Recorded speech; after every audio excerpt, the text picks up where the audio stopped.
Chapter 736. Gu Nianji silently digested Hua Xiaoheng's words and slowly pieced the whole thing together. When I went missing in Germany, Gu Yanran told others that I wasn't Gu Xiangwen's biological daughter. Gu Nianji seemed to be talking to herself.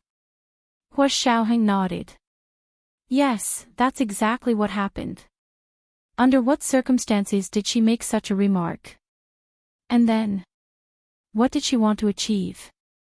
Gu Nianji's meticulous brain started working again as she asked a series of questions like she was debating in court. Hua Xiaoheng glanced at her with a smile on his face and said quietly, I'm not sure what she wanted to achieve at the moment. At the time, my father happened to tell her that you went missing in Germany and that we were going to rescue you with the highest standards. She then said that you had a good life and that although you weren't Gu Xiangwen's biological daughter, Gu Xiangwen loved you as much as he loved her. He calmly told her about the incident, and sure enough, he caught a glimpse of a moment of shock on Gu Nianji's face, as well as a faint sense of disappointment in her eyes. Hua Xiaoheng sighed in his heart and couldn't help but reach out to touch her head. What are you thinking about? You have me. Gu Nianji lowered her eyes and pursed her lips tightly. Her plump, curvy lips were almost a thin line, revealing only a hint of pink. She was silent for a moment before saying, You call this having a good life? What a weird way of thinking. She really thinks I'm her sister. Shouldn't she be worried about my safety when she found out that I went missing in Germany and even the country's security department came to rescue me? But her first reaction was to say that I had a good life. Then did she say that she didn't mean it and that she didn't know you guys didn't know I was the Gu's adopted daughter? Hua Xiaoheng laughed and looked at her with approval. Yes, you guessed correctly. Gu Nianji was depressed for a while before shrugging and murmuring, That's good. I didn't know how to get along with that father and daughter anyway, so this is good too. If they were really blood relatives, she would have to think of ways to force herself not to be too distant with them. Because they might be her only family. Now that she knew she wasn't related to the father and daughter, she couldn't help but relax. Then where are my biological parents? Gu Nianji muttered to herself. She blew on the car window and used her finger to unconsciously draw thin lines on it. Hua Xiaoheng's heart thumped. This was probably the first time he had heard Gu Nianji mention her biological parents. Because Gu Nianji didn't have any memories from before she was 12 years old, she grew up with Hua Xiaoheng and the others. It was as if she had been with them since she was born, and her biological parents had no place in her daily life. Now, she finally wanted to know where her biological parents were. Hua Xiaoheng drove in silence as he recalled Gu Nianji calling him Dad and Uncle when she was unconscious. She had said that her father was Gu Xiangwen, so who was her uncle? If Gu Xiangwen was her adoptive father, then in her memories, there was only her experience as an adoptive daughter. Was she adopted by the Gu family when she was very young? Hua Xiaoheng felt the fog in front of him rise again. Some things that he thought he had investigated clearly pointed in an unexpected direction. Also, they had tested Gu Nianji and Xie Qingying's DNA and confirmed that they were related. As far as Hua Xiaoheng knew, Xie Qingying's mother was Gu Tian, the daughter of the Gu family. Apparently, she was Gu Xiangwen's younger sister. This was the biggest doubt in Hua Xiaoheng's mind when he found out that Gu Nianji and Gu Xiangwen's DNA didn't match. Either Gu Tian wasn't the Gu family's biological daughter, or this Gu Xiangwen wasn't the real Gu Xiangwen. But if Gu Tian wasn't the Gu family's biological daughter, then why was her daughter related to Gu Nianji?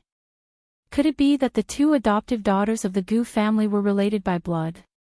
How could it be so coincidental? This string of doubts echoed in Hua Xiaoheng's mind and gradually pointed in one direction. They should first investigate the authenticity of this Gu Xiangwen. Hua Xiaoheng and Gu Nianji were both thinking about their own matters. They didn't speak again on the way to school. It was already noon when they arrived at Gu Nianji's dormitory. Hua Xiaoheng parked the car and got out. You haven't had lunch yet. Let's go eat together. Not only had Gu Nianji skipped lunch, but she hadn't even had breakfast. She had overslept in the morning and had been so busy cleaning up after waking up that she hadn't had time to eat breakfast. After experiencing 2 scares from Hua Xiaoheng and Chen Lai, her stomach was rumbling now. It would have been better if Hua Xiaoheng hadn't mentioned it, but as soon as he mentioned food, her stomach growled. I'm really hungry. Hua Xiaoheng nodded. Should we go to a Cantonese restaurant or a Hubei restaurant? Both restaurants were nearby university, so it was more convenient. Gu Nianji shook her head. She looked a little dispirited. I'll just grab something in the cafeteria. We'll be going to Chi-Chi's house soon. Gu Nianji suddenly remembered that she hadn't bought Ma Chi-Chi's parents a present yet. Hua Xiaoheng seemed to know what she was thinking. Then let's go have lunch first, then go to the supermarket nearby to buy some presents for Ma Chi-Chi's parents. Gu Nianji forced a smile. It's okay. I'll go back to the dormitory to put my things down, then go to the cafeteria to eat. I'll go to the supermarket outside the school to buy some presents. You can go do your things. Don't worry about me. Hua Xiaoheng stared at her for a while and sensed her faint resistance. He didn't insist. Okay, then go. Call me when you're there. Gu Nianji clutched the cloth bag in her hand and refused. That's not a good idea. I'm at someone else's house. Okay, up to you. Hua Xiaoheng took out his phone to look at it. I'm going back. He turned around and got into the car. He didn't look like he was reluctant to leave. The car quickly started and sped away. Before long, it disappeared from Gu Nianji's sight. Gu Nianji couldn't tell what she was feeling. She turned around to look at the tall graduate dormitory. When she left in the morning, she was still an unmarried young girl. When she returned, she was a married woman. Although Hua Xiaoheng said that if she still wasn't willing after 3 years, he would erase all traces of her information. However, that could only fool others, not herself. She knew that she had been married before. Also, when she left, she thought that her identity had been revealed. When she returned, she realized that she was still a mess. Shaking her head, Gu Nianji walked to the dormitory's elevator. Opening the dormitory door, Gu Nianji looked up to see Ma Chi-Chi talking to a man in the room. The man heard the door open and turned to look. His shimmering, sultry eyes flashed with a smile. It was He Ji-Chu. Nianji, where did you go? Ma Chi-Chi smiled and waved at her. Did you have lunch? Professor, he said he wanted to eat at my place with us. Gu Nianji was speechless. What's wrong? Nianji, you don't welcome me. He Ji-Chu stood up and smiled at her. Gu Nianji wore a bright red cashmere dress. The loose, tulip sleeves made her look even more charming. However, her face was a bit pale. Oh, no. As long as Chi-Chi doesn't mind, I have no objections. I'm a guest too. Gu Nianji smiled slightly and suppressed the waves of emotions that were rolling in her heart. Of course I don't mind. It's my family's honor to be able to invite Professor He to my place for lunch. Ma Chi-Chi said happily. She walked over to pat Gu Nianji's shoulder. Did you have lunch? Gu Nianji shook her head. I was just about to go to the cafeteria. What about you? I just ate. Ma Chi-Chi turned to ask He Ji-Chu. Professor He, did you have lunch? He Ji-Chu glanced at Gu Nianji and shook his head. I didn't have time to eat. I'll go to the cafeteria with Nianji. Chi-Chi, you have to tell your parents that there will be an extra person coming. No problem. I'll make the call right now. Ma Chi-Chi smiled and waved at them before returning to her room to make the call. Gu Nianji put down her cloth bag and purse. She only took out her keys and meal card. She asked He Ji-Chu, Professor He, you really didn't have lunch? Of course not. I came to have lunch with you anyway. Hijichu walked beside her. I know you're going to Chi-Chi's place for dinner tonight, so can you have lunch with me? After he arrived and chatted with Ma Chi-Chi for a while, Ma Chi-Chi took the initiative to invite him and Gu Nianji to her place as guests. Hijichu went with the flow and agreed. Gu Nianji had been seeing Hijichu every day for a week after she came back. If it wasn't for classes, it was to discuss the teaching assistant and assistant job. Sometimes, they would have lunch together. Therefore, Gu Nianji only agreed to Hijichu's suggestion and went downstairs with him. They walked to the cafeteria and ordered 2 lunches.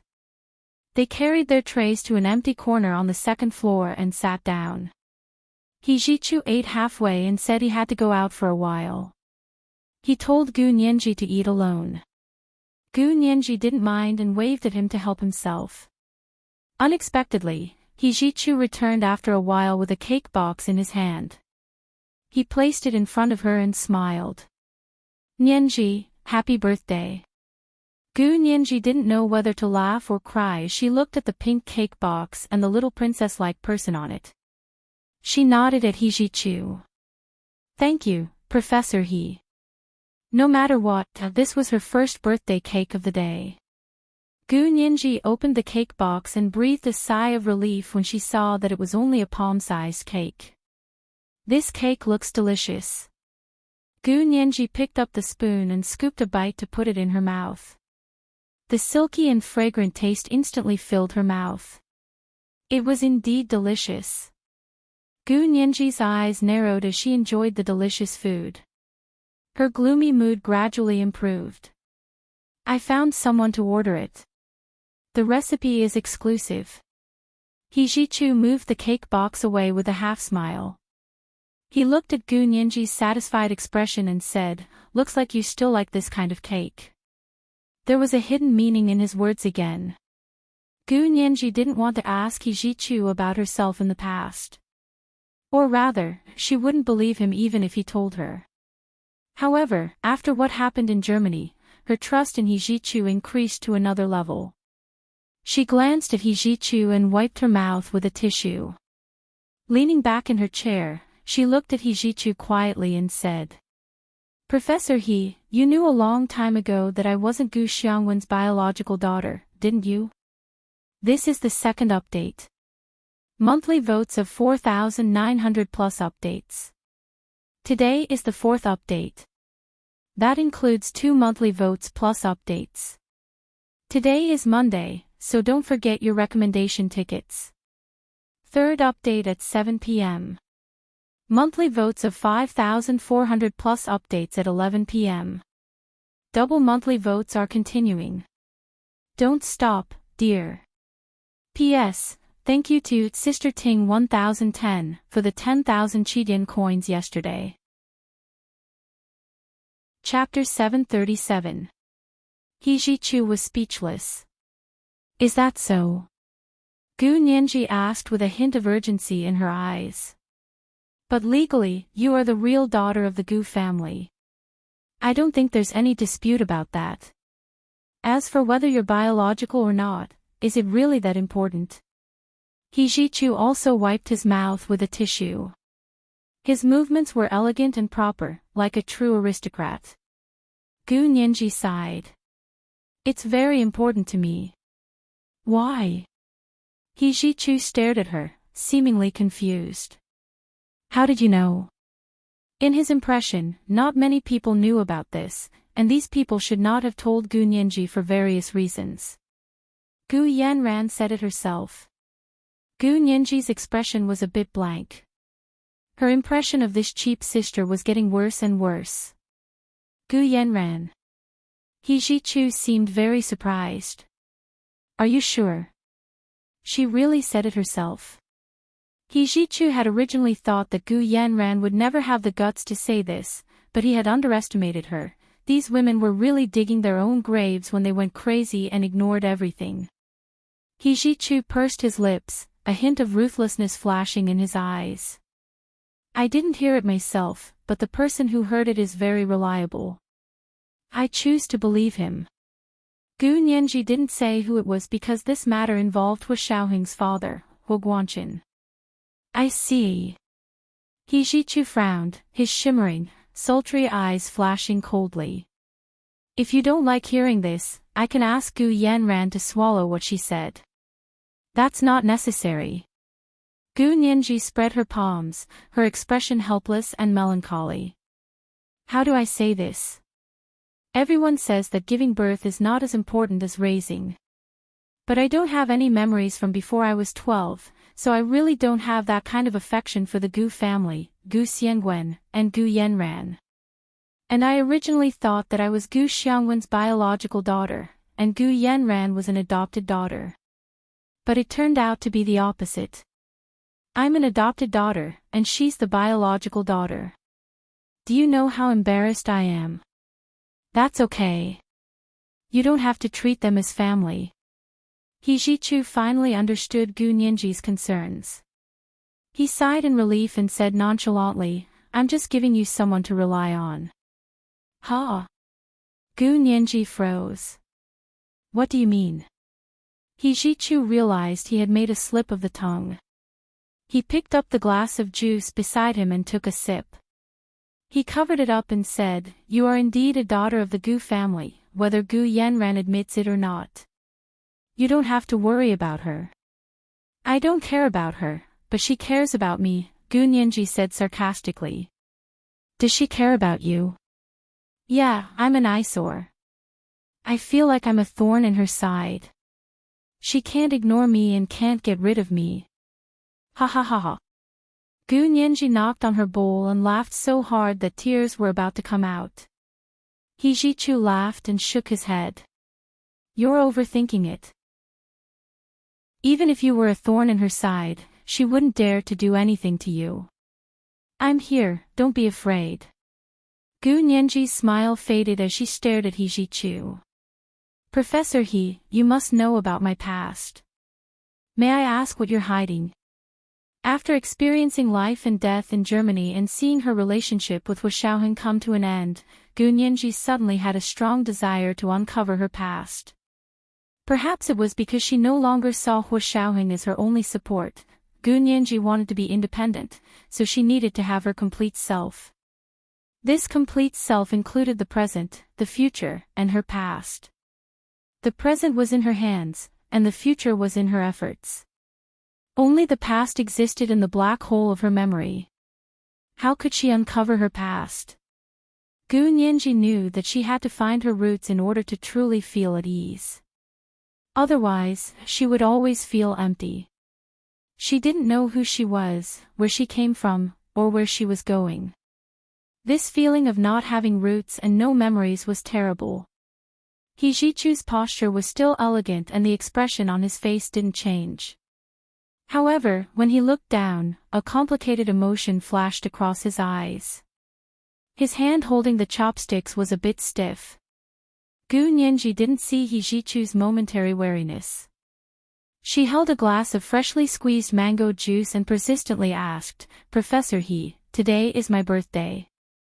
Can't you tell me about the past you know? You'll believe me if I tell you now. He Jichu quickly composed himself, and a smile gradually appeared in his eyes. Would you believe me if I told you that you were engaged to me the moment you were born? Pfft. Gu Nianji had just taken a sip of mango juice and immediately spat it out when she heard that. If He Jichu hadn't dodged quickly, his light-colored suit would have been sprayed with yellow juice. Huh, you don't believe me, right? He Jichu smiled faintly and shook his head. So why ask? I said you're a daughter of the Gu family, so you're a daughter of the Gu family. Why do you care if you're adopted or biological? Of course, if you really care about whether you're Gu Xiangwen's biological daughter or not, you can find the answer yourself. I'll provide you with any assistance you need. He Jichu clasped his hands together and rested them on his chin. His shimmering, sultry eyes focused on Gu Nianji. Not a trace of emotion was left in them. Gu Nianji quickly wiped the small dining table with a tissue and complained, Professor He, you don't usually joke around, but this time it's an international joke. I can't take it. Just treat it as a joke. Therefore, the things that others tell you, whether they are true or false, you still have to verify them yourself. Just like I taught you before, as a lawyer, you have to defend your client to the best of your ability, but never take what the client or witness say as the whole truth. The complete truth only exists in rigorous logical reasoning. Don't think that just because many things in life are inconceivable, they don't have logic. In fact, they all have extremely rigorous internal logic. It's just that most people don't see the internal logic and only see the absurd appearance. He Ji-chu helped Gu Nianji clear the table as he spoke. Gu Nianji nodded and said sincerely, I understand, Professor He. I'll investigate this myself. Even if I'm adopted, I have to find out where they adopted me and who my biological parents are.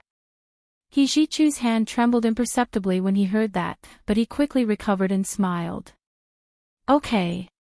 But if that's the case, can you still graduate in 4 months?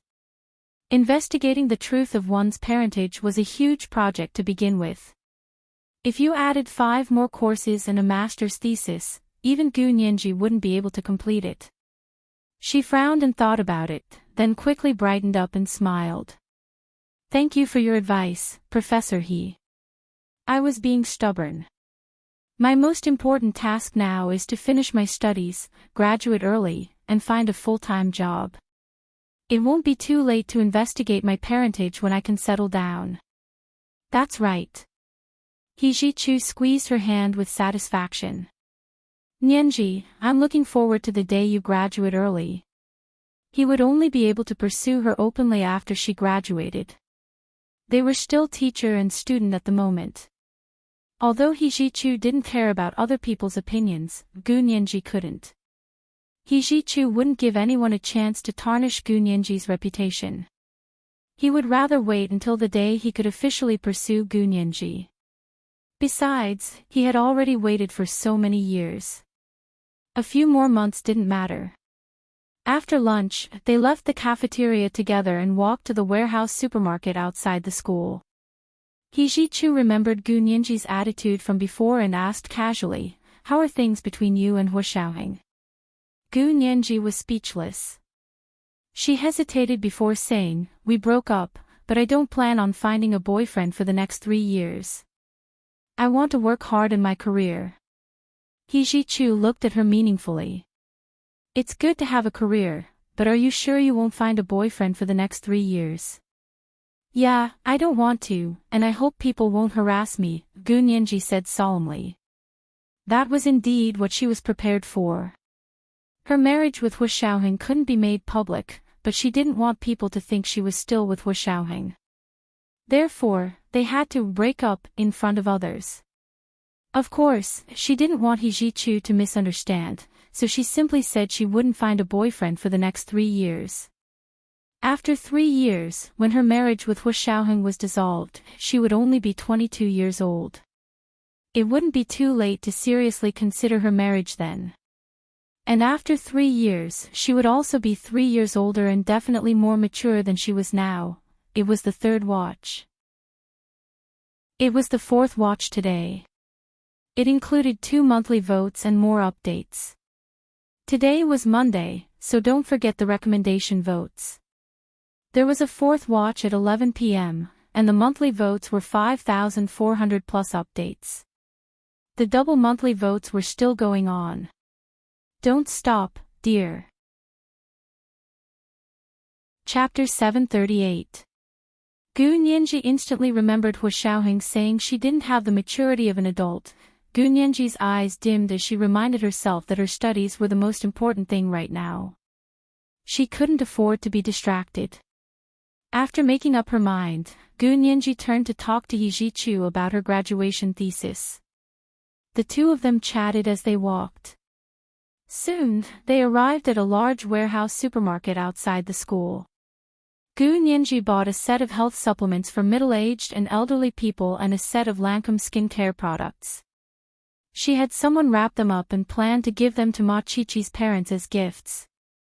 He Ji-chu helped her carry the health supplements while Gu Nianji hugged the Lancome gift box. They chatted and laughed as they walked back to school.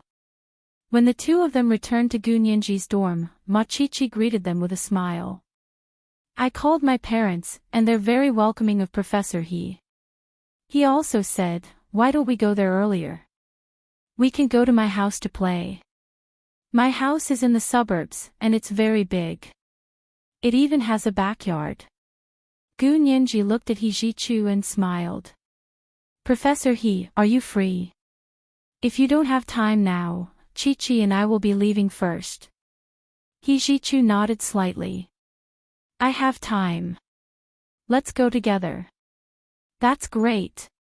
Professor He, are you driving? Let's have a ride. Machichi quickly returned to her room to grab her backpack and sent her address to He Jichu's phone. Gu Nianji also looked at He Jichu and said, thank you, Professor He. Don't mention it. He Jichu's shimmering sultry eyes flashed. I'll go get the car. You guys wait. I'll call you when we get there. He Jichu quickly drove his Bentley to Gu Nianji's dorm. Gu Nianji and Machichi were already waiting at the door. The two of them chatted happily as they got into He Jichu's car. He Jichu sat alone in the driver's seat in the front while Gu Nianji and Machichi sat in the back. Machichi looked around excitedly and asked He Jichu, Professor He, don't you have a really cool Maserati? Gu Nianji, He Jichu didn't mind and replied dryly, yes, but that's a sports car. It can only seat 2 people. There were 3 of them now. Of course, this spacious Bentley was more suitable. Gu Nianji noticed that the Bentley was also silver in color. Of course, it wasn't an SUV. He Jichu entered Machichi's address into the car's GPS, turned on the navigation, and drove out of the school. At that moment, a plane from France slowly landed in Terminal T3 of the Huaxia Imperial Capital International Airport. In the first-class cabin of the plane, Wu Jialan, dressed in the latest Chanel autumn travel suit, approached Hu Xuanong and whispered, Grandfather, we've arrived. Hu Xuanong opened his eyes. We're here. So fast. I only slept once. Yes, just arrived. This plane is not bad. It's very stable. As Hu Jialan spoke, she put on her Chanel double C bag and grabbed Hu Xuanong's cane. You can use this. Hu Xuanong nodded. Through the porthole of the plane, he saw the familiar late autumn scenery of the imperial capital outside the window. His expression was a little unpleasant. A few months ago, he was stripped of his rank of general and forced to retire because of what happened to the head nurse. For a moment, he felt ashamed and hurried abroad to avoid the limelight. He hadn't had a good time in the past few months abroad. The Xies had a lot of complaints about him because of his wife, Xie Zian. However, they were all civilized people and wouldn't slight him just because of the discord between him and his deceased wife. Of course, they didn't treat him very well either. Hu Xuanong had been a senior official for most of his life. One could imagine how depressed he was when he suddenly fell from the highest position. In the past few months, his hair had gone from gray to completely white. He looked more than 10 years older. Grandfather, let's get off the plane. Hu Jialan considerately held Hu Xuanong's arm and walked out of the cabin with him. However, when he thought about the Prime Minister's inauguration that night, Hu Xuanong felt that he had regained some of his dignity. After all, the Prime Minister's wife had personally invited him. He felt that he would be regaining some of the dignity he had lost. The new Prime Minister's wife, Kai Song-yin, was indeed a smooth talker and was very good at reading people's expressions. She flattered both Hu Guanqin and Hu Xuanong very well. When Hu Xuanong received Kai Song-yin's call from the Huaxia Empire, along with the express delivery invitation and plane ticket, he instantly straightened his back from bending down in the Sieyès manner in France. Hu Jialan was also secretly happy. She had lived in the Sieyès manor in France for a few months and had truly witnessed what it meant to be an aristocratic family. The Sieyès wealth was currently unmatched by any other family in the Huaxia Empire. It was a pity that such a family had migrated abroad a long time ago. However, although Liang Yuan was nice, it wasn't a place to stay for long. Hua Jialan had wanted to return to the Hua Xia Empire a long time ago, but just like Hua Xuanong, her reputation was almost ruined because of her mother's lawsuit. She could barely survive in the Hua family, so she followed Hua Xuanong abroad to avoid the limelight. She was able to come back this time because Kai Songyin had promised to help Hua Jialan find a creative director position in the media she was familiar with. Therefore, Hua Jialan often spoke well of the Tans in front of Hua Xuanong and helped Kai Songyin. The grandmother and granddaughter got off the plane and went through customs before going to collect their luggage. They had practically brought nothing when they left the country, but when they returned, they had 4 large suitcases full of things. Most of it was luxury goods that Hua Jialan had bought in France, and a small portion was Hua Xuanong's daily necessities. The two of them stood in the airport lobby where luggage was collected and looked around for a long time, but didn't see Hua Xiaoheng. "Grandfather, didn't eldest cousin say he was coming to pick us up?" Hua Jialan was especially nervous and kept asking if Hua Xiaoheng was coming to pick them up. Hua Xuanong was getting impatient and waved his hand. "Your second uncle said he was coming to pick us up. Would he dare to disobey?" Hua Jialan smiled sheepishly and held Hua Xuanong's arm to look around. After waiting for a long time, Hua Xiaoheng still wasn't there. Seeing that there were fewer and fewer people collecting luggage, Hua Jialan could only say to Hua Xuanong, "Grandfather, wait here. I'll go get the luggage." Hua Xuanong nodded. "Hurry up. I'll call your second uncle." Hua Xuanong dialed Hua Guanchen's number and said sternly, "Guanchen, did you tell Xiaoheng?" "Dad, you're back." Hua Guanchen was pleasantly surprised. "Have you arrived at the airport?" "Yes, it's been a while since I got off the plane." Hua Xuanong looked at his watch. "It's already 2:00. Why haven't I seen Xiaoheng yet?" Hua Guanchen's heart skipped a beat. He remembered what Hua Xiaoheng had said and quickly said, "Wait, I'll ask Xiaoheng." He dialed Hua Xiaoheng's number again, but just like last time, his call went straight to voicemail. Hua Guanchen had no choice but to say to the voicemail, "Xiaoheng, your grandfather has already arrived at the airport. Why haven't you picked him up yet?" Hua Xiaoheng had already sent his head orderly, Fan Jian, to pick up grandfather Hua. In the past, when Fan Jian went to the airport to pick people up, he would always wait outside the T3 terminal. However, Hua Xuanong was always used to people picking him up from the airport. Because of this, he had been delayed for a long time. When Hua Xuanong and Hua Jialan pushed 4 suitcases out of the terminal gate, Fan Jian, who had been waiting for a long time, finally saw them and quickly waved at them. "This way. This way." Hua Jialan's eyes were sharp. She turned around and saw Hua Xiaoheng's driver, Fan Jian. She immediately smiled like a flower and said to Hua Xuanong, "Grandfather, isn't that cousin's car? Let's go." "Yes, don't run around. Follow me." Hua Xuanong had now become a very caring elder and spoke to Hua Jialan sternly. Hua Jialan obediently moved to the side and waited for Hua Xuanong to get into the car first before she got in. Fan Jian's driving skills were very good and he was also very eloquent. He explained to grandfather Hua. "Hua Xiao suddenly had a fever last night. The fever didn't subside this morning, so he was in a hurry to pick you up. The doctor strongly urged him to rest at home, so he didn't come. However, he specifically told me to pick you up." "Sick? What kind of illness? Is it serious?" Hua Jialan immediately became nervous. She wanted to call Hua Xiaoheng herself. "I'm not sure about that. I heard it's just a fever." Fan Jian's answer was very clever and did not arouse their suspicions. Hua Xuanong even snorted and said, "It's not late or early, but we just had to get sick when we came back." "Humph. Grandfather, you can't say that. There's no choice when it comes to illness."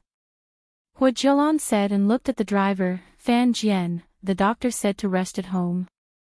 Doesn't that mean he can't walk around? Did you know that my cousin will be attending the Prime Minister's inauguration tonight? Fan Jian smiled and said, the chief is sick. He can't attend even if he wanted to. He wants to, but he doesn't have the strength. It was the fourth update, and the monthly tickets had arrived at 5,400 plus updates. It was the fourth update today. That included 2 monthly tickets plus updates. Today was Monday, so don't forget the recommendation tickets. The double monthly tickets were continuing. Don't stop, dear. Chapter 739. Elder cousin isn't going today. As Hua Jialan spoke, she glanced at grandfather Hua.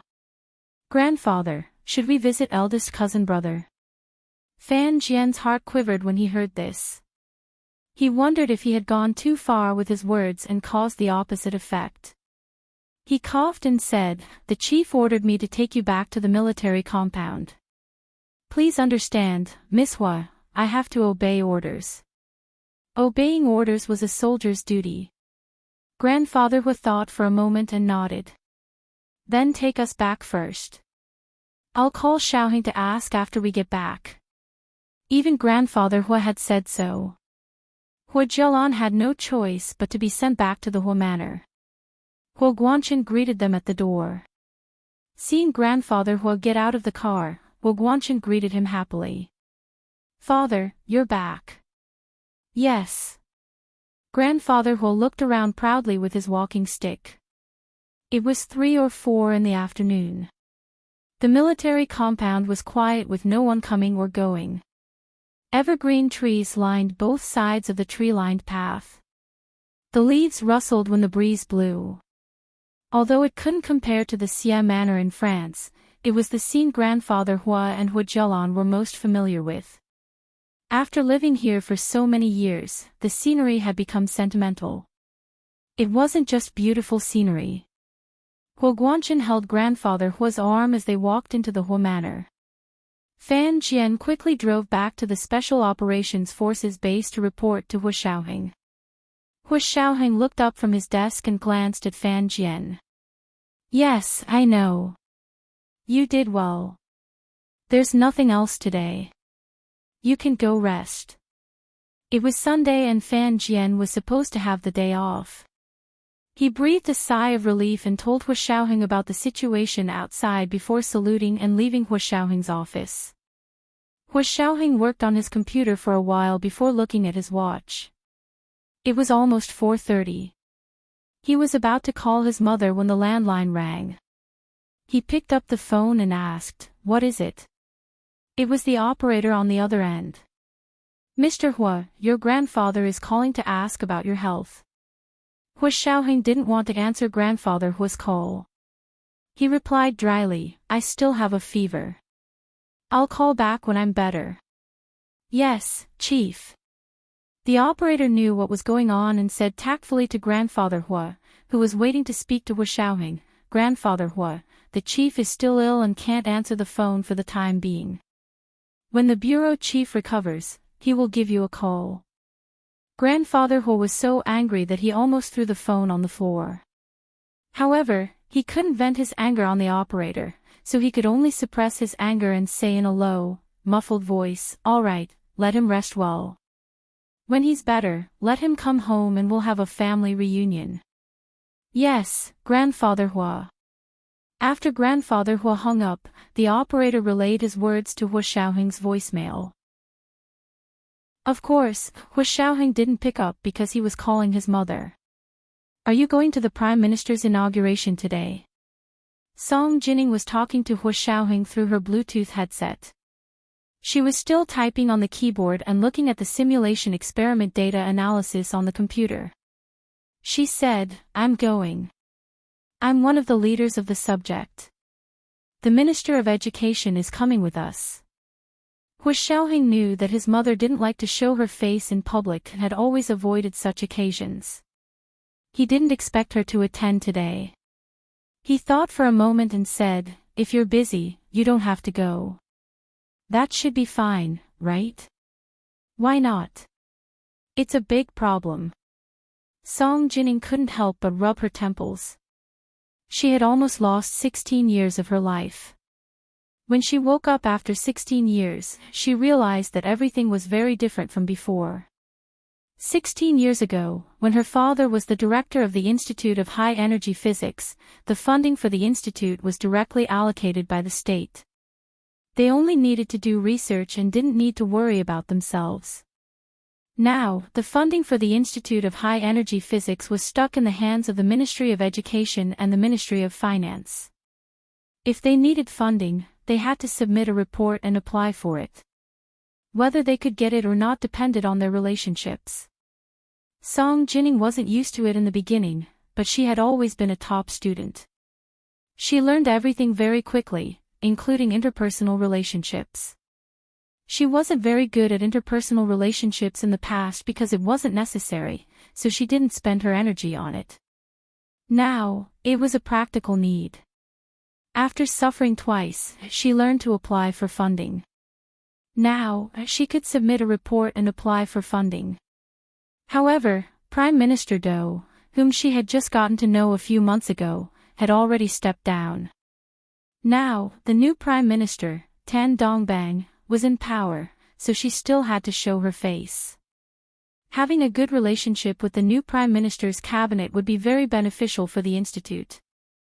Hu Xiaoheng quietly listened to Song Jining talk about the difficulties she had encountered in the past few months and how she had overcome them.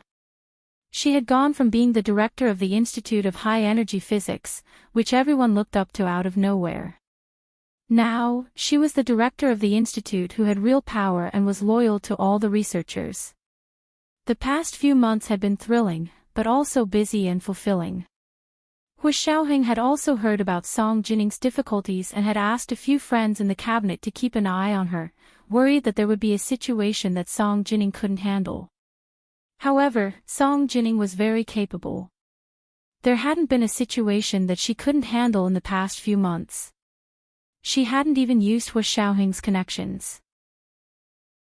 Therefore, Hu Xiaoheng only listened to Song Jining's complaints with a smile and didn't interrupt her. That's why I have to go tonight. Your mother isn't a Frankenstein living in a vacuum. Song Jining beamed as she looked at the simulation experiment data on the computer.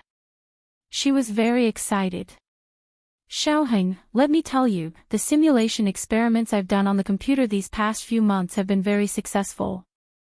After running the simulation a few more times, I'll apply for an official experiment. Hu Xiaoheng's heart skipped a beat. He immediately sat up straight. Really? Congratulations, then. But if you really want to restart the official experiment, please report to the military. Don't report to the cabinet. Oh, got it. Song Jining immediately understood what Hu Xiaoheng meant. I'll be careful to keep it a secret. You must remember not to tell anyone about this. Hu Xiaoheng reminded Song Jining as he turned on his computer to check the surveillance program at the Institute of High Energy Physics. The conversation just now had been completely erased by him. Even the surveillance equipment there didn't leave a trace. Song Jining didn't talk about this anymore. Instead, she asked Hu Xiaoheng, Xiaoheng, will you be going tonight? Hu Xiaoheng shook his head and said casually, I have a fever. I can't go. Song Jining was speechless. Fever? Then why are you talking so much to me? Go and rest.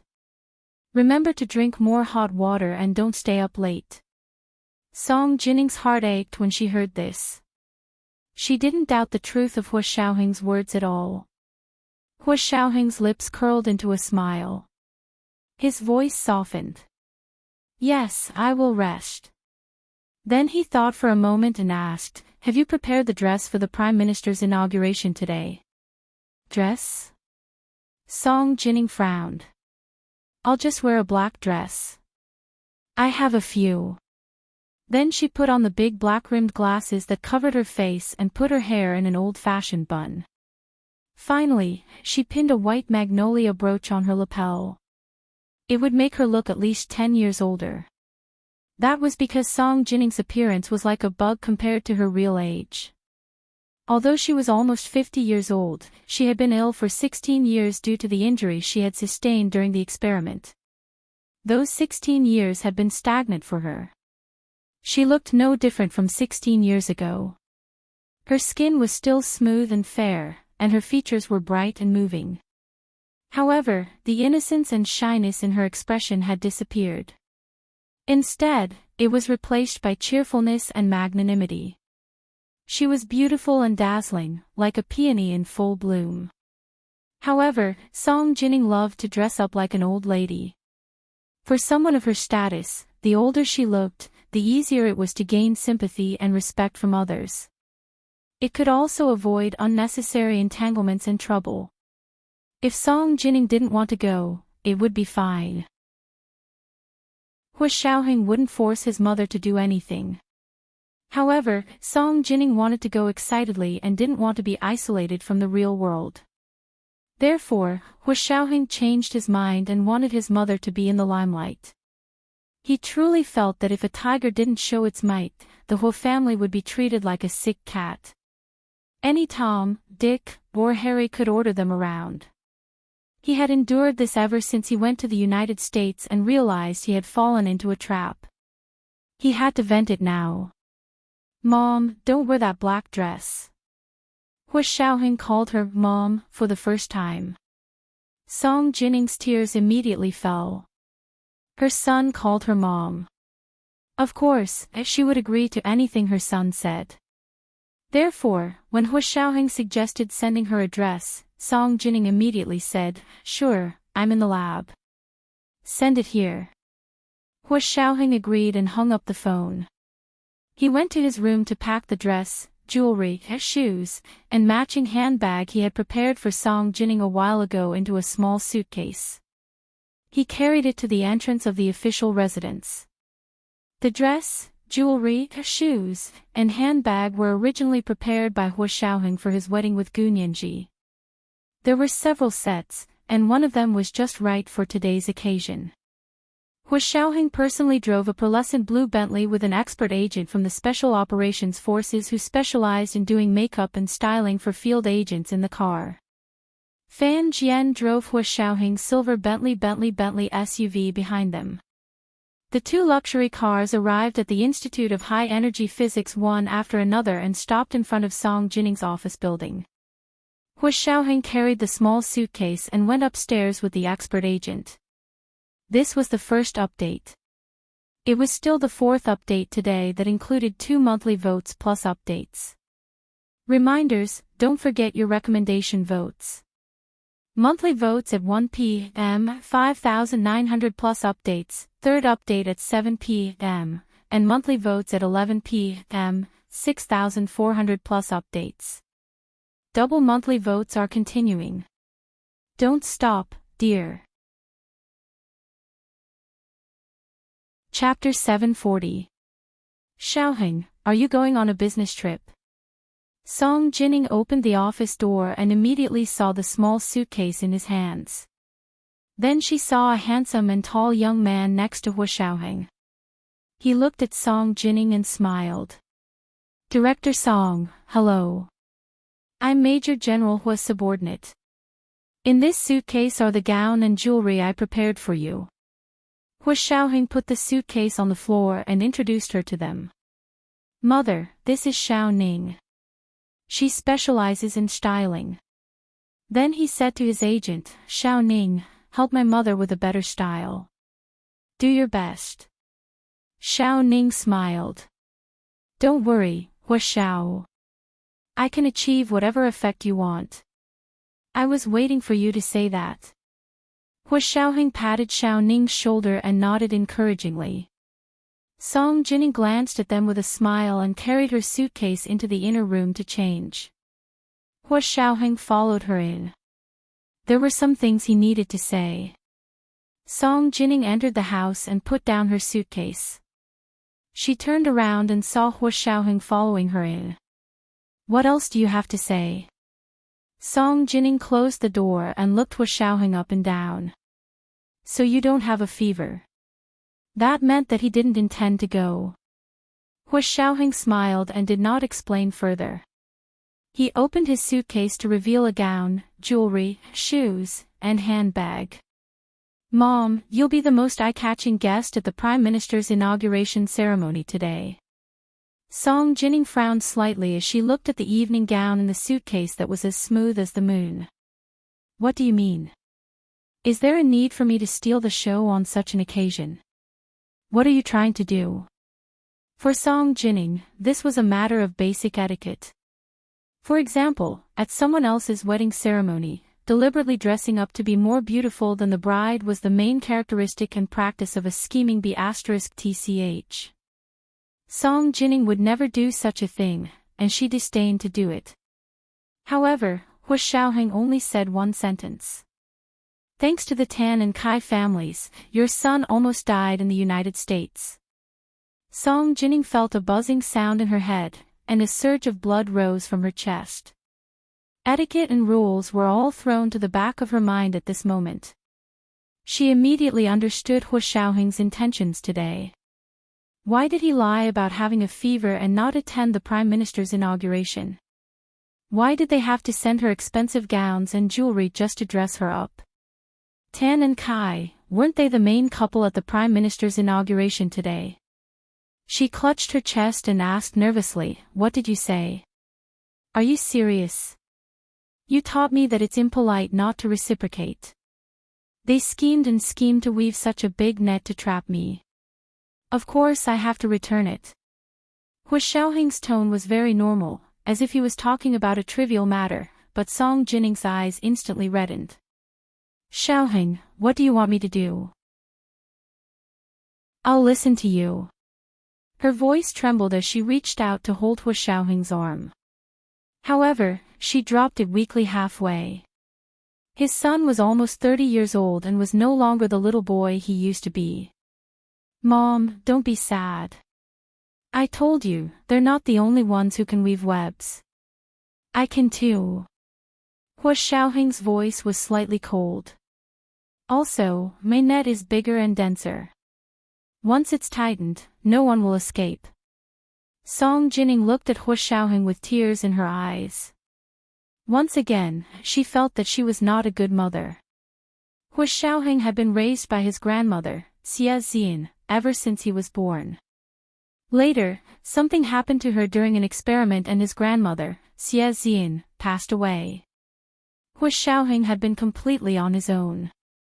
It was God's blessing that he could grow up to this point. Hua Xiaoheng's lips twitched as he took a tissue from the table and passed it to Song Jining. "Mom, don't be agitated. I'm fine. Go to the Prime Minister's inauguration today. I only hope that you can perform as well as you can." He wouldn't pressure Song Jining. He only hoped that she would stop hiding herself. Gold should shine, and diamonds should be resplendent. Fish eyes should be as quiet as a chicken. Don't pretend to be a pearl and think that everyone is blind and can't see through it. After a while, Hua Xiaoheng walked out of the room and asked Xiao Ning to go in and style Song Jining. Xiao Ning nodded and walked in with a smile. As soon as he entered the door, he saw a beautiful woman standing in the middle of the room. She was wearing a red mermaid dress. Although she was not wearing any makeup, she was still dazzling. It was as if there was really light shooting out from where she was standing, dazzling people's eyes. Xiao Ning shifted his gaze slightly. He was so shocked by the woman's appearance that his heart almost stopped beating. There was actually such a beautiful woman in the world.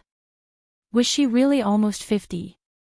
With this kind of heaven-defying beauty, Xiao Ning felt that if he dressed her up, he could even make her look like she was in her early 20s, let alone in her early 30s. As he walked closer to take a closer look, Xiao Ning couldn't stop praising her. "Director Song, how do you take care of your skin? Let me test your skin age." When he saw the data on the test paper, Xiao Ning was completely speechless. It turned out that she had good genes and was resistant to aging. The data on the test paper showed that Song Jining's skin age was only 22 years old. Xiaoning didn't want to speak anymore. He pursed his lips and used his special skills to style Song Jining. First, he did her hair, then the makeup on her face. He also had to take care of her skin. Finally, he looked at her facial features. Originally, with Xiaoning's abilities, it was very normal for him to make makeup that could be described as plastic surgery, but Song Jining's facial features were impeccable. Xiaoning studied for a long time and finally only retouched Song Jining's eyebrows. So other than the usual things like foundation, blush, highlights, and trimming, the biggest change Xiaoning made to Song Jining's face was to fix her eyebrows __. Hua Xiaohing waited outside for more than an hour before Xiaoning came out. He said to Hua Xiaohing excitedly, "Hua Xiao, if Director Song is free in the future, can I come and ask Director Song for advice on the secret technique of maintaining health?" Hua Xiaohing was speechless. The door behind him opened from the inside and Song Jining walked out slowly. In that instant, the air in the room seemed to stop flowing. Hua Xiaohing's eyes flashed and he gave Xiaoning a thumbs up. "Not bad, Xiaoning. The effect is better than I expected. Actually, Director Song has a good foundation. I only fixed her eyebrows." Xiaoning looked at Song Jining with a dreamy expression. That was the best work of his life. Hua Xiaohing walked over to Song Jining and said, "Mom, it's already past 6. I'll have Fan Jian and Xiaoning stay behind to take you to the National Center for the Performing Arts for the Prime Minister's inauguration. Go in my car." He left the pearlescent blue Bentley for Song Jining to use as her personal car and drove the silver Bentley Bentayga SUV away from the Institute of High Energy Physics. After Hua Xiaohing left, Xiaoning followed him downstairs to find Fan Jian. Seeing him standing in front of the pearlescent blue Bentley in a daze, Xiaoning walked over and patted his shoulder. "Xiao Fan, what are you spacing out for?" He looked at the Bentley and praised, "This car is really nice." "Is it Hua Xiao's personal car?" "It's all Hua Xiao's own cars." Fan Jian gulped. "I can also drive the Bentley today. Look at you. Don't embarrass Hua Xiao today." Xiaoning was making a guest appearance as Song Jining's assistant today and would follow her to the event. Fan Jian was the driver. Hua Xiaohing drove away from the Institute of High Energy Physics and called Yin Shixiang on the way. "Big Xiong, are you busy tonight?" Yin Shixiang was bored at home alone and almost wanted to go online to play games. He was very happy to receive Hua Xiaohing's call and asked, "Hua Xiao, what's the fun?" Hua Xiaohing smiled slightly and his voice was relaxed. "Do you want to go to Chi-Chi's house and have a look?" "Chi-Chi? Ma Chi-Chi?" Yin Shixiang grinned. "This girl is quite interesting. Why? Does Hua Xiao want to go?" "Nianji is going to Ma Chi-Chi's house for dinner today," Hua Xiaohing said meaningfully. Yin Shixiang understood instantly. "Understood. I'll go ask Chi-Chi." He hung up and immediately sent a text to Ma Chi-Chi. He asked bluntly, "Chi-Chi, I'm free today. Can I come over to your house for dinner?" At that moment, Ma Chi-Chi, Gu Nianji, and He Zhichu were playing poker in the game room on the second floor of her house. Her phone beeped as a text message came in. Ma Chi-Chi glanced at it and saw it was a text from Yin Shixiang. She quickly took the phone to read it. "Ha! Want to eat?" Ma Chi-Chi smiled and sent a big okay. Yin Shixiang also smiled when he received the message. He asked Ma Chi-Chi for the address and agreed on a time before calling Hua Xiaohing. "Hua Xiao, Chi-Chi invited me to dinner." He grinned and deliberately didn't mention Hua Xiaohing. Hua Xiaohing didn't care at all. "Okay, I have a car. I'll drive you there." He made it sound like Yin Shixiang didn't have a car. Yin Shixiang rolled his eyes at Hua Xiaohing's words. He knew that every time he failed to trick Hua Xiaohing, he would only humiliate himself. Hua Xiao, hurry up and come pick me up. Yin Shixiang hung up listlessly. Ma Qiqi's house was in the suburbs of the imperial capital and wasn't far from the Institute of High-Energy Physics. Hua Xiaoheng and Yin Shixiang arrived at Ma Qiqi's house in half an hour. Brother Xiong, you're here. Ma Qiqi rushed out of the house when she heard the car outside. A silver-gray Bentley SUV was parked on the side of the road in front of her house. Not only did Yin Shixiang get out of the car, but Hua Xiaoheng also got out. This is the second update. The monthly ticket is 5,900 plus updates. It's also the fourth update today that includes 2 monthly tickets plus updates. Don't forget your recommendation tickets, dear ones. The third update at 7 p.m. and the fourth update at 11 p.m. The monthly ticket is 6,400 plus updates. The double monthly tickets are continuing. Don't stop, dear ones. Chapter 741. Hua Xiao. Ma Qiqi was so shocked she couldn't even close her mouth. You. Why are you here? Yin Shixiang smirked and waved his hand in front of Ma Qiqi. Qiqi. Come back. Come back. Your brother Xiong is here. Ma Qiqi grabbed Yin Shixiang's waving hand and couldn't help whispering in his ear, why is Hua Xiao here too? Yin Shixiang didn't mention Hua Xiao at all when he texted. Of course, Yin Shixiang wouldn't ruin his chief's reputation. He coughed and said, when I left, Hua Xiao happened to come out for business, so I got in his car and came over. Oh. Ma Qiqi sighed in relief and patted her chest. So Hua Xiao was going to work. That's good. She had thought that Hua Xiaoheng would leave after dropping Yin Shixiang off. She hadn't expected Hua Xiaoheng to follow Yin Shixiang into her house and casually say, it's done. Ma Qiqi was speechless. Hua Xiaoheng walked into Ma Qiqi's house and casually glanced around the living room but didn't see Gu Nianji. Ma Qiqi caught up to him and said, Nianji and Professor He are here too. Do you want to see them? Hua Xiaoheng's eyes flashed as he looked at Yin Shixiang without a word. Yin Shixiang quickly said, Nianji is here too. What a coincidence. Of course we have to see them. This was too deliberate. Hua Xiaoheng looked at Yin Shixiang with displeasure and said politely to Ma Qiqi, let's meet Mr. and Mrs. Ma first. He wanted to greet Ma Qiqi's parents first since he was a guest at their home. Hua Xiaoheng's politeness scared Ma Qiqi. She nodded blankly and ran to the kitchen to pull out her busy parents. She introduced them. Mom, Dad, this is Brother Xiong, and this is Hua Xiao. They are Nianji's relatives and friends. I'm quite familiar with them. Oh, you are Nianji's relatives and friends. Are you here to pick her up? Have you had dinner?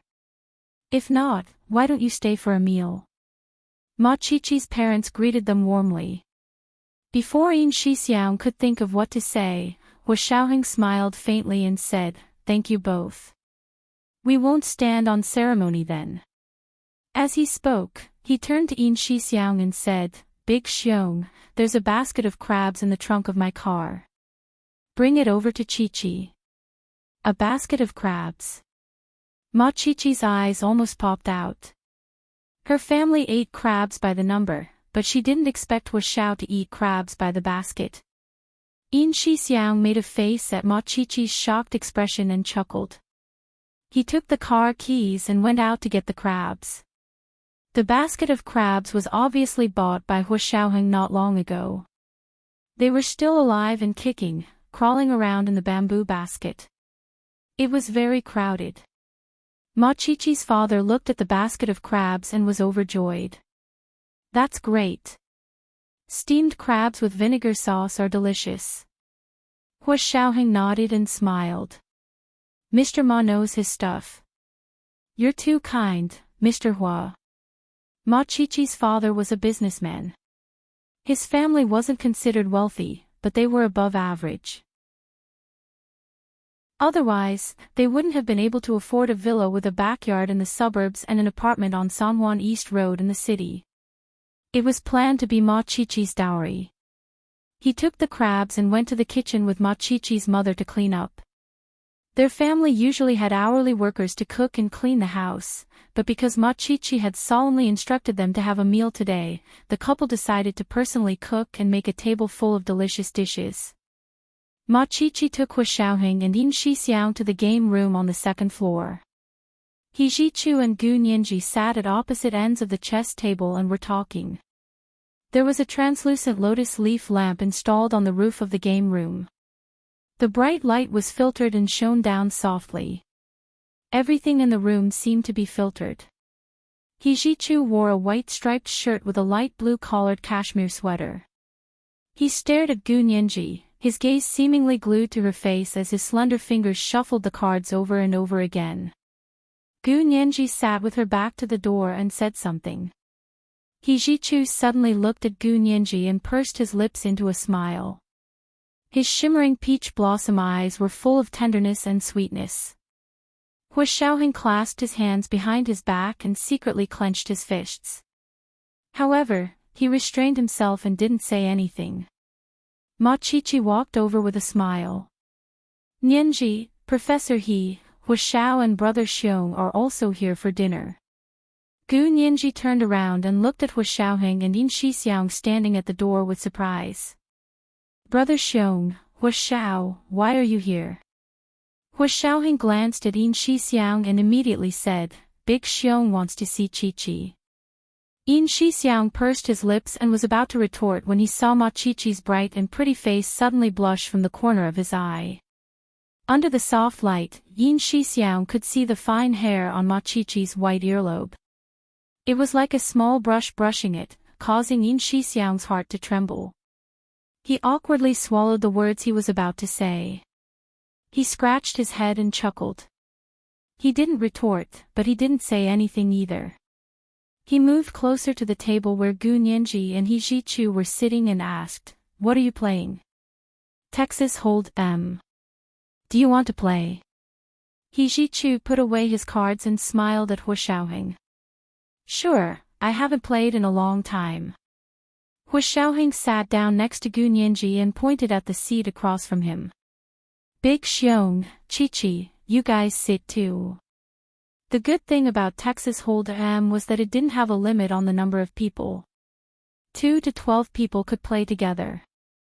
There were 5 of them now, so it was no problem at all. Yin Shixiang quickly sat next to He Zhichu while Ma Chi-Chi sat at the head of the table as the dealer. The real players were Yin Shixiang, He Zhichu, Gu Nianji, and Hu Xiaoheng. What are we betting on? Yin Shixiang asked excitedly. Gu Nianji glanced at him. In our country, it's illegal to bet on Texas Hold'em. It's considered gambling. Oh. Yin Shixiang wasn't a lawyer and didn't understand the law at all. Wouldn't it be boring if there's no betting? Yes, why not? It's just not gambling. Ma Chi-Chi smiled as she brought over a small bamboo basket from the other table. It was filled with small pecans. Here, use this as the bet. The loser will peel the pecans for the winner. Isn't that too easy? Yin Shixiang raised his eyebrows. He didn't think much of the bet. Easy. Ma Chi-Chi raised her long brows. I haven't finished speaking yet. Don't always interrupt. Fine, fine, fine. Go on.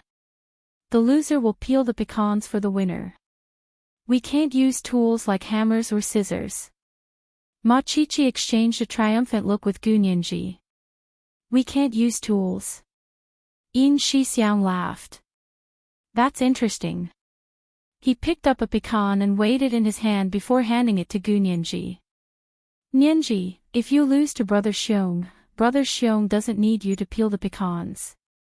Just write a small program for Brother Xiong. Brother Xiong is looking down on me. Gu Nianji smiled as she pointed at Yin Shixiang. Why don't we double the bet? Yin Shixiang was about to agree right away when he suddenly remembered that the biggest feature of Texas Hold'em was the variety of cards. If the person playing cards had a good memory and was good at math, he would be able to calculate his opponent's cards clearly, and Gu Nianji happened to have a photographic memory. She was a straight-A student who had self-studied the advanced math textbooks for undergraduate students at the age of 13. I wouldn't dare to look down on Miss Gu. Yin Shixiang closed his palms. Let's begin. Ma Qiqi winked at him and began to deal the cards. After 5 rounds, Gu Nianji unexpectedly closed her cards and gave up in the 4th round. Yin Shixiang looked at his cards and considered it for a long time before also giving up. Only He Zhichu and Hu Xiaoheng were left at the table facing off. Call. Hu Xiaoheng put down his cards without batting an eyelid. He Zhichu looked at him for a while before also saying, Call. Both of you, show your cards. As the dealer, Ma Qiqi directed the order on the table. Hu Xiaoheng curled his lips slightly and flipped his cards first. The first card was the Ace of Hearts. Gu Nianji didn't even look at the cards in his hand. She only wanted to laugh. He Zhichu's face was expressionless. His shimmering, sultry eyes were completely silent. He sat motionless and only stared at the cards in Hu Xiaoheng's hand. Hu Xiaoheng smiled as he flipped his second card. It was the King of Hearts. Even Yin Shixiang was excited now. No way. Hu Xiao's luck was so good that it defied logic. He Zhichu was still unmoved. He looked at Hu Xiaoheng quietly. Hu Xiaoheng stretched out his slender fingers and flipped the 3rd card on the table. It was the Queen of Hearts. Immediately after, he flipped the 4th card. It was the Jack of Hearts. Just these 4 cards were enough to make them the best royal flush in a royal flush. As long as there was another 10 of hearts, it would be the best card on the table. Still call. Hu Xiaoheng looked at He Zhichu inquiringly. Even Ma Qiqi wasn't sure now. Call. He Zhichu gritted his teeth and flipped his cards. The first card was the King of Spades. The second card was the Queen of Spades. The 3rd card was the Jack of Spades. The 4th card was the 10 of Spades. It was also the origin of a royal straight flush. As long as there was another 9 of Spades, it would be a straight flush. Of course, it was a few levels lower than Hu Xiaoheng's royal straight flush, but it was still very powerful. Both of them only had one last card left in front of them. Hu Xiaoheng was calm and collected. He asked He Zhichu again, Are you calling? He Zhichu's eyes darkened as he looked at Hu Xiaoheng. After a long time, he shook his head. I give up. As he spoke, He Zhichu flipped the last card in his hand. It really was a 9 of Spades. Gu Nianji couldn't help but sigh internally, but her eyes were fixed on Hu Xiaoheng's right hand to prevent him from playing any tricks. Professor, he was still too cautious. Actually, Hu Xiaoheng was tricking him. Gu Nianji had a good memory and knew how to count cards. The cards in her hand were terrible. There was no flush, no straight, and not even a pair, so she gave up. However, she had already calculated that He Zhichu had the only straight flush on the table. Hu Xiaoheng's first 4 cards were very good, but his last card was only the 2 of diamonds. It was nothing when combined with the other 4 cards on his hand. It was as bad as Gu Nianji's hand. Even Yin Shixiang had a pair in his hand. Gu Nianji smiled at He Zhichu and shook her head. Professor He, you're too cautious. Hu Xiao only has a 2 of diamonds left. It's completely incomparable to your straight flush. No way. Hu Xiao, you really only have the 2 of diamonds. Ma Qiqi and Yin Shixiang cried out at the same time. Hu Xiaoheng looked at Gu Nianji with a smile and flipped the last card in his hand. It was indeed the 2 of diamonds. He looked at He Zhichu and said meaningfully, Professor He, it was an unfair advantage. thank you for letting me win. It was the third watch. It was still the fourth watch today. It included 2 monthly votes and additional chapters. A reminder to my friends, don't forget your recommendation votes. There was a fourth watch at 11 p.m., and the monthly votes were 6,400 plus chapters. The double monthly votes were still going on. Don't stop, my friends. P.S. I made some changes.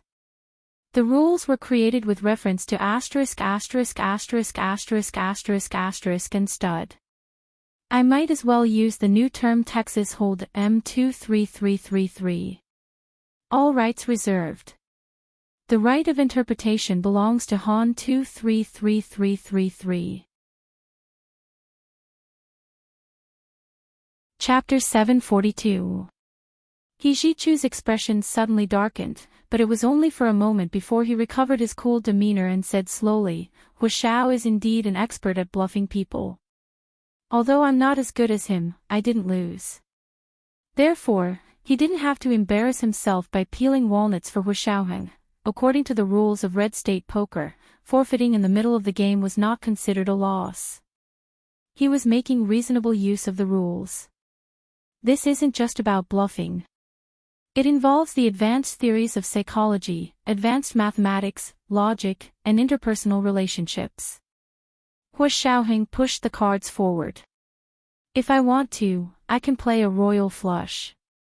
It was just that Gu Nianji had been staring at his hand, so he didn't want to mess around. According to Huashaoheng's usual habits, as long as it was a gamble, he would definitely cheat.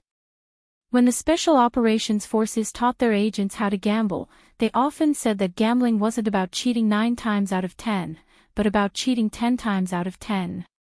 There were no exceptions. The difference lay in the level of deception. Huashaoheng had taught Gu Nianji these tricks before, including how to play the card of 1,000. Thinking about it, it was really the Wheel of Fortune. Once the disciple was taught, the master would not be able to cheat. Huashaoheng couldn't help but reveal a happy expression as he thought about it. The corners of Yin Shixiang's mouth twitched as he whispered, Huashao, be reserved, be reserved. It was just a game of deception. Do you have to be so smug? Huashaoheng composed himself and rubbed his chin with one hand. I'm smiling. Do you need a mirror? Yin Shixiang didn't stand on ceremony. Why don't I ask Chi-Chi for her makeup mirror for you? Huashaoheng glanced at him coolly, and Yin Shixiang immediately deflated. He moved closer to Ma Chi-Chi to watch her shuffle the cards. Gu Nianji had already looked away and was no longer staring at Huashaoheng. However, he was sitting next to her, so she couldn't completely ignore his interaction with Yin Shixiang. Gu Nianji smiled and said to Hijichu, Professor He, you're actually confused because you're too concerned. If I had calmed down and calculated the cards, I wouldn't have been cheated.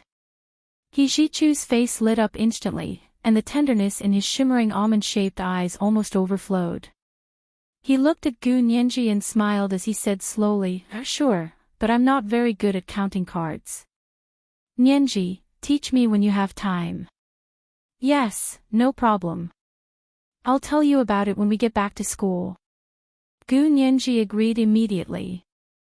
Huashaoheng's expression darkened. He stood up and said, You guys play. I'm going out for a smoke. Gu Nianji didn't even look at him as she continued to explain to Ma Chi-Chi and Hijichu how to count the cards. Yin Shixiang was eavesdropping from the side. He was laughing so hard that his intestines were about to fall out. However, he didn't dare to go out and look at Huashaoheng's expression. He could only take the remote control and turn on the TV in the chess room. No matter which channel he switched to, it was actually broadcasting today's Prime Minister's inauguration ceremony. Gu Nianji got up to pour tea and glanced at the TV. She happened to see the various groups of people entering the venue.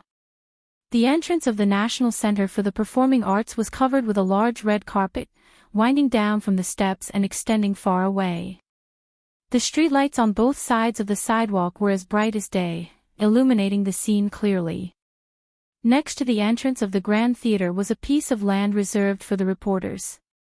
There were countless reporters there, some carrying video cameras, some holding cameras, and some holding recording pens, constantly asking for information about the guests. There were also some people squatting on the side counting the luxury cars. The crosswalk at the entrance of the National Center for the Performing Arts was blocked with railings, and a line of police officers stood in front to maintain order. On the other side, many ordinary citizens were allowed in to share the joy of the Prime Minister's inauguration and create a celebratory atmosphere. Of course, these onlookers didn't come in randomly. They had all obtained admission tickets through the lottery ceremony on the Prime Minister's office's official website. Then, they were authenticated with their real names and were allowed in after a background check by the Secret Service. These people came from all over the Huaxia Empire. They covered a vast area and were very representative of sharing joy with the people. Gu Nianji poured tea and returned to see the doors of the luxury cars open on the TV. Important people from the Huaxia Empire's military, political, and business sectors stepped out one after another. She actually recognized a few of them. For example, the person who had just gotten out of a bulletproof military vehicle with a red flag was the white-haired General Ji. The silver-haired old man who was walking beside him and whispering to him was Speaker Long. The tall, voluptuous, and beautiful woman walking with the Minister of the Interior, Bai Jianqing, was his daughter, Bai Yueran. She was also the director of the Special Operations Forces Legal Department. Then, she saw the Huo family. Huo Xiaoheng's father, Huo Guanchen, was dressed in a military uniform. He was in his 50s but had taken good care of himself. He looked like he was in his early 40s at most. Although he was old, time had treated him well. The accumulation of time had added a mature and steady aura to him. He had the unique toughness of a soldier amidst his elegance. Huo Guanchen and a young woman walked beside a hale and hearty old man. Gu Nianji recognized that the hale and hearty old man was Huo Xiaoheng's grandfather. The young woman was Huo Jialan. It turned out that they had returned from France to attend the Prime Minister's inauguration. Huo Jialan was wearing a Dior couture evening gown. She looked back with a smile on the red carpet. Her eyes were full of confidence and pride. The scene was quite interesting to watch. Gu Nianji simply held her tea and sat on the sofa to watch TV. Nianji, what are you watching? You're not playing anymore. Ma Qiqi called out to her from the card table. Gu Nianji replied without turning around, I'm watching the Prime Minister's inauguration today. You guys come watch too. This time, it's like the entertainment industry. It looks more lively than before, but it's a bit low class. That's easy to understand. He Zhichu walked over to sit beside her and said dryly, the new Prime Minister's wife has a good relationship with the media. She likes this kind of scene. Gu Nianji nodded. Is it Kai Songyin? She's been on the news feed for the past few days. Actually, Tan Dongbang and Kai Songyin's daughter, Tan Guiren, was also on the news feed. Gu Nianji didn't want to mention her name, so she pretended she didn't exist. Our new Prime Minister's wife is quite pretty. Ma Qiqi also came over and sat on the carpet in front of the sofa with a teddy bear in her arms. She suddenly pointed at the TV and said, Look, isn't that the new Prime Minister's family? A black Cadillac limousine slowly drove over to the side of the red carpet under everyone's anticipation. Not only were the reporters excited, but the crowd behind the railings on both sides of the road was also in an uproar. The scene became a sea of cell phones. Everyone was holding up their phones to take pictures of the Cadillac limousine. Kai Songyin, Tan Dongbang, and Tan Guiren sat in the car but didn't immediately open the door to leave. Tan Guiren asked Kai Songyin in confusion, Mommy, we're already here. Aren't we getting out? There's no rush. Kai Songyin also wore a bright red fishtail dress that revealed half of her fair shoulders and arms. Because of the cold weather, she also wrapped a mink scarf around her neck. We'll go out after the helicopter responsible for the live broadcast arrives. That way, the camera angle will be the best. Our daughter will be the center of attention today, so we must have the best appearance. As Kai Song-in spoke, she adjusted the fox fur shawl around Tan Gyron's neck. Little darling, are you cold? Little darling was Tan Gyron's pet name. No. Tan Gyron thought to herself that the car was so warm, so how could she be cold? After a while, Kai Song-in looked at her watch and felt it was about time. Just as she was about to open the door to leave, she suddenly noticed a commotion outside the car. This commotion was even louder than when their car appeared in front of the National Center for the Performing Arts. Could someone more important than them have arrived? Kai Song-in didn't believe it. Tonight was a night that belonged to the three of them. She wanted to see who would be so untactful. Kai Song-in looked behind the car with a cold expression. Not far from them, a pearlescent blue Bentley Mulsanne slowly drove over. The mysterious pearlescent blue color was as blue as the sea. It was eye-catching the moment it appeared and instantly outshone the standard Cadillac they were sitting in. This was a real luxury car. And looking at the nameplate on the door, it was probably custom-made. Kai Song-in's expression darkened. Just as she was about to open the door to get out, she saw the door of the Bentley open as well. A woman wearing a red fishtail dress leisurely walked out of the car. She stood on the red carpet just like that. The moon and stars in the sky seemed to be ashamed to compete with her beauty as they quietly snuck into the clouds. Even the bright streetlights dimmed because of the woman's beauty. The noisy entrance of the National Center for the Performing Arts fell silent just like that. Everyone's gazes were attracted by this beautiful woman who seemed to be able to shine. All the cameras were pointed at her, and all the phones and cameras only had her in their sights. After a while, she raised her hand and waved elegantly at everyone. Then she turned to look at the Cadillac that Kai Song-in and the others were sitting in. She revealed a faint smile. This smile broke the clouds and the moon appeared. The east wind blew through the thousands of flowers and trees. Looking for her in the crowd for thousands of times, they suddenly looked up and saw that the person was right there in the bright lights. Everyone's idea of a beauty was different, but at that moment, almost everyone present was thinking that this was the so-called beauty. Kai Song-in saw the woman's outfit clearly at that moment, and her entire face darkened. She realized that she was almost wearing the same outfit as the woman. The only difference was that her fishtail dress revealed half of her shoulder and one arm, while the woman was wrapped up tightly. Kai Song-in looked at her slightly plump and round arm and suddenly felt very uncomfortable. What was even more annoying was that the woman came out first. She came out later, giving the audience the impression that she was imitating someone else. This was the fourth update. It was still the fourth update today, including 2 monthly tickets and updates. Reminding everyone not to forget your recommendation tickets. Monthly tickets of 6,400 plus updates will be delivered. Good night, everyone. P.S. The previous chapter has been edited. If anyone sees Texas Hold'em, don't think I wrote it wrong. Go to the previous chapter and read it again. Chapter 743. She couldn't let her family's most beautiful night be ruined by this woman who came out of nowhere. Kai Song-in immediately made a decision and called her assistant. She lowered her voice and said, "Go ask the head of the Secret Service who is in charge of security today. How do they do their job? Why are they letting just anyone in? Hurry up and get someone to take the woman who just got out of the Bentley away. You can't let her continue standing there." When Kai Song-in's assistant received her call, she had just woken up from her shock at Song Jinning's stunning beauty.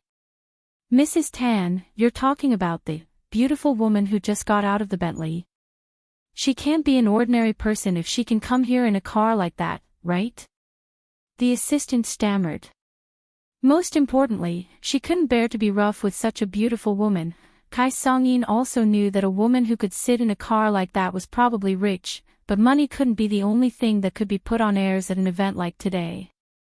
There were so many high-ranking government officials and military generals at the venue. It wasn't the place for a nouveau riche to steal the limelight.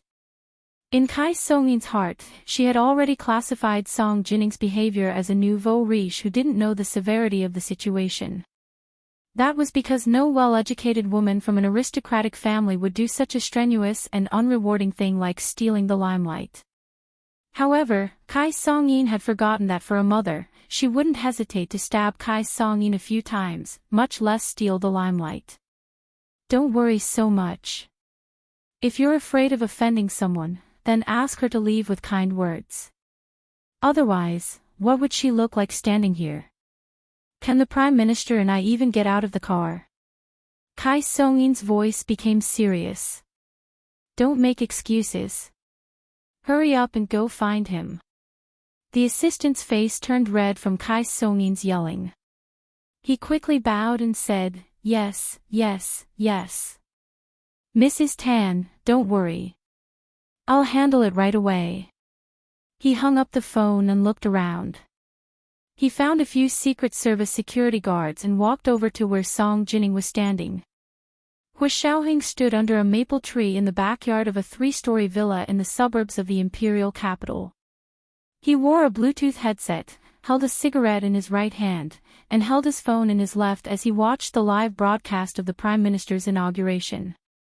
At 4:00, someone is walking toward Director Song. Activate Plan A and let the media come forward. Hua Xiaoheng calmly directed the Prime Minister's inauguration. Although he didn't go there personally, his men were already stationed in every corner of that place. Zhao Liangze was monitoring the Prime Minister's inauguration ceremony from the central control room of the Special Operations Forces headquarters. At the same time, he was relaying all the information from the scene to Hua Xiaoheng. Hua Xiaoheng compared the feedback from Zhao Liangze with the feedback from the Prime Minister's inauguration. Only then could he grasp the most timely developments and make the most accurate decisions. When he discovered that Kai Song-in's assistant had sent a few Secret Service security guards over to Song Jinning's side, Hua Xiaoheng immediately arranged for the next round of operations. Xiao Ning, the stylist he had assigned to Song Jinning, also got out of the car. She was wearing sunglasses and a black suit, looking like a tough bodyguard. As soon as he came out, Kai Song-in's assistant, who was walking over to take Song Jinning away, stopped in his tracks. He looked at Song Jinning suspiciously and then at the bodyguard beside Song Jinning. His intuition told him that a woman who was so beautiful and could afford such a car and had such a capable bodyguard was definitely not an ordinary woman. Would he really dare to take her away? Just as he was hesitating for a few minutes, a group of media people carrying cameras, microphones, and all kinds of live streaming equipment suddenly rushed over from behind him and ran toward Song Jinning. Song Jinning was a little shocked. She didn't know what those reporters were doing. Xiao Ning was also wearing a Bluetooth headset to receive all kinds of instructions. At that moment, he moved closer to Song Jinning's ear and whispered, "Don't be afraid. This is our arrangement. When the time comes, you just have to answer whatever they ask." Song Jinning breathed a sigh of relief. She maintained her smile and nodded slightly at the reporters who surrounded them. Microphones were extended in front of her one by one as the excited media reporters began interviewing her. "May I ask if you are Director Song Jinning of the Institute of High Energy Physics? May I ask if the Institute of High Energy Physics is going to build the Super Hadron Collider? May I ask if Director Song, I heard that the Large Hadron Collider in Europe can already produce a Higgs singlet. Does that mean that it is theoretically possible to travel through time?" A series of questions were thrown out and broadcast live on TV and the internet at the same time. The attention of the audience and the internet reached a climax when the reporters mentioned the theoretical feasibility of traveling through time. Countless people began to search online for what the Large Hadron Collider was and what the Higgs singlet was. Song Jinning was a little surprised, but the reporters' questions were not classified. At least, they had nothing to do with their actual experiments. Therefore, she still smiled and explained to them, the Institute of High Energy Physics has always been committed to theoretical research. The Super Hadron Collider is still in the process of theoretical demonstration, so I can't say for now. As for whether or not the Large Hadron Collider in Europe can already produce a Higgs singlet, I can only say that wishes are beautiful, but reality is cruel. But as scientific researchers, we have to realize the beautiful wishes of everyone from the cruel reality. Song Jinning's casual words were highly praised by the reporters. They raced against time and quickly sent out various live press releases to be the first to broadcast on TV and the internet. Even General G had noticed the commotion. When the reporters arranged by Hu Xiaoheng passed the microphone to General G said at the right time, Director Song's father, Song Haichuan, was our country's first generation of high-energy physicist. He laid a solid foundation for our country's high-energy theoretical physics. 17 years ago, Director Song Haichuan unfortunately died in an experiment. We must always remember the great contributions that scientists have made to our country. I propose that on this great day, everyone observe 3 minutes of silence for those scientists who have sacrificed themselves. General G's proposal was unanimously supported by the big shots present. Therefore, the entrance of the National Center for the Performing Arts, which had just been bustling with activity, fell into silence again. The silence this time was different from the silence when everyone was shocked speechless when Song Jinning appeared. The silence this time was solemn and dignified. It was a silence that made many people sigh with emotion. Only Kai Song-yin, who was still in the Cadillac, was so angry that her face was contorted. She almost had a heart attack. She clutched her chest and panted in the car. This woman is Mrs. Hu, Song Jinning. Why does she look like this? Did she get plastic surgery just for today's inauguration? Also, today is the Prime Minister's inauguration. What does General G mean by this? The lively inauguration had turned into a memorial service. Wasn't this purposely provoking her? The new Prime Minister, Tan Dongbang, frowned and thought about it. I can't take it anymore. I have to get out. You and little darling will do as you see fit. Tan Dongbang opened the car door and got out. Unfortunately, everyone was still in silence at this time. No one cheered for him. Tan Dongbang could only quietly mourn with everyone. After a while, the silence ended. Kai Song-yin finally got out of the car with a smile. She stood next to Tan Dongbang, and Tan Guiren followed behind her with a sweet smile. The media reporters and the audience finally noticed that the Prime Minister's family had gotten out of the car. However, they missed the most exciting moment. Now that they saw the family smiling on the red carpet, many people instantly felt awkward. A media reporter carried a camera and rushed in front of the Tans. He said quickly, Prime Minister Tan, Mrs. Tan, you finally came out. Everyone has been waiting for you for a long time. Kai Song-yin almost couldn't keep the smile on her face. Tan Dongbang was a bit more experienced. He smiled elegantly at the camera. Just now, everyone was mourning for the scientists who sacrificed their lives for our country. Although I am the Prime Minister, I can't disturb everyone at this time, so I only came out after everyone finished mourning. We will always remember the scientists who sacrificed their lives for our country. As he spoke, he bowed to Song Jinning, who was standing diagonally in front of him. Kai Song-yin looked at Song Jinning with a complicated expression.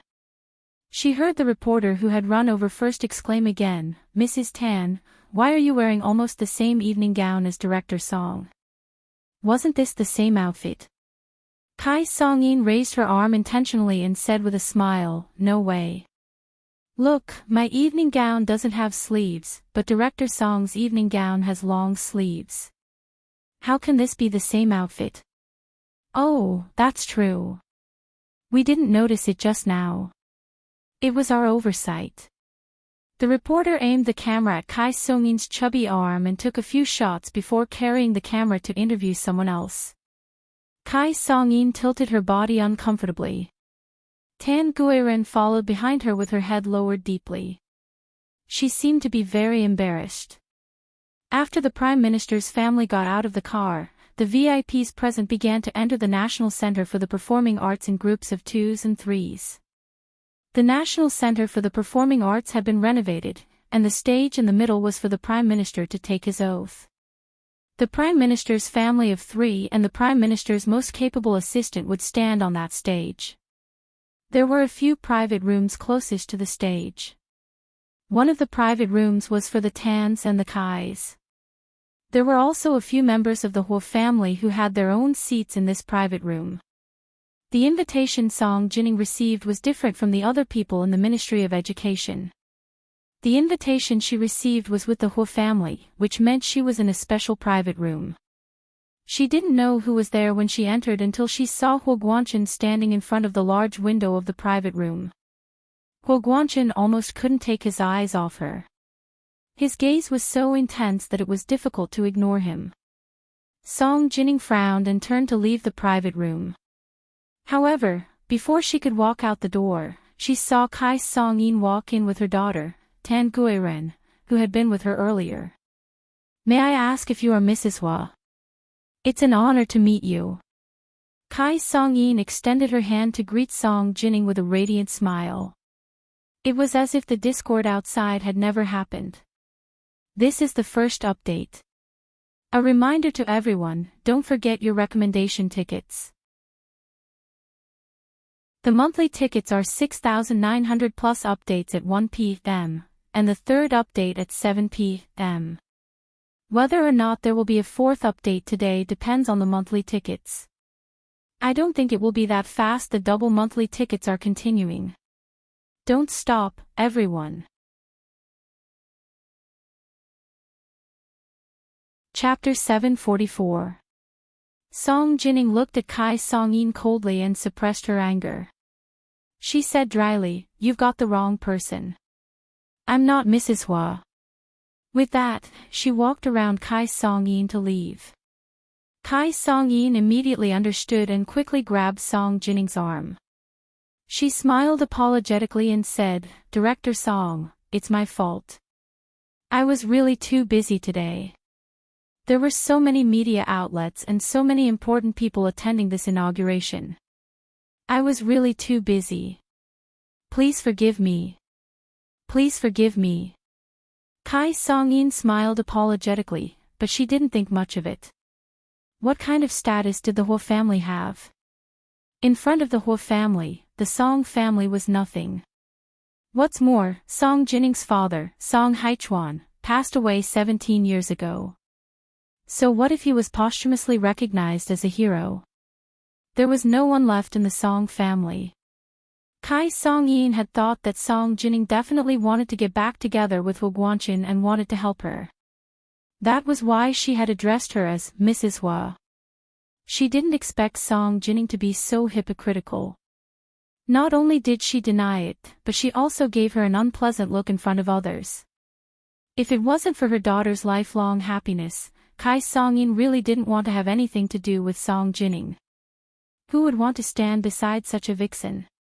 Kai Song-in had hired a professional organization to investigate Huo Xiaoheng's family for the sake of her daughter Tan Guiren's marriage. Therefore, she knew that Song Jining's real age was 49 years old and would soon turn 50. She was 2 years older than Kai Song-in. But looking at her now, she looked like an immortal fairy after plastic surgery. She looked even younger than her daughter. Song Jining's waist was so slender and her legs were so long. The curve of her fishtail skirt perfectly accentuated her S-shaped figure. Her skin was as tender as white jade. Even at such a close distance, there were no flaws. Her skin was even more delicate than Tan Guiren's. Kai Song-in had always thought that although she was old, she was still voluptuous and cute. However, standing next to Song Jining, who had undergone plastic surgery, made her look like an old maid. Kai Song-in truly despised such a vain woman from the bottom of her heart. However, this kind of vain woman had given birth to a good son. For the sake of her daughter, she had no choice but to feign civility. 09 Small Say Net, although Kai Song-in was thinking that, she didn't show it at all on her face. She continued to hold Song Jinning's hand warmly and said, "Director Song, please be magnanimous and forgive someone like me who doesn't mean what I said." Kai Song-in was so submissive, but Song Jinning was completely unmoved. Song Jinning freed her hand from Kai Song-in's grasp and said calmly, "You're overthinking it." She was about to walk out as she spoke. Kai Song-in had no choice but to drag her daughter over. "Little darling, this is Director Song. Quickly come and help mommy apologize to Director Song." Tan Guiren kept sneaking glances at Song Jinning. From her face, it could be seen that Hu Xiaoheng's handsome features were inherited from her, but Hu Xiaoheng's strong features were inherited from his father, Hu Guanchen. In short, he had the best features of his parents and was blessed by nature. Therefore, she had a very good impression of Song Jinning. Without Kai Song-in saying it a second time, she had already said sweetly, "Hello, Director Song." She then said, "You take good care of yourself. If there's a chance in the future, can I ask you for some tips on taking care of yourself?" As soon as Song Jinning saw Tan Guiren, she recalled listening to Fan Jian and Little Ning chatting in the car about how the Special Operations Forces went to New York to rescue Tan Guiren. Although they didn't say who went to rescue her, Song Jinning was so smart that she was able to verify what Hu Xiaoheng had said with just a few words. She was able to make up the entire story in her head. Therefore, as soon as she saw Tan Guiren, it was as if she had seen an enemy who wanted her son's life. However, the education she had received since she was young prevented her from speaking ill of Tan Guiren. However, she completely ignored Tan Guiren and didn't even say a polite word. The atmosphere in the private room instantly became awkward. Kai Song-in gave the people in the private room a look. The relatives of the Tan family and the Kai family who came in earlier all found an excuse to leave. Before they left, they even closed the door of the private room. Only the Huas, Song Jinning, Kai Song-in, and Tan Guiren were left in the private room. Kai Song-in looked at her watch. There was still half an hour before the Prime Minister's inauguration officially began. It was time for the reception, so it was a good time for everyone to socialize. She wanted to take this opportunity to have a good talk with Song Jinning and leave a good impression for her daughter in front of her future mother-in-law. Unfortunately, Song Jinning refused to budge. Kai Song-in could only look at Hu Guanchen, grandfather Hua, and Hu Zhelan in hopes that they could help smooth things over. Hu Zhelan's expression was a bit strange, but she still walked over to Song Jinning and said, "Second aunt, you've always been tolerant. You wouldn't make things difficult for Miss Tan, right?" Song Jinning looked at Hu Zhelan coldly and looked away. She said bluntly, "I'm not your second aunt. Don't pretend to be close to me. I remember you didn't even save your own mother. Don't pretend to be a good person and help others out." Hu Zhelan's face drained of all color. Her lips trembled and her eyes filled with tears. She covered her face and ran away. Sitting next to Grandfather Hua, she cried silently. Grandfather Hua glanced at her and remembered the cause of Hu Zhelan's mother's death. He also felt a bit disgusted, so he didn't say anything to stop her. He sat alone, drinking tea, and watching the show.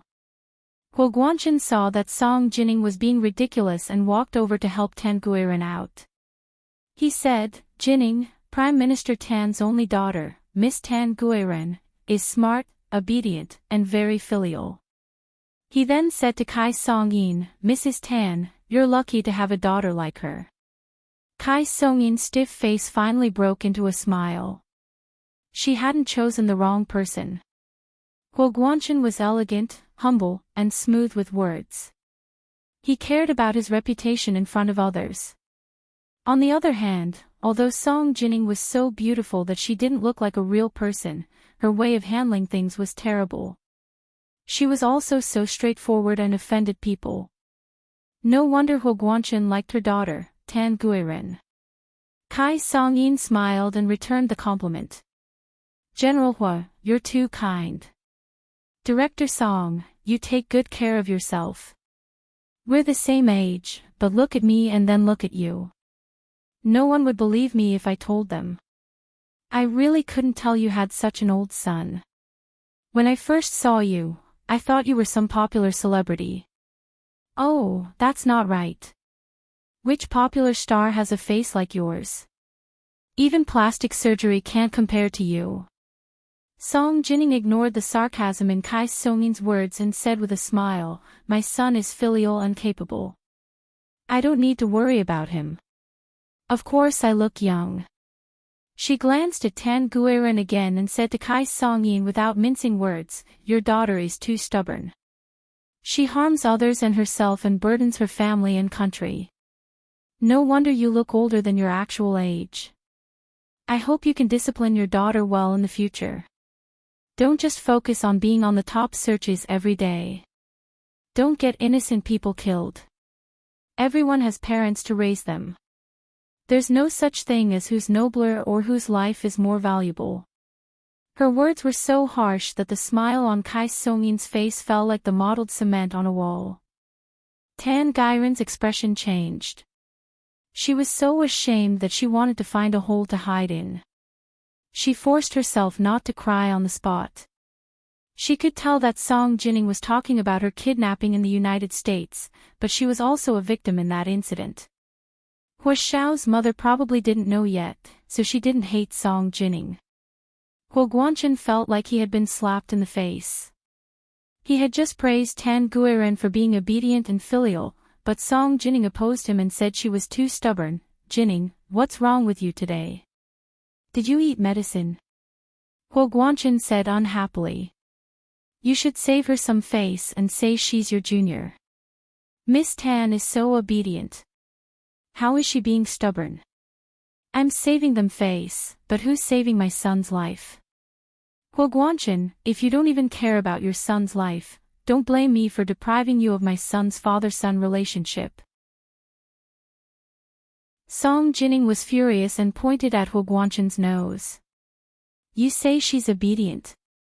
Her father is running for prime minister, so why didn't she return to the country as required by law? You say this isn't being stubborn. Forgive my poor eyesight, but I can't see how this kind of person is obedient and filial. You. Hua Guanchen was furious. He clenched his fists and said angrily, Xiaoheng is a soldier. To protect the country. Protecting our citizens is his responsibility. Even if he dies, it's for the country and its people. Don't smear Xiaoheng's name. I'm smearing Xiaoheng's name. Song Jining couldn't help but sneer.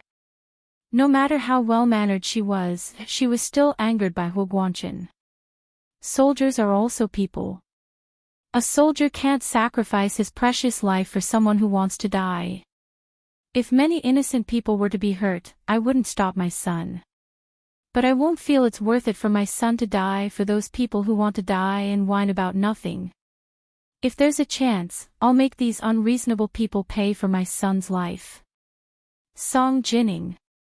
You're going too far. Hua Guanchen almost roared.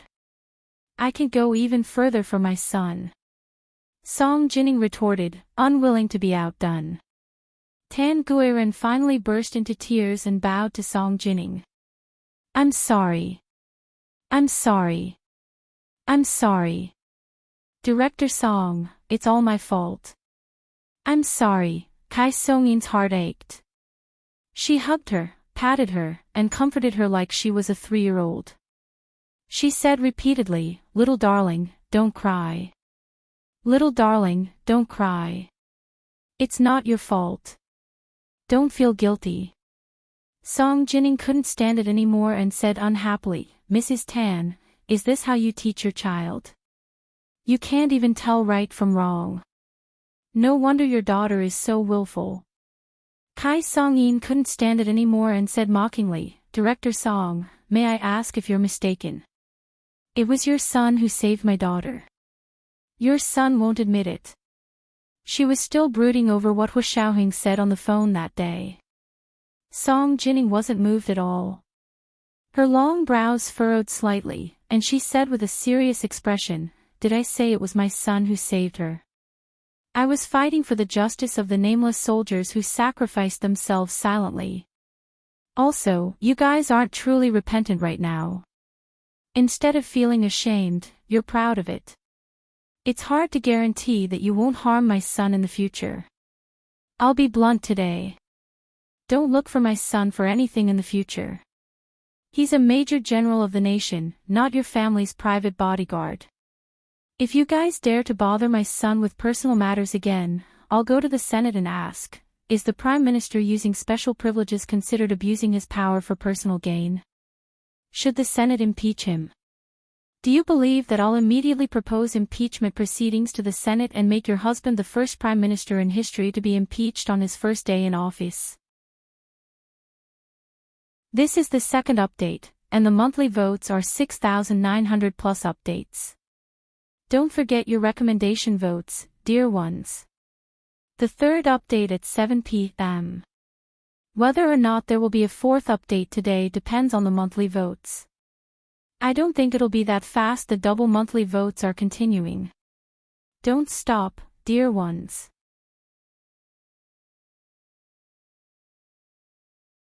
Chapter 745. When the time comes, your husband's name will go down in history. You don't have to thank me too much. I've always been easy to talk to, don't hold grudges, and repay evil with good. Song Jining finished in one breath and felt the resentment in her chest slowly dissipate. Song Jining was scared to think that she, as his mother, didn't know anything when Hua Xiaoheng was in danger. She was obsessed with scientific research, but her love for her son was no less than her love for scientific research. Both were existences that could make her give up her life. Hearing Song Jining say that, Kai Songyin completely gave up on trying to build a good relationship with her. Director Song, it's meaningless to say that. Our family has never troubled your son. Even if something happens in the future, it will definitely be business. Don't worry. Kai Songyin glanced at Huo Guanchen as she spoke. Huo Guanchen nodded slightly at her, indicating that she should stop talking to Song Jining. We still have things to do today, so we won't disturb you. Please help yourselves. Kai Songyin's neck stiffened as she quickly nodded twice and dragged Tan Guiren out. Tan Guiren's eyes were swollen from crying. She kept asking, "Mommy, why did Director Song say it was my fault? I didn't mean it. I didn't know those people would kidnap me. If I knew, I would definitely come back on time. Mommy knows. Mommy knows. Our little darling is the best. Don't listen to that Song's nonsense. She's just jealous. All women with sons are like that. Don't take it to heart." Kai Songyin tried her best to comfort Tan Guiren. Tan Guiren gradually stopped crying and wiped her tears with a tissue. She sobbed, "Mommy, don't try to persuade me. I know it's my fault. What do I have that Director Song is jealous of? She looks even younger than me. Why are you so stubborn?" Kai Songyin spoiled her daughter very much and couldn't bear to say anything harsh to her. To cheer her up, she blurted out, "Director Song must be so mean to you because Hua Xiao likes you. Seeing that she's about to lose her son, she's mentally upset." "Yes, that's it." "Really?" Tan Guiren was embarrassed. "But Hua Xiao has a girlfriend. Why would he like me?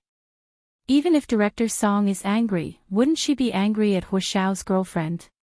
Kai Songyin snorted, and her eyes turned cold. She wouldn't let Song Jining's anger go to waste. Sooner or later, she would return the favor.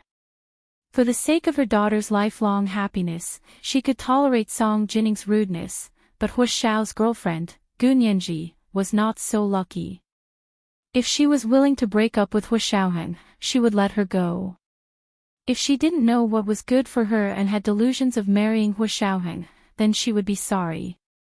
Kai Song-yin was already full of energy. She wanted to vent all the anger and humiliation she had suffered at Song Jinning's hands on Gu Nianji. She had also investigated Gu Nianji and discovered that she was merely an adopted daughter of the Gu family. Gu Yanran, the biological daughter of the Gu family, had a very subtle attitude toward her younger sister. Kai Song-yin planned to win over Gu Yanran first before dealing with Gu Nianji. No matter what, anyone who stood in her daughter's way to happiness was her enemy. Although Song Jinning had said all sorts of nasty things earlier, there was one thing that Kai Song-yin deeply agreed with. She would do anything for her child. Alright, don't think too much about it. Mommy will help you settle it. You just have to be good and listen to me. Kai Song-yin lovingly caressed Tan Gairen's face. Go to the dressing room over there and find someone to apply some medicine to your eyes. They're so swollen. It won't look good on camera later. Okay, Mommy. Tan Guiren nodded obediently and didn't dare to be willful anymore.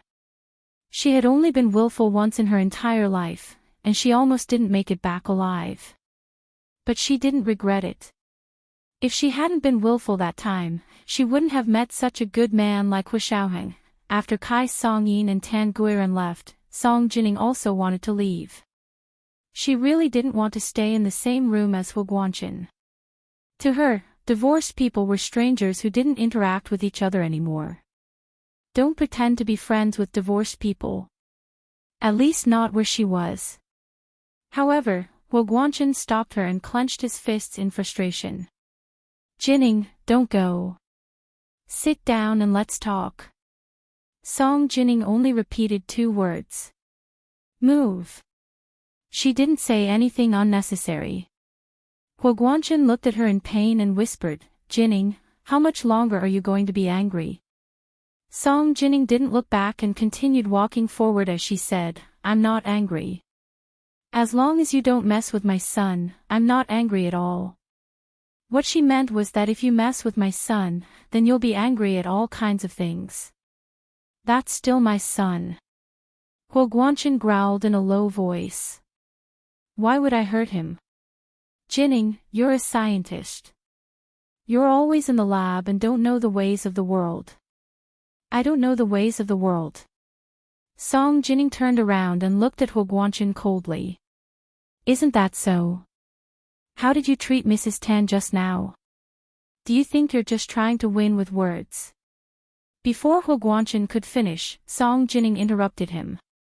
She tilted her head up and chuckled. Why don't you think that way? I don't want to use the ways of the world on them. Because they don't deserve it. As she spoke, she extended her index finger and waved it at Hu Guanqin. You don't deserve it either. Song Jinning turned around gracefully, her fishtail skirt drawing a perfect arc in the air. Like the ebbing waves of the ocean, it revealed the hidden treasures at the bottom of the ocean. Hu Guanqin looked at Song Jinning's back and felt that even her back view was so beautiful it made his heart ache. How did he manage to lose such a beautiful woman? Hu Guanqin hugged his head and sat down on the sofa weakly. Song Jinning came out of the private room and looked around. Then, she walked straight to where General Ji and Speaker Long were sitting. Half an hour was almost up. The waiters were cleaning up the wine glasses and arranging the tables and chairs. The inauguration ceremony was about to begin. General Ji, Speaker Long, you guys are having such a lively conversation. I wonder if I can sit here. She pointed to a seat next to Speaker Long. Speaker Long smiled and nodded. Have a seat. There's no one here. General Ji asked Song Jinning with concern, Director Song, where was your seat originally? Song Jinning smiled and shook her head. In the private room with the Hu family. You know that Guanqin and I divorced a long time ago. How could I have the nerve to be in the same room with them, so I came out. Ha! Why did they arrange the seats like that? That's so inconsiderate. I'll help you talk to them if I get the chance in the future. The people in the Prime Minister's office are so careless. General Ji complained and wanted to call Prime Minister Tan Dongbang immediately. Song Jining guessed that the mother and daughter were crying to Tan Dongbang, so she took the initiative and said to Speaker Long, "Speaker Long, I just had an argument with Mrs. Tan. I'm a little worried now. Will she tell Prime Minister Tan pillow talk and find an opportunity to trip us up in the future? Will she purposely cut the institute's funding?" "Ha! You would argue with someone?" Speaker Long and General Ji laughed together. "That's something I have to tell you. Why would you argue with someone?" In their impression, Song Jining had only argued with people over scientific data for decades. She had never argued with anyone over anything else. Kai Song-yin wasn't someone from the academic world, so General Ji and Speaker Long couldn't figure out why Song Jining would argue with Kai Song-yin. Song Jining spread her hands and sighed. What else could she argue about? Of course, it was for my son Xiaoheng. They were too disrespectful to him. As a mother, I couldn't stand it, so I said a few words to her and she angrily dragged her daughter away. General Ji and Speaker Long looked at each other and vaguely knew what Kai Song-yin was planning. General Ji narrowed his eyes. He had previously been at odds with Hu Xiaoheng because of Gu Nianji's parentage. It wasn't that he looked down on Gu Nianji being an adopted daughter, but he was angry that Hu Xiaoheng had hidden the truth from him. After Hu Xiaoheng's explanation, he finally understood that he hadn't intentionally hidden the truth from him. Someone was purposely sowing discord. After that, General Ji trusted Hu Xiaoheng even more. Also, he knew that Hu Xiaoheng had even submitted the marriage report and passed the background check. It would be a matter of minutes for him to marry Gu Nianji. Wouldn't it be stupid to interfere at a time like this? Also, if Hu Xiaoheng really abandoned Gu Nianji for the Prime Minister's daughter, General Ji would be very disappointed and wouldn't dare to promote such a person. So General Ji was watching coldly from the sidelines this time and would never get involved. Ever since Speaker Long's matchmaking failed last time, he didn't want to get involved even more. Not to mention that Hu Xiaoheng's biological mother had stepped in this time. Who had the right to speak like his biological mother? Therefore, both of them said, if the Institute of High Energy Physics funding is restricted because of personal matters, you can come to us directly.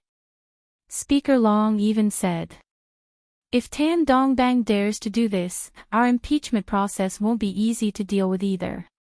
It was the third night watch. Dear friends, don't forget your recommendation votes. It's already 2:00 in the middle of the night here, and the monthly votes are still a little short, so there won't be a fourth night watch today. Dear friends, come back tomorrow for the third night watch.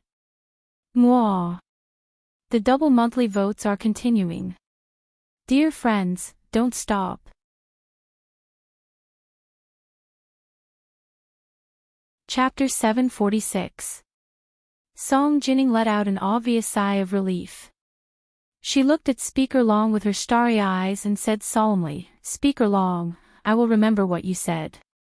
If our Institute of High Energy Physics funding is blocked by someone in the future, I can only ask you for help. Speaker Long nodded repeatedly and agreed immediately. No problem. The matters of the Institute of High Energy Physics are also matters of national importance. Besides, Prime Minister Tan isn't someone who doesn't know what's important. Song Jining laughed softly. I hope Prime Minister Tan can live up to your expectations and truly have the bearing of a Prime Minister of a great nation. At that moment, Tan Dongbang and Kai Song-yin were in the VIP room of the National Center of Performing Arts, making their final preparations. They were about to step out of the room and onto the stage for the inauguration ceremony. Shaoli, go see how little darling is doing. It's about to start, so tell her to hurry up. Kai Song-yin discreetly sent Tan Dongbang's personal assistant away. Only Tan Dongbang and his wife were left in the VIP room. Kai Song-yin saw that there was no one else around and finally told them about the disagreement she had with Song Jining in the private room. After she finished, she said with a gloomy expression, What should we do? It wasn't easy for Nan Nan to take a fancy to someone, and we all agreed, but this future mother-in-law is really too terrible. The relationship between mother-in-law and daughter-in-law had been unresolvable since ancient times. Kai Song-yin herself had never encountered this kind of problem because she and Tan Dongbang were childhood friends. Their families were well matched, and the two families knew each other very well. Tan Dongbang's mother had always loved Kai Song-yin. Tan Dongbang's mother had passed away due to illness only a few years after she and Tan Dongbang had been married, so she had never personally experienced the relationship between mother-in-law and daughter-in-law. However, she had heard many terrifying rumors about it from her close friends. Today, she saw that Song Jining was not only beautiful but also aggressive. Her words were like knives stabbing people's hearts. How could her little sheep-like daughter fight against such a mother-in-law? For a moment, Kai Song-yin almost wanted to persuade Tan Guiren to back out. However, Tan Dongbang listened to Kai Song-yin's recount and muttered, "I've met Director Song a few times because she wants to apply for funding for the Institute of High Energy Physics. She is very familiar with the people from the Ministry of Finance and the Ministry of Education. I've never heard of her being such an unreasonable person." "What do you mean? You think I'm lying?" Kai Song-yin was immediately enraged. She glared at Tan Dongbang and thought about the breathtaking Song Jining she had seen today. Then she looked at how her husband, who had always listened to her, was actually speaking up for Song Jining. She couldn't help but overthink things. "Tan Dongbang, did you see Song Jining's beauty and soften your heart for her?" Kai Song-yin raised her slanted eyebrows and jabbed at him. She must have undergone plastic surgery, and her entire body must have undergone surgery. Otherwise, how could she have such a face and body? Don't forget, she's already in her 50s. She's 2 years older than me. How could you do that? You're making it sound so bad. Am I that kind of person? Tan Dongbang patted Kai Song-yin's shoulder lightly. I'm talking about serious business. What day is it today? Why are you so jealous? It's good that you know. We're husband and wife, and we've worked hard for so many years to get to where we are today. Just like you, I cherish the days we have now. Kai Song-yin hugged Tan Dongbang's waist and leaned her head against his chest. Dongbang, we've been husband and wife for so many years, and we've always been harmonious. We're much better than Song Jining and Hu Guanchen. Today, they were like enemies in the private room, and it was very ugly. Tan Dongbang patted her back. It's good that you know. Don't worry. As long as Song Jining is still the director of the Institute of High Energy Physics, she won't dare to go overboard with little darling. How could she not bow her head when she was under someone else's roof? Yeah. Kai Song-yin thought about it and agreed. If Song Jining was a housewife, she really wouldn't know how to deal with her. She couldn't just barge into someone's home and teach them how to live their lives, right? However, Song Jining was the director of the Institute of High Energy Physics. Although it was an academic institution, it was also a subordinate of the Ministry of Education. Nominally, it was also under the jurisdiction of the cabinet, and the head of the cabinet was currently her husband, Tan Dongbang. Wasn't it easy for a boss to make things difficult for their subordinates? Kai Song-yin curled her lips into a smile. The couple hugged each other and stood quietly in the middle of the VIP room, trying to calm their excited emotions. Tan Guiren pushed the door open and entered before they quickly separated. Of course, Tan Guiren was happy to see her parents so loving. Covering her eyes, she turned around and said mischievously, "You guys continue. Continue. Don't mind me. You're such a naughty child." Kai Song-yin's pale face was flushed, and she finally felt a little better. She took out her phone and called her assistants in. "I don't need to say more about the importance of tonight, right? I believe you guys know what to do." The two assistants were her confidants, so they quickly said, "Mrs. Tan, don't worry. We know."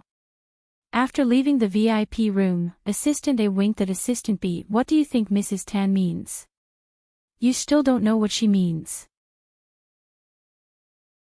Assistant B lifted her chin towards where Song Jining was sitting in the hall. That person got herself into trouble today, so of course she has to be erased. 5 minutes later, all the lights in the National Center for the Performing Arts were extinguished, and the four corners of the hall slowly lit up with dots of light that looked like candlelight. Of course, it wasn't real candlelight, but candlelight simulated by LCD lights. Then, a sweet female voice sounded from the first-class echo equipment in the hall and began the countdown. 10, 9, 8, 7, 6, 5, 4, 3, 2, 1. Let us welcome our new Prime Minister, Mr. Tan Dongbang, Mrs. Kai Song-yin, and the Prime Minister's only daughter, Miss Tan Guiren, with a round of applause. At that moment, the lights in the National Center for the Performing Arts suddenly lit up again. It was dazzling, and the crystal lights on the roof looked like huge blooming lotus flowers.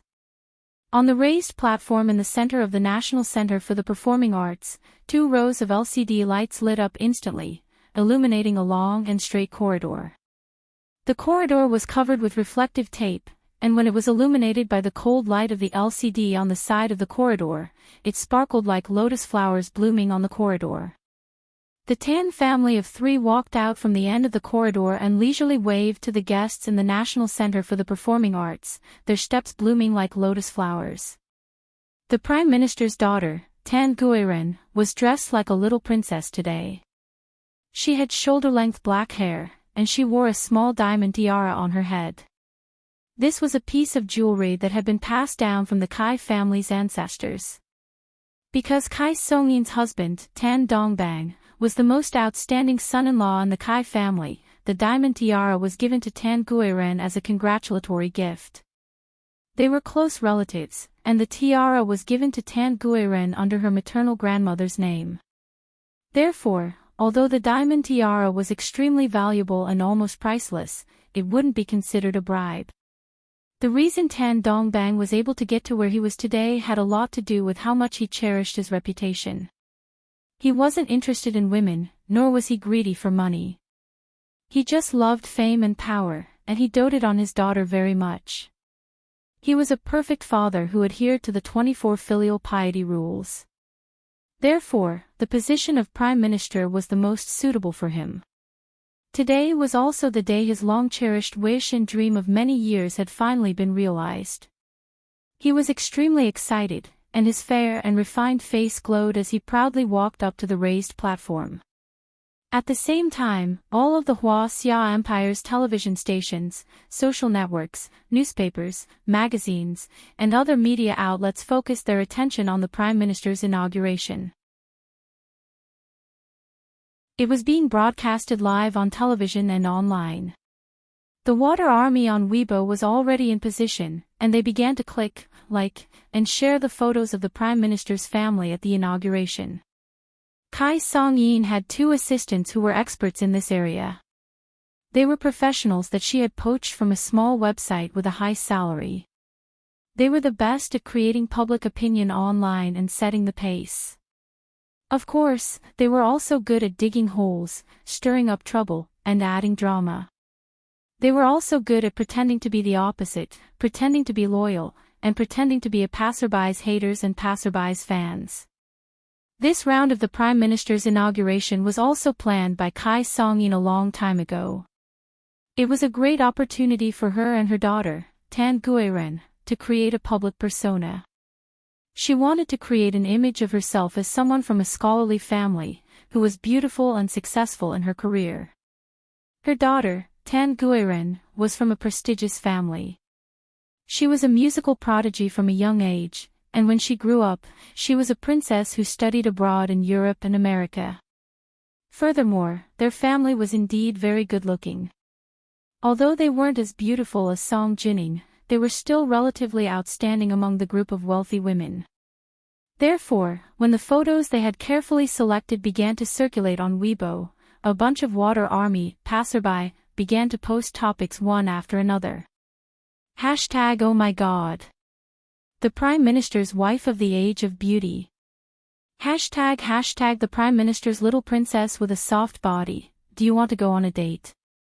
Hashtag Prime Minister Tan is so handsome. Hashtag let's see what it means to have a family that is better looking than you and smarter than you. Hashtag very quickly, these topics spread like wildfire on Weibo. In most of the TV and online broadcasts, Song Jinning's footage was quietly erased, and only the Prime Minister's family was highlighted. It couldn't be helped. Song Jinning's outfit was too outstanding today, especially since she and the Prime Minister's wife were wearing similar evening attire. When the two of them appeared on TV at the same time, Kai Song-in was immediately outshone. However, for some reason, when the Xia Empire's largest national TV station was broadcasting the Prime Minister's swearing-in, they actually displayed a live comparison photo. On one side was the Prime Minister's wife, Kai Song-in, who was wearing a bright red off-shoulder mermaid dress. On the other side was Song Jinning, who was wearing a crabapple red mermaid dress. When they only looked at Kai Song-in, everyone felt that she was indeed a beautiful woman. However, when the two were put together, everyone immediately felt that Kai Song-in's evening gown was too tight, and the flesh on her waist was exposed.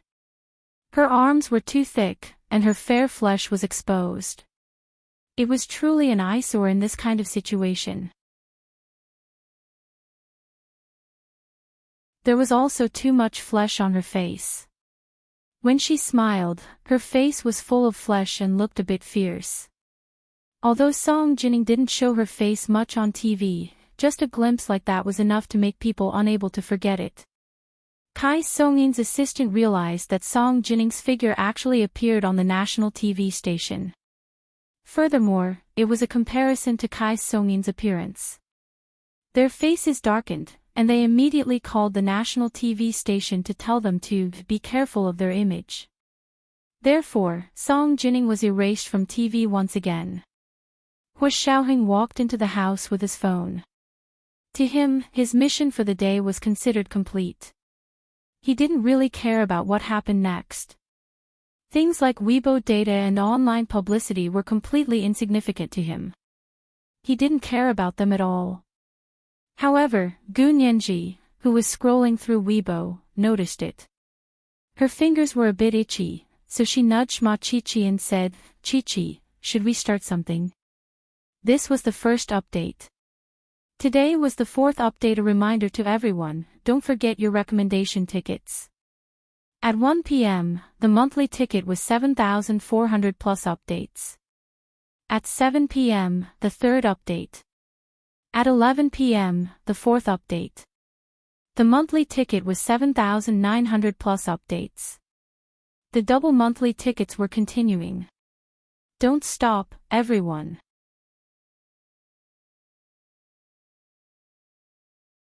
Chapter 747. In the chess room on the second floor of the three-story villa in the outskirts of the imperial capital, Gu Nianji and Ma Chi-Chi were already sitting cross-legged on the carpet. He Zichu and Yin Shixiang watched TV for a while, but they had no interest in the reception at the National Center for the Performing Arts. Instead, they returned to the table to study new ways to play Texas Hold'em. Gu Nianji and Ma Chi-Chi were both scrolling through Weibo without blinking. Causing trouble. What trouble are you trying to cause? Ma Chi-Chi turned to see Gu Nianji's large eyes practically glowing. She smiled as she looked at Gu Nianji's phone. Yeah, Chi-Chi, don't you think the Prime Minister and his wife are posting articles to buy trending searches again? Gu Nianji's fingers slid across her phone thoughtfully as she quickly scrolled through the news on the front page. Of course. Ma Chi-Chi clicked her tongue. This water army is so good that I can't bear to watch. With that stunning beauty in front of her, how can she have the nerve to boast about her beauty? The truth was, Ma Chi-Chi thought Kai Song-in was still very beautiful before seeing Song Jinning in her best clothes. At least among the wives of the high-ranking officials, Kai Song-in's beauty was definitely top 5. However, after seeing Song Jinning on TV, Ma Chi-Chi realized she had never seen the world before. I really don't know where the Prime Minister's wife got her face from. Look at this Weibo hype. Does she really think we're stupid and easily brainwashed? Ma Chi-Chi snorted. This kind of trick would have long been exposed on the B University internet. Gu Nianji scrolled through Weibo and watched TV for a while. She discovered that Song Jinning's figure had miraculously become invisible. She couldn't be seen anywhere. Instead, beautiful photos of Kai Song-yin and Tan Guiren were everywhere. Gu Nianji stared at the rising number of likes on Weibo. She looked at the high-resolution photos of Kai Song-yin and Tan Guiren, especially the exquisite jewelry with extremely clear details. Gu Nianji's heart skipped a beat because she had a camera memory. She quickly searched online. There were almost no secrets in the age of the internet as long as you could find the right direction. Gu Nianji's memory was especially good. She could almost remember everything she had seen online. So when she saw Kai Song-yin and Tan Guiren's outfits, she immediately started thinking. Mrs. Tan's evening gown was worth $260,000. This number looked so familiar. Where is it? It seemed to be the campaign expenditure report that Prime Minister Tan had announced. Mrs. Tan's diamond necklace. Is it real? As for Miss Tan's diamond tiara, she seemed to have seen it in an album about the history of European royal jewelry. Gu Nianji immediately searched the internet according to her memory. The results of the search made Gu Nianji, who had wanted to cause trouble, speechless. So did the family owe her? Is he here to repay his debt? Gu Nianji knew that she wasn't a generous person. She could give up on Hua Xiaoheng, but she wouldn't let go of the family that caused her to give up on Hua Xiaoheng so easily. She stretched out her long legs on the carpet and leaned back on the sofa. She smiled and said, "So, let's do something." At that moment, Kai Songyin's water army on Weibo had already started posting articles praising how expensive her evening gown was and how rare her jewelry was. A custom-made evening dress by Monique Lhuillier. Limited release worldwide this fall. There is only one of this set, and the market price is $260,000. Mrs. Tan paid for it herself and didn't spend a single cent from the country. A dazzling sapphire teardrop pendant diamond necklace. Apparently, it was once owned by the last Queen of India. Now, it appears on the Prime Minister's wife's smooth, round neck. It really is a beauty and jewelry complementing each other. The diamond tiara of the Prime Minister's daughter, Miss Tan, has even more history. Apparently, it's a family heirloom passed down from the ancestors of the Kai family. The last owner was Napoleon's queen, Josephine. These little scientific jokes with the intent of showing off quickly spread on Weibo. Gu Nianji only chuckled when she saw them. She took her time to carefully study the photos of Song Jinning that had appeared on her phone that day. These were full-body photos of Song Jinning dressed to the nines. They were also one of the few photos that had escaped the net, but they were later deleted by the entire internet. However, before they were deleted, Gu Nianji managed to save them first. Her fingers quickly tapped on the phone screen to cut and enlarge the photos. Then, she edited them into searchable images. She began to do a wide range of image searches and comparisons online. Using this method, she also found out the history of Song Jinning's outfit that day. She couldn't help but gasp as she read through the brief descriptions. This was because the analysis proved that Song Jinning's outfit today was neither too much nor too little. It just happened to be one level higher than Kai Songyin's. Also, it just happened to be one level higher than hers, but it wasn't ridiculously high. It was the kind of visible arrogance that said, "I want you to F***king look good, so come and tear me apart." Someone is already stirring up trouble. Gu Nianji muttered to herself. The corners of her lips curled up slightly. "Then I'll give you a hand." Hua Xiaoheng walked in with both hands in his trouser pockets. His eyes lit up when he heard Gu Nianji's words.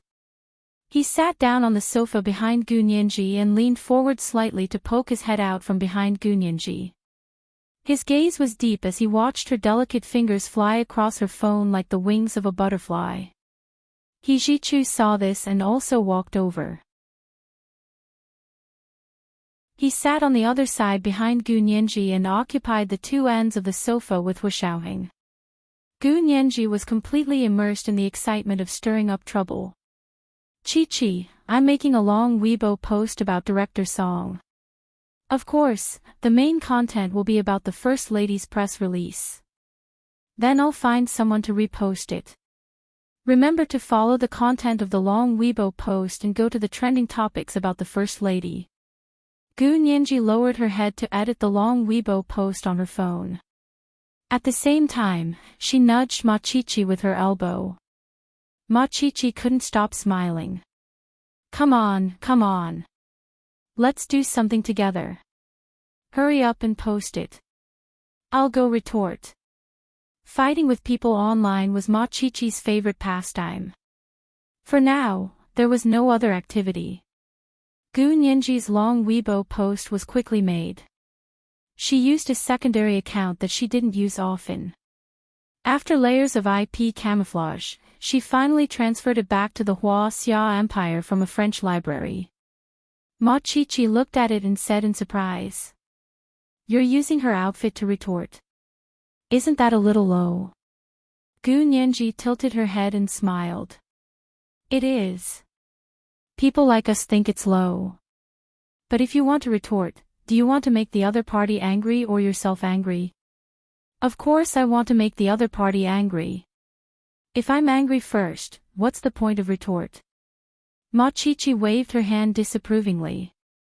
Yeah, that's why when we retort, we have to retort in the way that the other party cares about the most.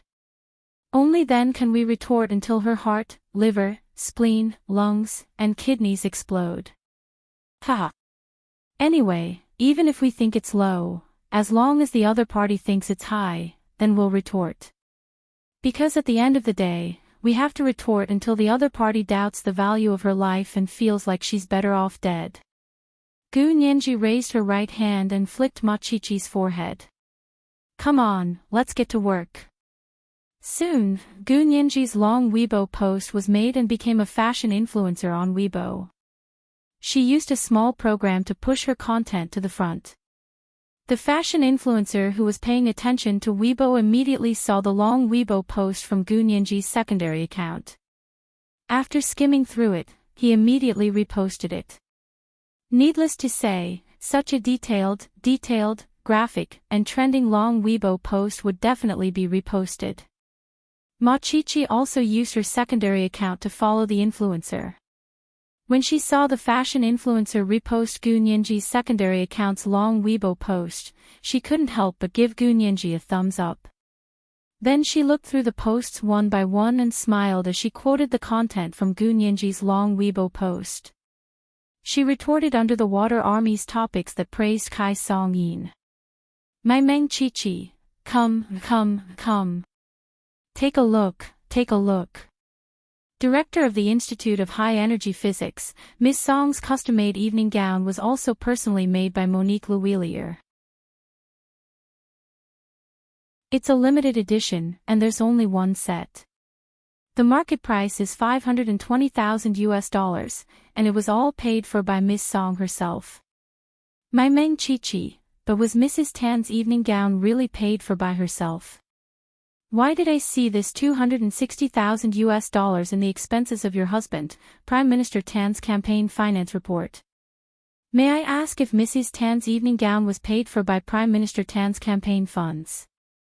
My Meng Chi, Ms. Song's emerald teardrop diamond brooch was given to the Queen of England when India was still a British colony.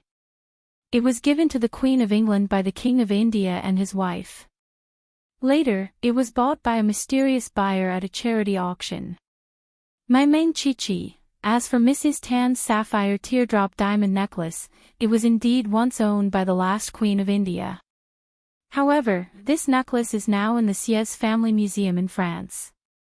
May I ask Mrs. Tan, where did you get the exact same diamond necklace? Did you borrow it? rent it. And you're even trying to find a high-quality imitation of it. My Meng Chi-Chi, then look at Ms. Song's palm leaf pear diamond tiara. This tiara has a long history and once belonged to Princess Maria Bonaparte of France. It was auctioned off at Sotheby's last century, and it was rumored that it was bought by the Xies. Old Madame Xie is Ms. Song's mother-in-law, so this clue is clear. My Meng Chi-Chi, as for Prime Minister Tan's daughter, Miss Tan's diamond tiara, it has another name. It's called Lover's Knot. It once belonged to Queen Mary of the British Empire in the 19th century, not Napoleon's Empress Josephine. Why did I say it once? Because this diamond tiara was stolen from a royal exhibition, and its whereabouts are still unknown. Oh. Wrong, didn't it appear now? This should be the British Embassy in the Xia Empire. Your royal family's jewelry that has been missing for many years has appeared again. This is the second update, and the monthly vote is 7,400 plus updates. Today is the fourth update. Remind my dear friends not to forget your recommendation votes. Next is the third update at 7 p.m., fourth update at 11 p.m., and the monthly vote is 7,900 plus updates. The double monthly votes are continuing. Dear friends, don't stop.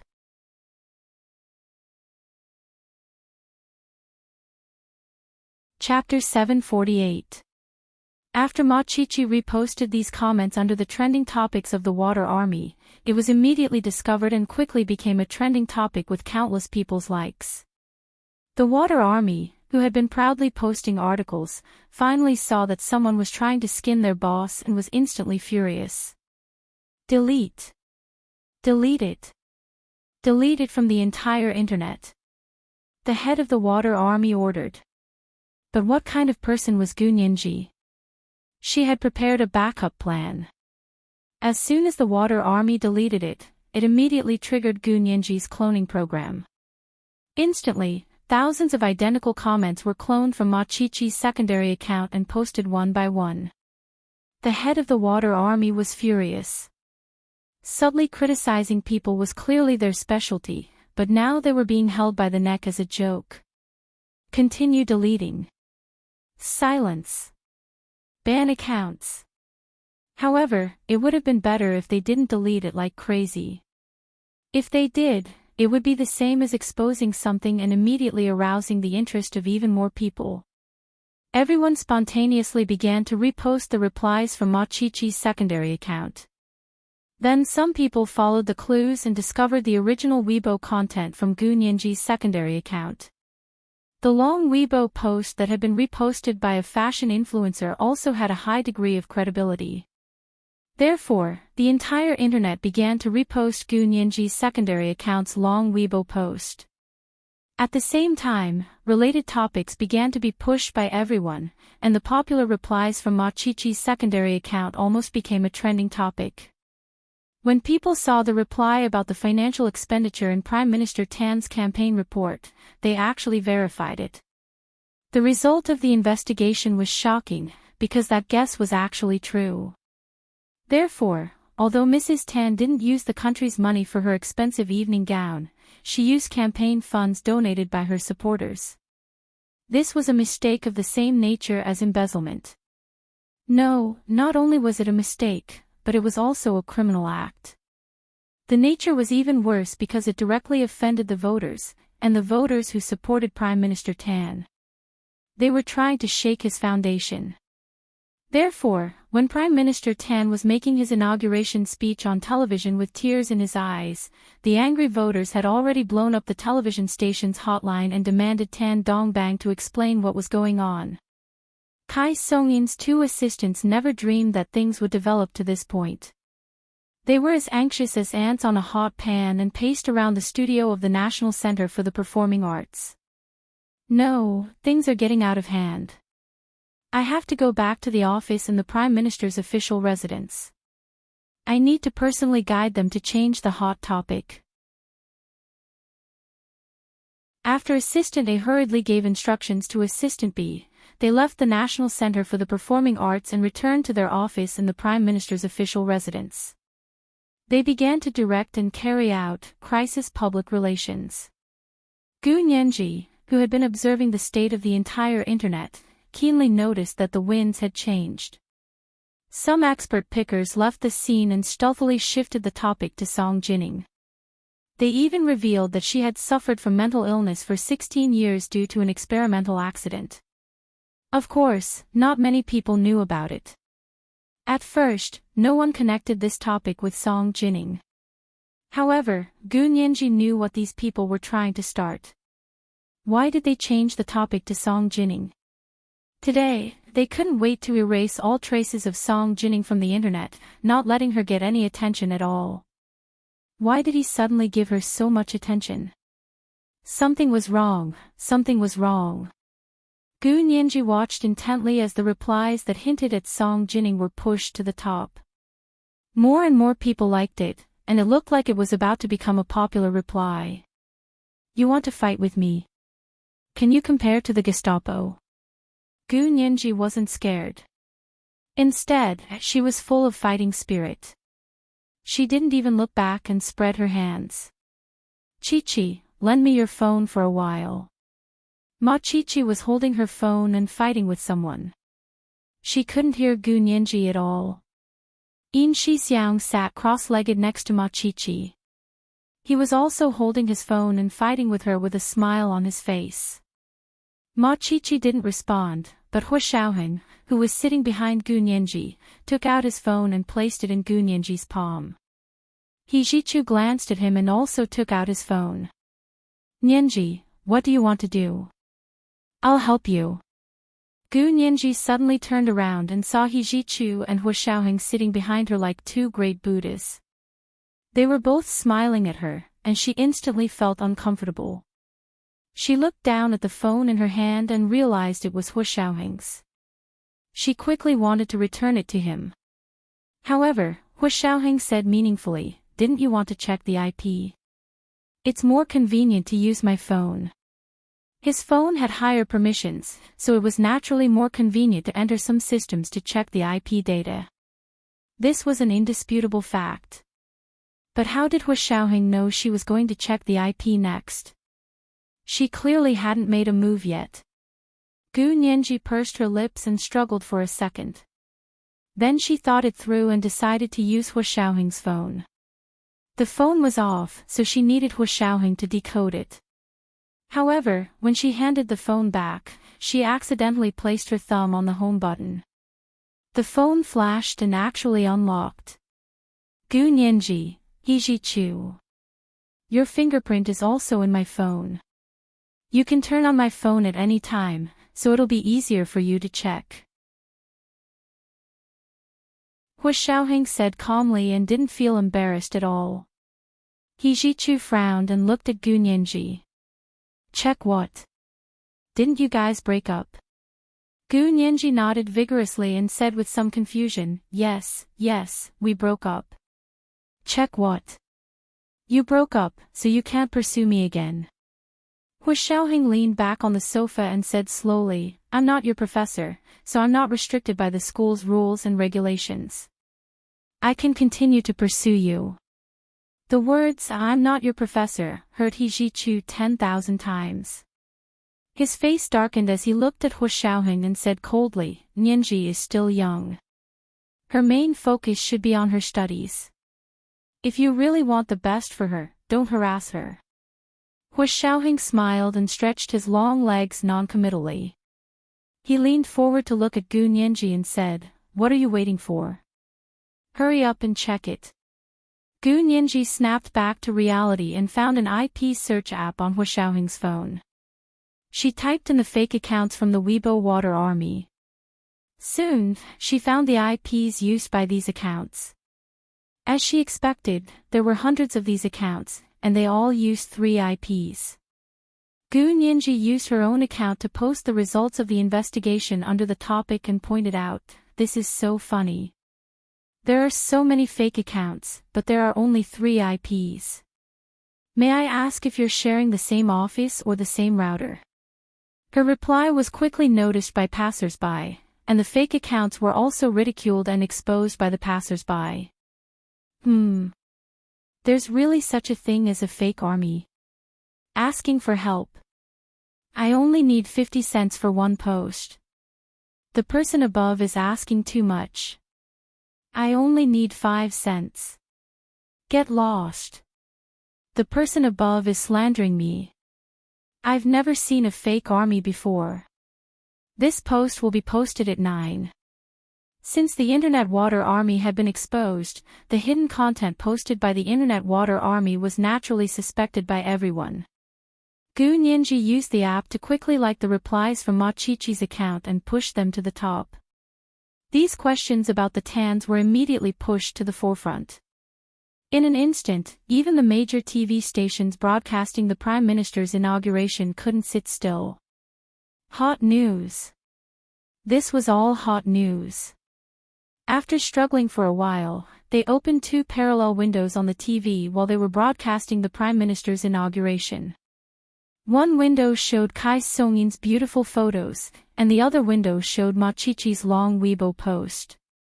This was the reply Ma Qiqi's account used to attack Kai Songyin's article. As a result, the entire nation, and even the entire world, watching the Xia Empire's Prime Minister's inauguration knew. Prime Minister Tan's campaign funds were misappropriated. Mrs. Tan's high-quality imitation jewelry was patented. Miss Tan was wearing jewelry stolen from the British royal family. The glorious Prime Minister Tan's family, you're in big trouble now. This is the third watch. Today is the fourth watch, dear friends, don't forget your recommendation votes. The fourth watch at 11 p.m., the monthly vote is 7,900 plus watch. The double monthly vote is continuing. Dear friends, don't stop.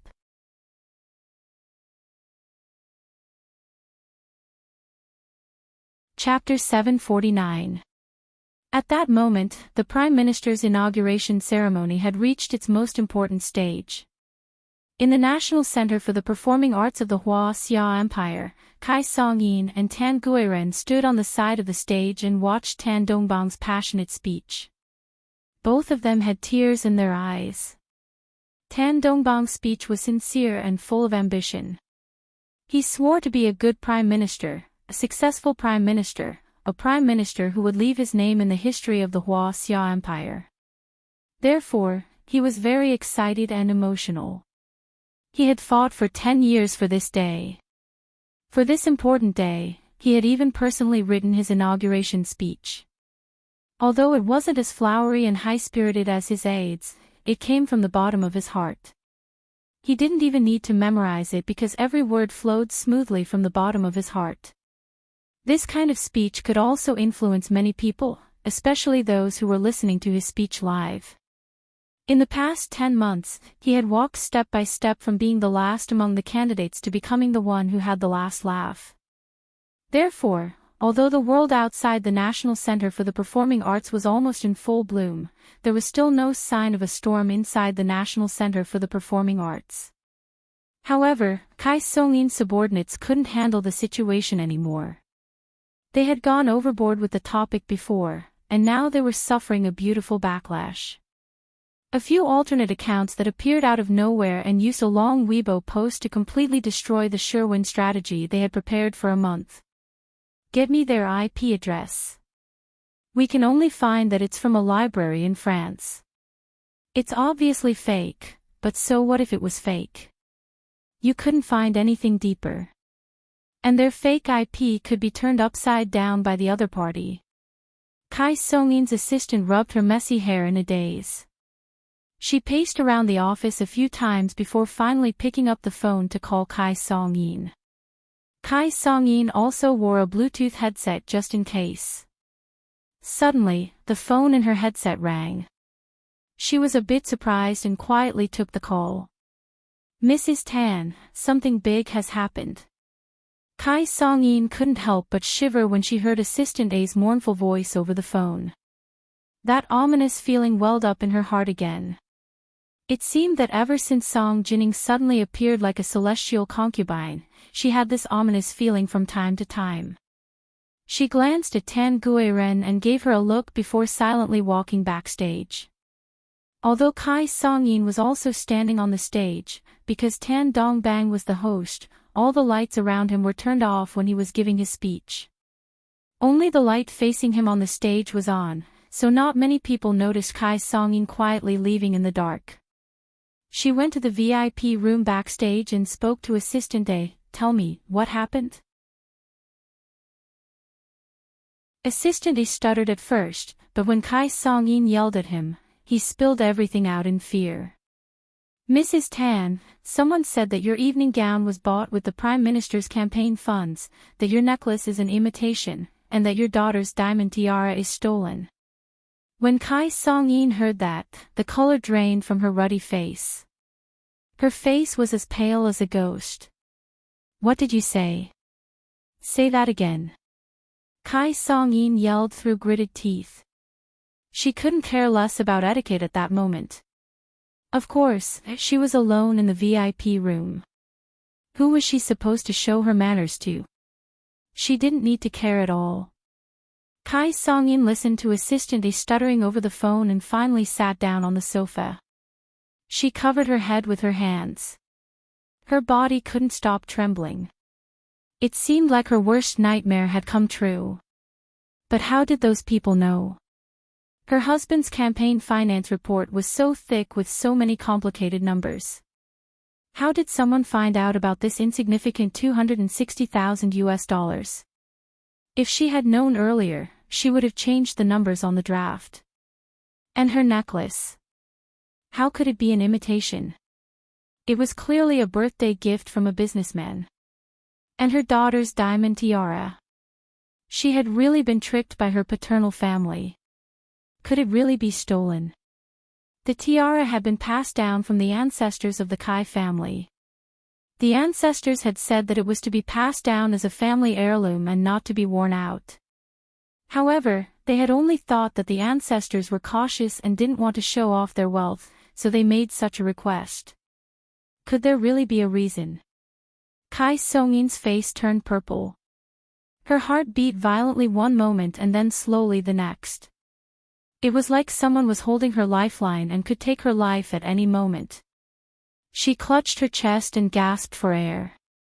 Finally, she called Assistant B in. "Oxygen. I need oxygen. I can't breathe."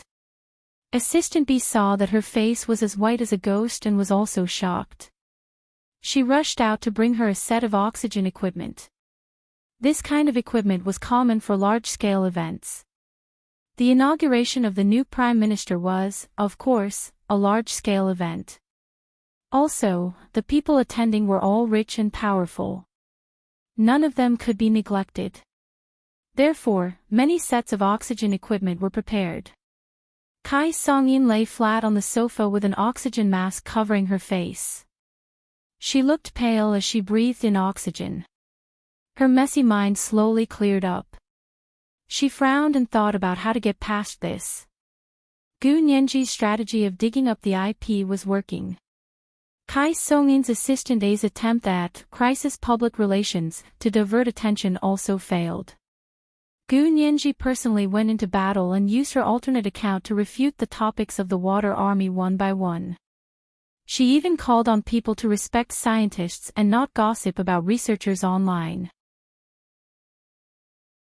After all, they weren't entertainment celebrities and didn't like to use the internet to create hype like some people did. Therefore, they didn't have the obligation to entertain the public. The public should also return them a clean space online. This suggestion received the approval of many real people and was quickly reposted millions of times. It completely suppressed the Water Army's posts about Song Jining. But this wasn't enough. Because these topics still existed in the online space. If someone wanted to stir up trouble in the future and brought up these topics again, then it wouldn't be so easy to suppress them again. Gu Nianji didn't stop there. She used Hua Xiaoheng's phone access to check who the 3 IPs used by the Water Army belonged to. In the end, when the name number 32 Willow Hutong appeared on the phone, Gu Nianji almost fainted. Number 32 Willow Hutong was the location of the Prime Minister's official residence in the imperial capital. So Kai Song-in's water army was so brazen and directly using the Prime Minister's official residence's IP to hype up the Prime Minister's wife. They really kept the goodies to themselves. Gu Nianji didn't know whether to laugh or cry as she shook her head. Then, she solemnly posted another Weibo post. Inside, she listed the list of water army and the 3 IPs. Then, she posted the address, number 32 Willow Hutong, next to the IPs. She wrote, "The whole thing is like a magic show." So the people who posted the beauty of the age were the Prime Minister's wife's own water army. Prime Minister Tan, please step forward and delete the slanderous posts posted by the water army under your wife's command. We will reserve the right to pursue legal responsibility. As soon as this Weibo post was posted, it immediately went viral on the internet. Everyone had been paying attention to this incident, but they hadn't expected it to dramatically turn back to the Prime Minister's official residence, a location that surprised countless people. Oh my God! I won't be able to look directly at the phrase, beauty of the age, in the future. Oh my God! Every time I see this beauty of the age, I think of white flesh.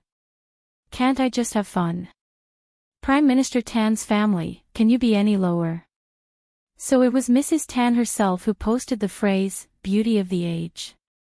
2333333 Kai Song-in almost instantly became the laughing stock of the internet. Tan Dongbang finally finished his emotional inauguration speech and announced the end of the ceremony. He returned backstage to the VIP room with Tan Guiren, chatting and laughing. As soon as they entered, they saw a few men wearing the prosecutor's office uniform standing in front of his wife, Kai Song-in. They said with serious expressions, "We just received a report that Prime Minister Tan's campaign funds were illegally misappropriated. The amount was huge. Please come back with us immediately to assist in the investigation." Because Kai Song-in was in charge of Tan Dongbang's campaign finance, this had been recorded by the prosecutor's office and the Senate. What happened? Tan Dongbang was dumbfounded as he watched those people take Kai Song-in away. They didn't even allow him to say a word to her. This was the 4th update, and the monthly votes had been delivered at 7,900 plus updates. Today was the 4th update. Dear friends, don't forget about your recommendation votes and monthly votes. The double monthly votes are continuing. Dear friends, don't stop. Oh, ___, oh.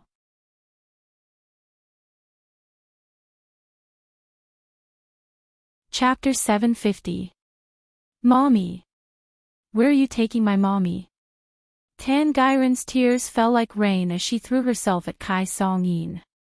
2 tall men in the prosecutor's uniform blocked her with their arms and said sternly, "The prosecutor's office would like to invite Ms. Kai Song-in for tea.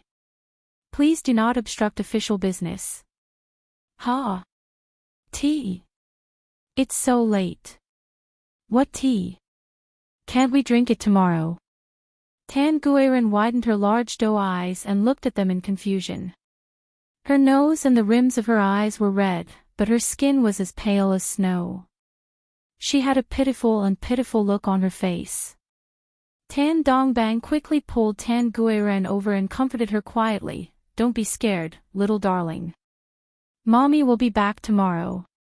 The people from the prosecutor's office looked at each other and extended a hand. Kai Song-in gritted her teeth and followed them out. In the hall of the National Center for the Performing Arts, the lights slowly came on. The Minister of Internal Affairs, Bai Jianqing, stood up and said to his daughter, "Bai Yueran, isn't it time to go?" Bai Yueran nodded. "Let's go." Both of their expressions were extremely calm. There wasn't a single trace of disappointment from losing the election. At that moment, Bai Jianqing's phone suddenly vibrated. He took out his phone and swiped it open to look. Surprise flashed across his face. "What is it, father? Is something wrong?" Bai Yueran didn't miss the change in Bai Jianqing's expression and asked with concern. The corners of Bai Jinqing's lips curved imperceptibly. He quickly calmed down and even became a bit serious. He handed the phone to Bai Yueran. Look, something big has happened. Bai Yueran took the phone from Bai Jinqing suspiciously and looked down at the title. Her eyes widened in shock as she looked at Bai Jinqing. No way. He just took office.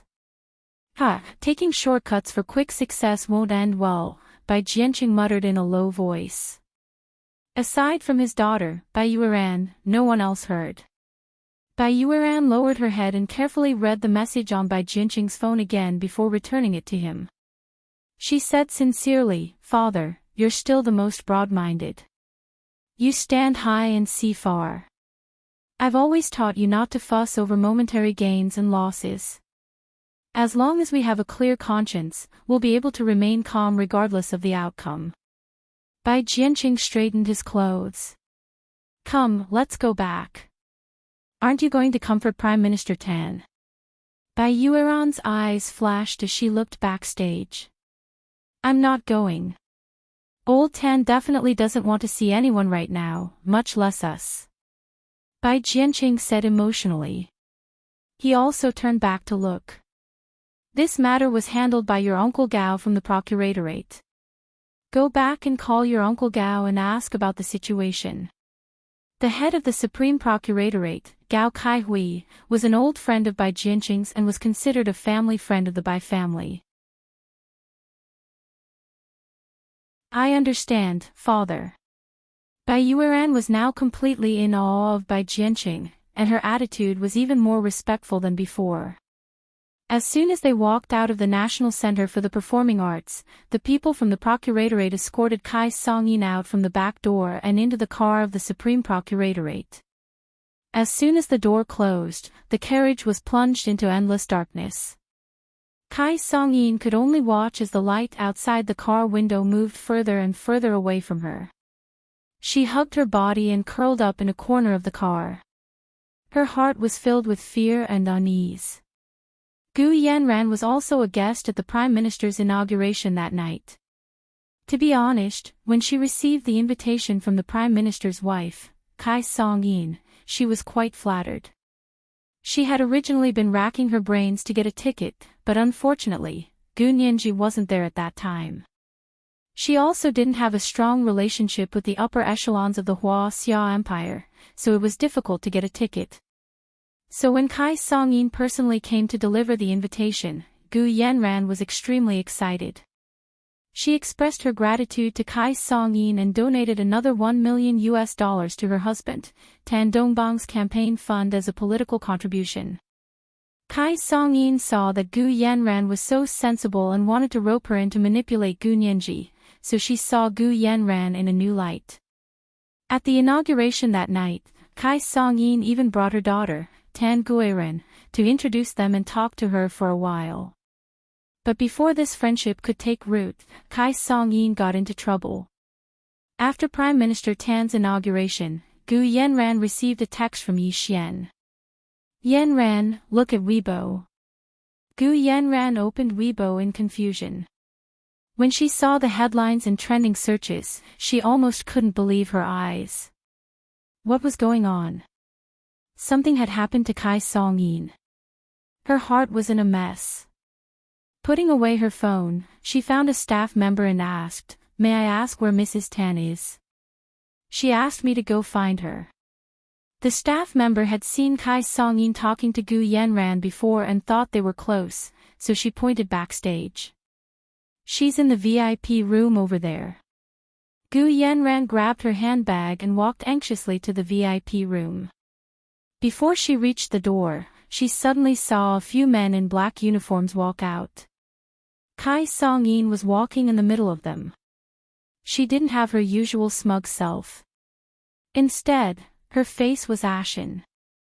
Her eyes were dull, and she had a jacket draped over her arm.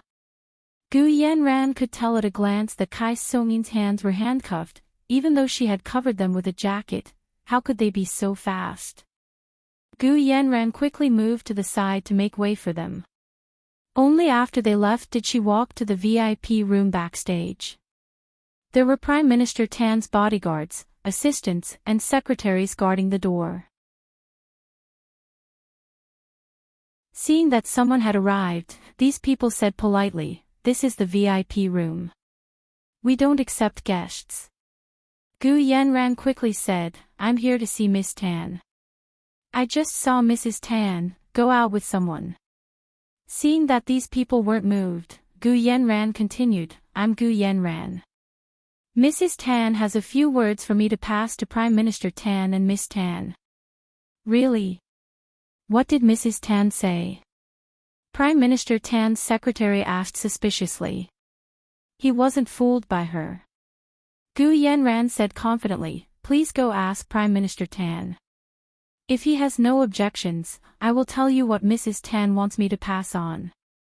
The secretary blushed at Gu Yanran's words. Rubbing his nose, he said, "Wait a moment." He pushed the door open and said to the worried father and daughter inside, "Prime Minister, there's a Miss Gu Yanran outside. She said she just met Mrs. Tan and wanted to pass on a message to you and Miss Tan." Gu Yanran. Tan Dongbang had some impression of the name but wasn't familiar. Tan Guiren remembered and said, "Daddy, Mommy took me to talk to this Miss Gu tonight." She paused and said, "She's Gu Nianji's older sister." Gu Nianji's older sister. "Oh, I remember now." Prime Minister Tan nodded and raised his voice to say, "Let her in." The bodyguards, assistants, and secretaries waiting outside the door all made way for Gu Yanran. Gu Yanran smiled at them and pushed the door open to walk inside. Tan Dongbang and Tan Guiren were the only two people in the VIP room. Tan Dongbang had just turned 50, but he took good care of himself, so he looked like he was in his early 40s. He was tall, handsome, and elegant. He stood next to Tan Guiren and was constantly comforting her. He even wiped her tears. His fatherly appearance made Gu Yanran stare at him for a long time before she finally said, "Mr. Prime Minister, Miss Tan." Tan Dongbang looked up to see an elegant and beautiful woman standing in front of them. Her long, black hair flowed smoothly behind her. She looked inconspicuous at first glance, but with a second glance, she was a delicate beauty that people couldn't look away from. Gu Yanran was wearing a cherry blossom pink Chanel evening gown that night. Her collarbones were exposed, and her breaths rose and fell gently. Tan Dongbang only glanced at her before looking away. "Is that Miss Gu? What message did my wife want you to pass on to us?" Gu Yanran walked to Tan Guiren's side and looked at Tan Dongbang as she handed her phone to him. "Mrs. Tan didn't say anything to me. I was worried about her safety, so I came to see if there was anything I could help with." Tan Dongbang had no idea what had happened to Kai Song-yin. He was in a state of anxiety, so his mood worsened after hearing Gu Yanran's words. However, he didn't say anything out of politeness. He also didn't want to look at Gu Yanran's phone, but as soon as he looked down, he saw the trending searches related to Kai Song-yin. Tan Dongbang's heart skipped a beat as he took Gu Yanran's phone to read. He only read a few trending news articles, but he couldn't hold it in anymore. How could this be? How could this be? What the hell is going on? Daddy, what's going on? Don't scare me. Tan Guiren started crying again. Gu Yanran comforted Tan Guiren and wiped her tears with a handkerchief as she said to Tan Dongbang, "Mr. Prime Minister, the most important thing right now is to get Mrs. Tan back. Do you know anyone in the Procuratorate who can see what we can do?" Tan Dongbang shook his head and sighed. "Miss Gu, you don't understand. Song-yin is in the Procuratorate right now for tea. We can't go there to look for her right now. If they went to look for her now, they would only give the enemy a handle and would do more harm than good to Kai Song-yin's case." This was something he understood. Gu Yanran didn't know much about the Huaxia imperial bureaucracy, but she knew about foreign officialdom. It could be summed up in one word: throw money. "Mr. Prime Minister, I hit it off with your wife the moment I met her. I really can't bear to see a good person covered in dust and a good person suffering. If you need help, please let me know.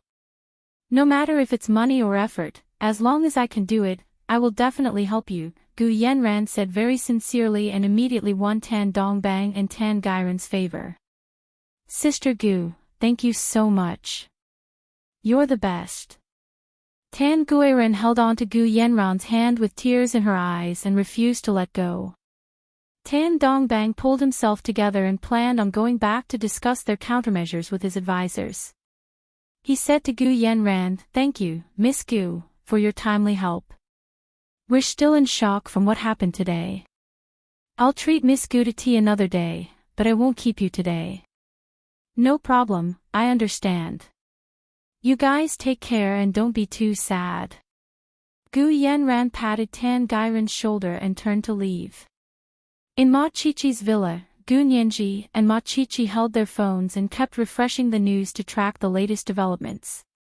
So even the procuratorate made a move. How did it happen so quickly? Gu Nianji also didn't expect the long Weibo post would drag down the Prime Minister's wife. Wu Xiaoheng leaned back on the sofa behind her. He clenched his fist and rested it on his chin as he calmly explained to Gu Nianji, "Tan Dongbang became the Prime Minister as a dark horse, so many people don't like him. No one would let go of such a good opportunity. This is the first update. It's the third update today. Don't forget your recommendation votes, dear ones. The monthly vote will be 8,400 plus updates at 1 p.m., and the third update will be at 7 p.m. It's the last 3 days of the month, and the double monthly votes are continuing. Do you still have monthly votes, dear ones?"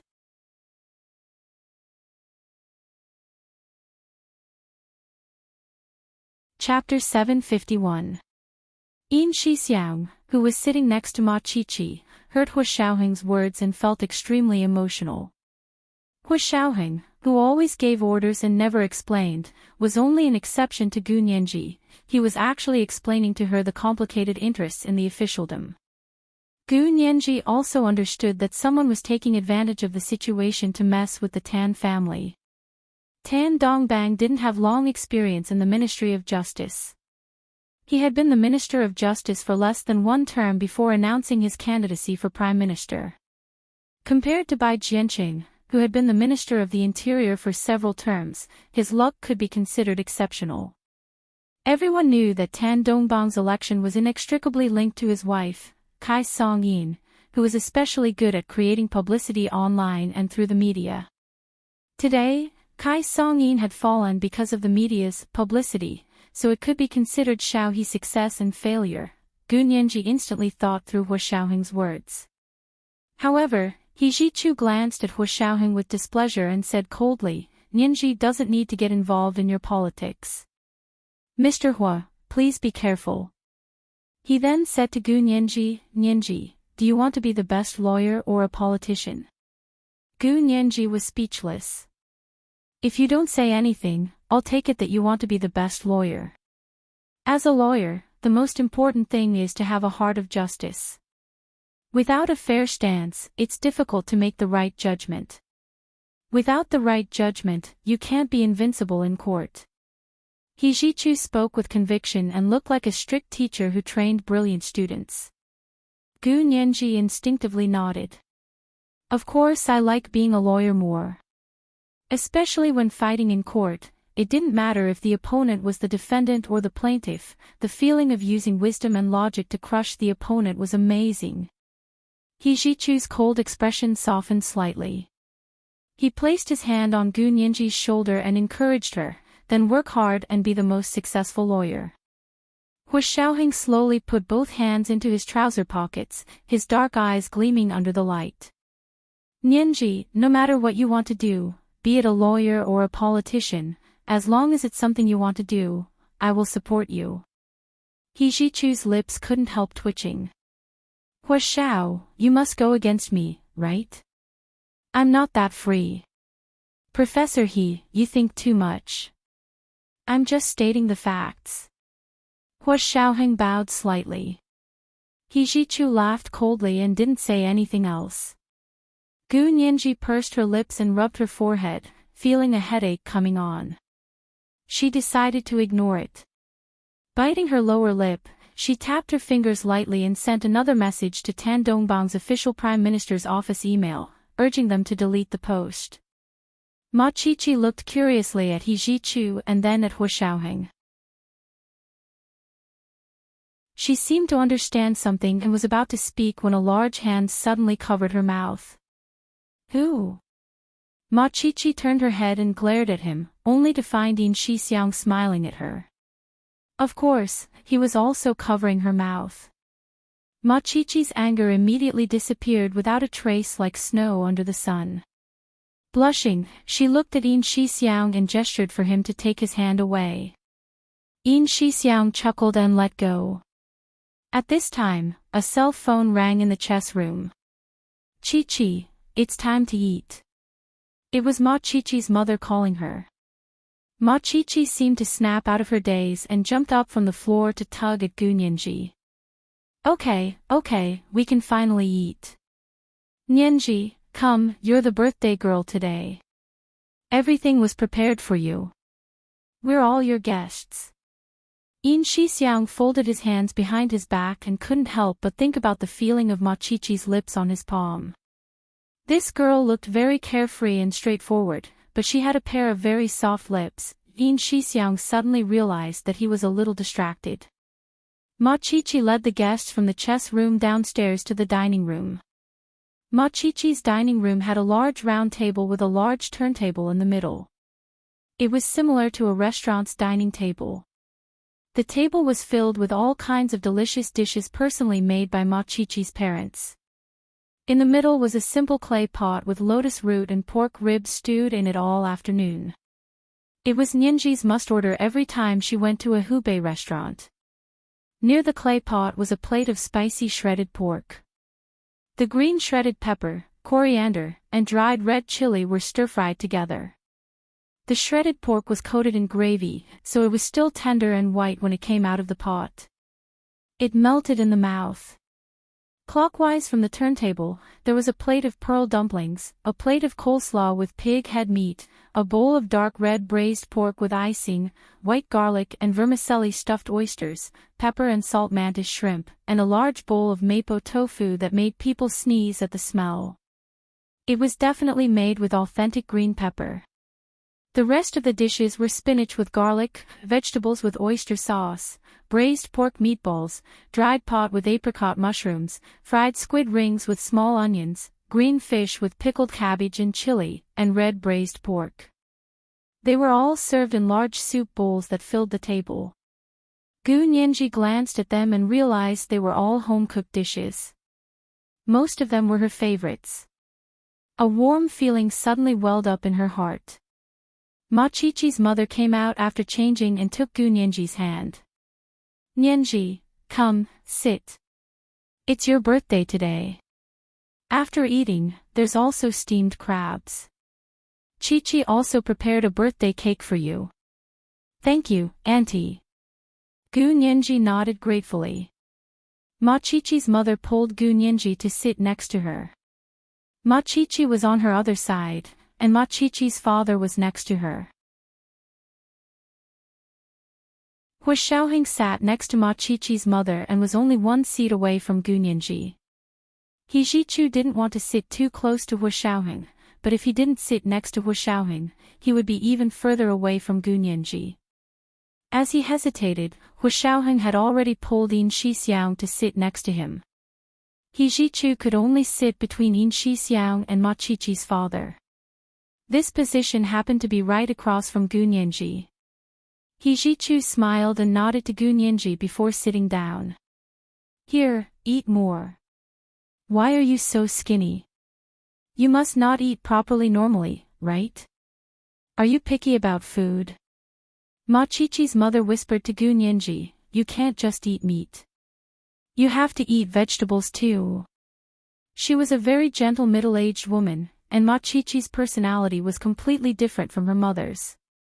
She probably took after her father. Gu Nianji had never been taken care of so carefully by a woman of her age. She felt more and more like someone was pulling a string in her heart.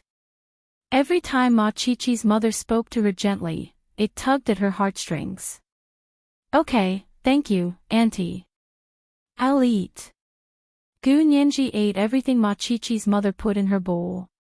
Even her least favorite dishes, onions and squid, she ate them without hesitation. Although she felt a little nauseous, she didn't refuse because she was too greedy for the gentle feeling Ma Chi-Chi's mother gave her. In terms of concern, Hu Xiaoheng, Yin Shixiang, Zhao Liangze, and He Zhichu were definitely more concerned about her than Auntie Ma, who she had just met. However, Gu Nianji felt that Auntie Ma's concern was different from Hu Xiaoheng's and the others. It was like there was a place in her heart that even she didn't know was missing, but Auntie Ma's concern quietly raised a flag there to let her know that there was something lacking. Later, she realized that this kind of concern was the kind that belonged to a mother. This kind of lack was the lack of maternal love. Watching Gu Nianji gulp down the onions and squid rings, not only did He Zhichu and Hu Xiaoheng feel restless, but even Yin Shixiang couldn't take it anymore. He put down his chopstick several times and wanted to say something, but when he saw Gu Nianji's face contorted and she still ate without refusing, he couldn't say anything. He only felt a little sorry for her. This child had always been like this.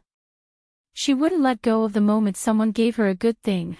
Wu Xiaoheng remembered the books on child and adolescent psychology that he had borrowed from Qinlai the past few days. He knew very well that Gu Nianji's symptoms were very serious, a maternal love deficiency. It wasn't that she didn't remember maternal love because she lost her memory. It was that in the depths of her memory, which was her subconscious, there was no place for maternal love at all. In other words, this was a child who had never tasted maternal love since she was young, therefore, she had a strong sense of insecurity. This insecurity was probably rooted in the depths of her memory before she lost her memory. Hu Xiaoheng looked at Gu Nianji quietly. She didn't feel anything and only quietly looked at Ma Chi-Chi's mother as she ate. Her expression was one of curiosity, obedience, and a slight desire to please. Hu Xiaoheng suddenly felt uncomfortable and stood up. You guys eat slowly. I'll go out and make a call. He quickly walked out, and soon after, He Zhichu's phone also rang. He took it out and looked at it before also standing up. I'll go take a call. The two of them walked one after the other to the big tree in the backyard. Hu Xiaoheng held a cigarette in his hand, and it glowed scarlet in the darkness. He Zhichu walked over and said dryly, Mr. Hua, is there something you need from me? Hu Xiaoheng took a drag of his cigarette and flicked the ash before finally saying, He Zhichu, tell me directly. What do you want for Nianji to find her parents? He Zhichu was speechless. He looked away, his shimmering, sultry eyes flashing in the night sky. I don't understand what you're talking about. You schemed and started looking for Nianji 7 years ago. It wasn't until a year ago that you suddenly came to our country from America after hearing news of Nianji. Hu Xiaoheng laid his cards on the table. He Zhichu, I believe that you wouldn't harm Nianji. I believe that you came here to find her. But after you found her, why didn't you say anything about bringing her home? What about her parents? Are they still alive? What are you talking about? He Zhichu frowned with a confused expression. You saw it just now. You should know what Nianji is yearning for. She's been with us for 7 years, and although she lost her memory, she hasn't mentioned her parents even once. She's a 12-year-old, so even if she lost her memory, she would still know the meaning of her parents. Hu Xiaoheng continued to persuade He Zhichu, hoping he could help Nianji. After a long time, He Zhichu finally said with a cold expression, Gu Xianwen is her father. What's the problem? What's the problem? Hu Xiaoheng threw away the cigarette in his hand and growled, Don't tell me that you don't know that Gu Xianwen isn't her biological father. This was the second update, and the monthly votes were 8,400 plus updates. Today was the third update. A reminder to everyone, don't forget your recommendation votes. It was the third update at 7 p.m. There were only 3 days left until the end of the month, and the double monthly votes were continuing. Do you still have monthly votes? Oh, intersection_intersection, oh.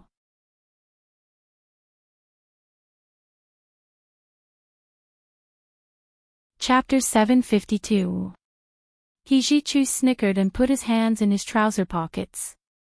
He walked a few steps under the tree and looked up at the night sky.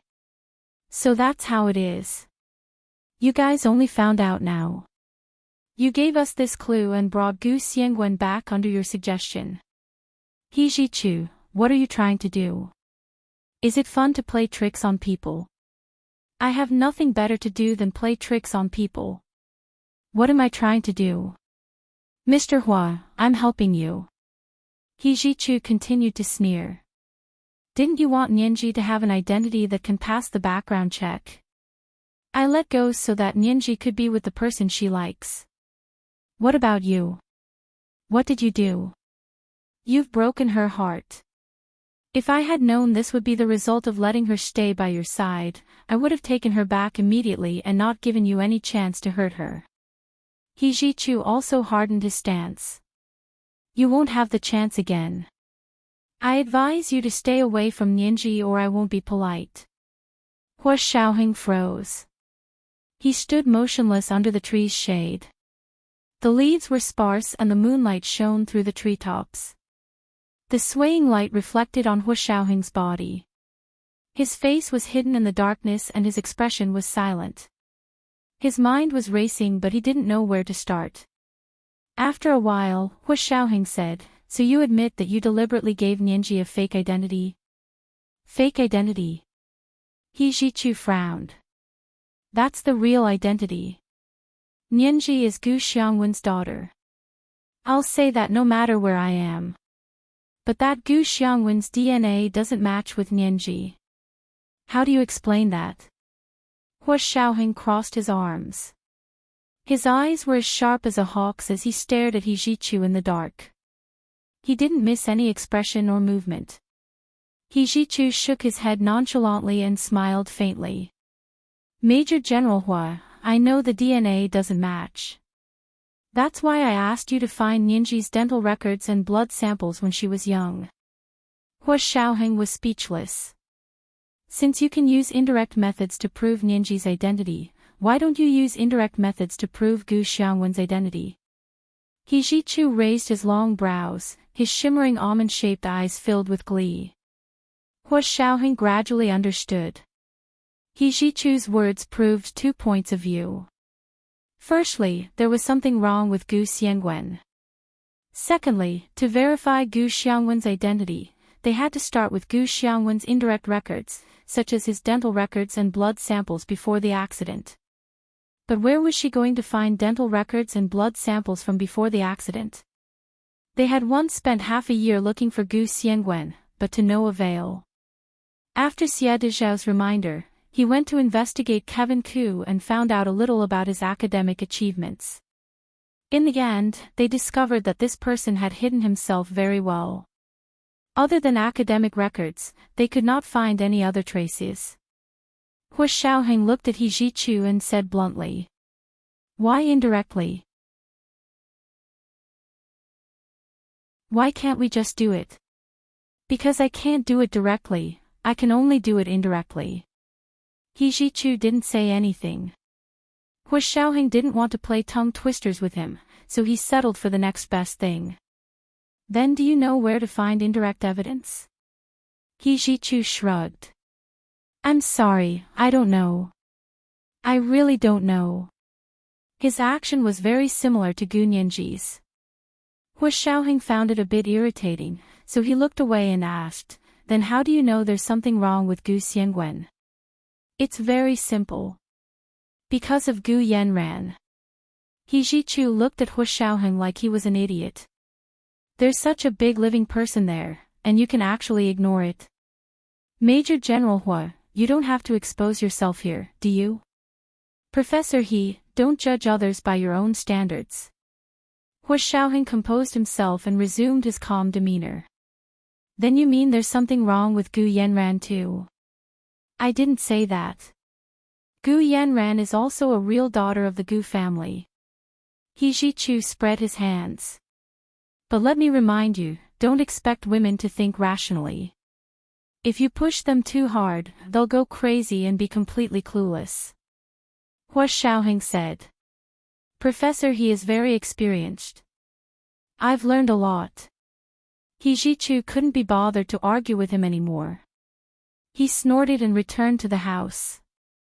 Hua Xiaoheng stood under the tree for a while before taking out his phone to text Zhao Liangze. Help me make an appointment with Xie de Zhao.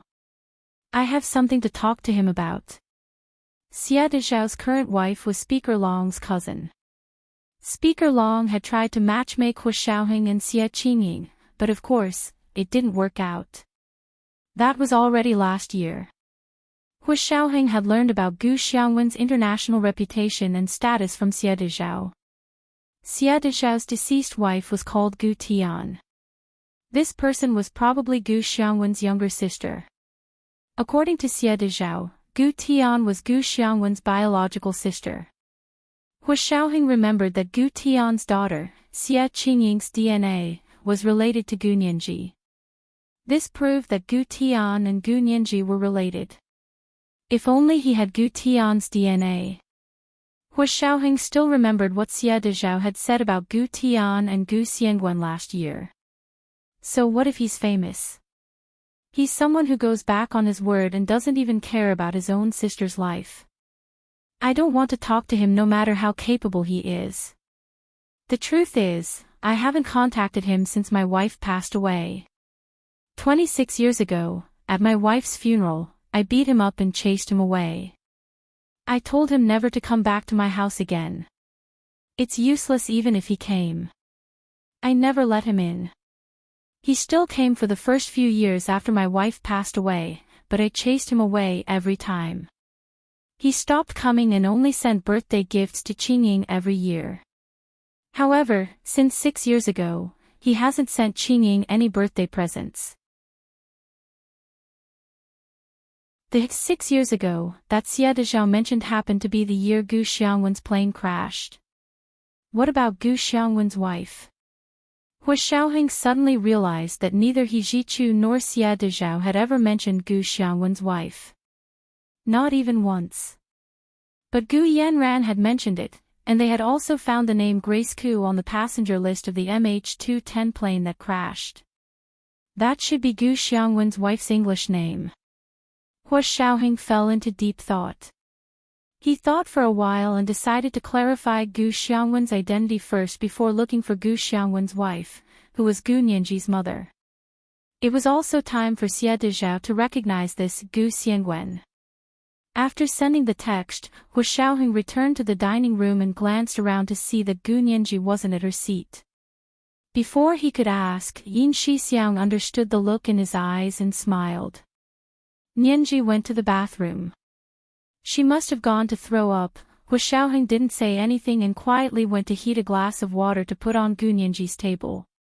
He Zhichu had already left the table and walked to the window to look at his phone.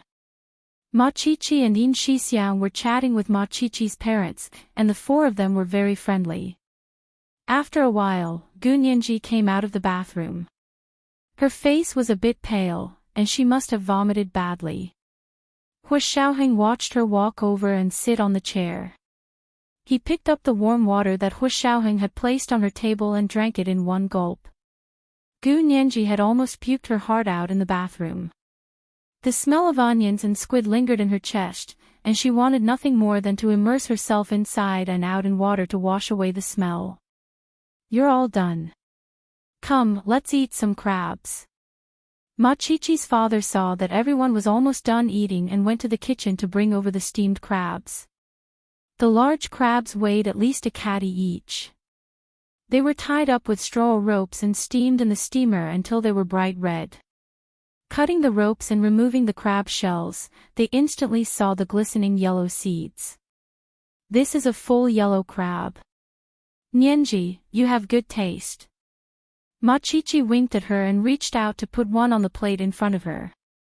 Hijichu walked back and sat down. He placed a crab with a rounded navel in front of him and began smashing it with the crab mallet.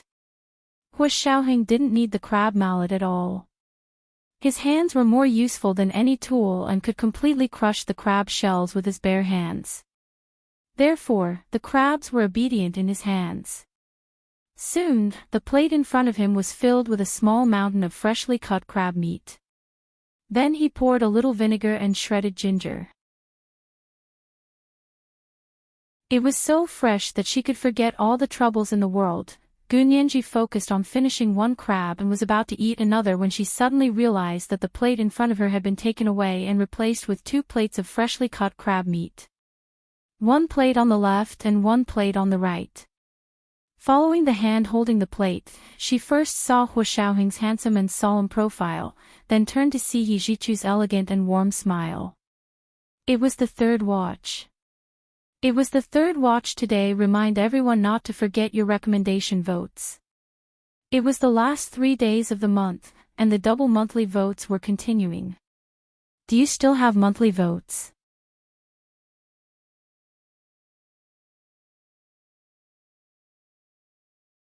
Chapter 753. Eat. Don't eat any more after this plate. Crabs are cold, and eating too much isn't good for your body. Hua Xiaoheng pushed his plate of crab meat to Gunyanji without batting an eyelid and pushed Hijichu's plate to the side. Hijichu was speechless. The corners of Gunyanji's mouth twitched as she glanced into the dining room. She got up to get a white porcelain bowl from the long table by the wall. She swept the 2 plates of crab meat into white porcelain bowls, then asked Machichi for a bag of bread slices and salad dressing. She made a few crab meat sandwiches and placed them neatly on small plates. Everyone in the cafeteria had a plate of them. Gunyanji smiled. I'm offering to Buddha with borrowed flowers. Please don't mind. Hua Xiao and Professor He took the crab meat apart, and the bread and salad dressing are from Chi-Chi's family. I only used my hands. Try it and see how it tastes. Machichi laughed so hard she almost had internal injuries. She smiled and took the crab sandwich from Gunyanji's hands. She took a bite and found it surprisingly delicious. The freshness of the crab meat and the consistency of the salad dressing blended together. Then it was wrapped in whole wheat bread. Her mouth was filled with the fragrance of food, and she couldn't stop eating. After finishing the crab sandwich, Massachusetts Chi-Chi giggled like a monkey on her mother's body and said cheekily, Mom, didn't you say you wanted to lose weight? I'll make this crab sandwich for you. As she spoke, she snatched the crab sandwich from her mother's hands without giving her a chance to refute. You child, why do I remember that you were the one who kept saying you wanted to lose weight? Machichi's mother patted her with a smile. Nyenji's crab sandwiches are delicious. You should learn from her. Gunyanji saw this and quickly placed the crab sandwich on her plate in front of Machichi's mother and said obediently, Auntie, try this. It's clean. I haven't touched it. Machichi's mother turned around to see the longing in Gunyanji's large, bright eyes. She didn't know why, but her heart actually ached. She smiled as she took the crab sandwich from Gunyanji's small plate and took a big bite. Yes, Nyenji's crab sandwich is really delicious. No wonder Chi-Chi cried and shouted for my share. Yeah, it's so delicious. I'll snatch it even if I cry and scream. Machichi made a face at Gunyanji and quickly finished the second crab sandwich in her hand. He licked his fingers and stared at the crab sandwich in his mother's hand, his eyes shining. When Machichi's mother saw this, she deliberately teased her. She held the crab sandwich in her hand and ate it with relish, constantly exclaiming, Sai, why is it so delicious? It would be great if Nyenji was my daughter. Unfortunately, she's someone else's daughter. My daughter would never think of making sandwiches for me. She would only snatch them from me.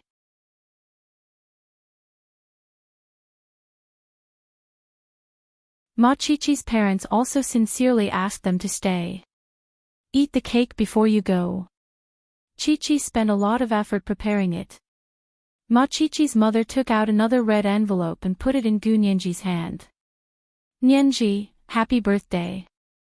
Have this day every year and every year. Gu Nianji accepted the red envelope and clutched it tightly in her hand. She kept saying, "Thank you, Auntie. Thank you, Auntie, don't mention it. Come over with Chi-Chi more often in the future. She's the only child in our family. She always says the house is too lonely. It'll be much livelier with you around." Ma Chi-Chi's mother saw that Gu Nianji was obedient and cute. She also heard that she was a straight-A student, so her impression of Gu Nianji improved. They could only rest assured being friends with a child like this. Ma Chi-Chi quickly brought over the birthday cake she had prepared for Gu Nianji. It was actually an ice cream cake. It was covered with a layer of snow-white cream and frosting. The words, "Happy Birthday," were written in simple cursive. Gu Nianji laughed and winked at Ma Chi-Chi. "Ha! Ice cream cake. It's delicious." Actually, Ma Chi-Chi was the one who liked ice cream cake, but her mother said that it was too high in calories and didn't allow her to eat it. Therefore, although Ma Chi-Chi craved it, she never secretly ate it outside because she was a very obedient child. She promised her mother that she wouldn't eat ice cream cake. Even if it was outside where her mother couldn't see, she wouldn't eat it. However, it was still okay to use a classmate's birthday as an excuse to get some benefits for herself and eat it openly in front of her mother. Gu Nianji understood what she was thinking.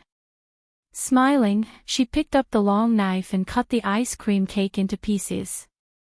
She put a small plate over to everyone. Ma Chi-Chi ate the most and fought with Yin Shixiang over the food. The whole house was filled with the sound of her and Yin Shixiang's laughter. By the time they finished eating the ice cream cake, it was already 11 p.m. Hua Xiaoheng said to Ma Chi-Chi's parents, "Thank you for your hospitality today. Thank you for making Nianji's birthday dinner. It was very sumptuous. Mr. Hua, you're too kind. It was just a simple home-cooked meal." Mr. Hua's crab was the real highlight, Ma Chi-Chi's father said humorously. He nodded at Gu Nianji. "Nianji, come with Chi-Chi often in the future when you have time. Treat her like your own home." Gu Nianji's eyes reddened at Ma Chi-Chi's father's words. She forced herself not to reveal any strange expression and answered crisply, "Yes, uncle." On the way back, Ma Chi-Chi followed Gu Nianji out the front door. Yin Shixiang was forced to go forward by Hua Xiaoheng. He smiled at Ma Chi-Chi. "Chi-Chi, do you want to take my car? I'll take you back to school." Ma Chi-Chi's eyes lit up. She nodded instinctively. "Sure." She then remembered that she and Gu Nianji had both taken He Jichu's car. It was on the way, but she had to trouble Yin Shixiang again. That didn't seem like a good idea. Ma Chi-Chi turned to look at Gu Nianji. Gu Nianji understood what she was thinking and pushed her with a smile. "Okay, you go take Brother Xiong's car. I'll take Professor He's car." She purposely said, "It'll be quieter without you. You chatter too much. It's too noisy." "What? I'm noisy." Ma Chi-Chi pointed at her own nose exaggeratedly. "I heard that someone has been a chatterbox since she was young." "Heard? Who did you hear that from?" "Ha." Gu Nianji pushed Ma Chi-Chi with a smile. "Okay, I know you guys can talk about anything. Go now." "Look, Brother Xiong's face is red." Yin Shixiang didn't know whether to laugh or cry. He took Ma Chi-Chi's hand. "Let's go. My car is over there." He took Ma Chi-Chi to the car and sat in the passenger seat. He got into the driver's seat and quickly started the car. He drove away. Ma Chi-Chi held the hand Yin Shixiang had just held and thought, his hand is big and warm, Ma Chichi didn't snap out of her daze until the car had driven some distance away. She looked back and asked curiously, "Huh? Where's Huashao? Didn't you say Huashao went out for business and gave you a ride?" This was Huashao's car. Why did they drive it away? Yin Shixiang was speechless. Then he slapped his forehead exaggeratedly. "Oh no. I forgot Huashao at your house. What should I do?" Ma Chichi rolled her eyes at him and muttered, "I don't know what you're doing. How could you forget something like that?" Yin Shixiang quickly took out his phone to call Gu Nianji. He pretended to say, "Nianji, did you leave? Chichi and I are leaving first. Huashao, please take him back. Is that okay?" This is the first update. It's the third update today. A reminder to everyone, don't forget your recommendation tickets. The monthly tickets are 8,900 plus updates at 1 p.m., and the third update at 7 p.m. It's the last 2 days of the month. The double monthly tickets are continuing. Do you still have monthly tickets? P.S. Thank you Enigmayanxi for tipping 10,000 Chidian coins yesterday. Oh right, do you prefer to update several updates at once or update 3 times a day?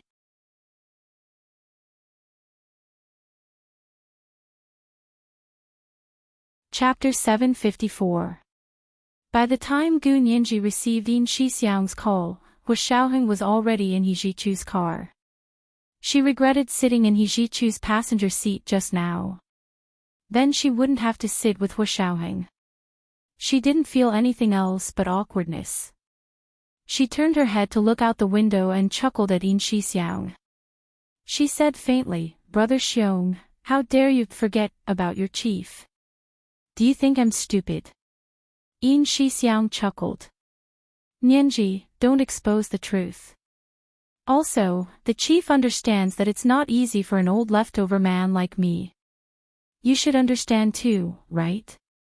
You, an old leftover man." Gu Nianji burst out laughing. "Brother Xiong, you're really good at making up stories." She gradually calmed down. She hung up and turned to look at Hu Shaoheng sitting on the other side. "Hu Shao, Brother Xiong asked us to take you back. Where are you going?" Hu Shaoheng propped his head on his hand and leaned against the window. He replied calmly, "To your school." "To my school?" Gu Nianji was speechless. "Why are you going to my school so late?" Hu Shaoheng glanced at her with a hint of a smile in his eyes. "Big Xiong took Chi-Chi back to school. I'm going to wait for him there." Gu Nianji replied with an "oh" and called Yin Shixiang again. "Brother Xiong, Hu Shao asked you to wait for him at my school." Yin Shixiang acknowledged and secretly sent Hu Shaoheng a text to ask if that was the case. Hu Shaoheng casually replied, "Yes," and put his phone away. He Zhichu sat in the front driving and felt indescribably frustrated. He really wanted to stop on the side of the road and ask Gu Nianji to sit in front. Or maybe he should ask Gu Nianji to sit in front right now. It seemed to be against traffic rules and wasn't very safe. He coughed and turned on the car stereo. Debussy's "Moonlight" instantly flowed out like water. The melodious melody had a soothing effect. Gu Nianji leaned her head against the window and stared at the scenery outside in a daze. Her eyes were wide open. From his angle, Hu Shaoheng could even see the rows of street lights reflected in her pupils. It was like a sky full of stars were in her eyes. It was obvious that Gu Nianji was still immersed in the happy life of Ma Chichi's family. Hu Shaoheng thought about it expressionlessly and said, "Chi-Chi's family is really not bad. I can tell that her parents are decent people and love their children very much. Gu Nianji, however, there are also some parents who don't have deep feelings for their children. To them, their children are just tools or missions. Once they complete them, everything will be fine." What is he talking about? Gu Nianji couldn't help but glance at Hu Shaoheng. Hu Shaoheng wasn't looking at her. Instead, he was looking in the direction of his car window. Gu Nianji could only see the outline of his handsome profile and the perfect curve of his jaw. There are also parents who don't care about their children at all, but when their children grow up, they make all sorts of demands on them. They want their children to do anything they can to repay their kindness. Hua Xiaoheng's voice was very low, and it was accompanied by the sound of the piano that sounded like a mountain spring. It had a different kind of charm to it. Gu Nianji frowned and was about to retort when He Zhichu, who was driving, also spoke. Hua Xiao has a point. Nianji, Qiqi's parents are already very good parents. Most parents aren't that good. I've been a lawyer for so many years, and I've seen many irresponsible and unimaginable parents. There was once a very rich man in the United States who made a will before he died. He left all of his inheritance to the children of his later wife, including the children of that wife and her ex-husband. However, he didn't share a single cent with his biological children from his ex-wife. There was also a mother who pimped out her biological daughter so that she could earn money to pay off her gambling debts. Gu Nianji was speechless. So these two people saw that she was envious of Qiqi's parents today, so they came to educate her about how many unreliable parents there were in this world. Gu Nianji silently knelt before these two people. Who wanted to listen to such negative things? It wasn't like she didn't know, she sighed and said weakly. I understand. I was just feeling emotional for a moment. Actually, even without parents, I've grown up, and... She glanced at Hua Xiaoheng. If she didn't use the standards of lovers to measure him, he was indeed flawless to her. He Zhichu had no choice but to agree with Hua Xiaoheng. He felt uncomfortable all over. However, he had to agree because he didn't want Gu Nianji to be stubborn. Gu Nianji suddenly thought of Hua Xiaoheng and He Zhichu's situation. Hua Xiaoheng didn't need to be mentioned. Although he had biological parents, his father was unreliable, and his mother devoted herself to scientific research. He was raised by his grandmother. As for paternal and maternal love, he probably didn't enjoy much of it. Of course, his parents were by his side, and Auntie Song undoubtedly loved Hua Xiao a lot. However, Auntie Song and Auntie Ma were two completely different types of people, so they couldn't be compared. However, Gu Nianji liked them both. She wanted to be someone who could be independent like Auntie Song, but she also wanted to have a mother like Auntie Ma. Was she being too greedy? Gu Nianji's fingers gently tapped the window to the rhythm of the piano. She looked at He Zhichu, who was driving diagonally in front of her. She vaguely remembered He Zhichu mentioning once that his mother passed away when he was 10 years old. He was raised by his father himself. His father didn't remarry for more than 10 years because of him. It wasn't until He Zhichu was almost 30 that his father married the confidant who had always been by his side. Gu Nianji gradually calmed down when she thought of this.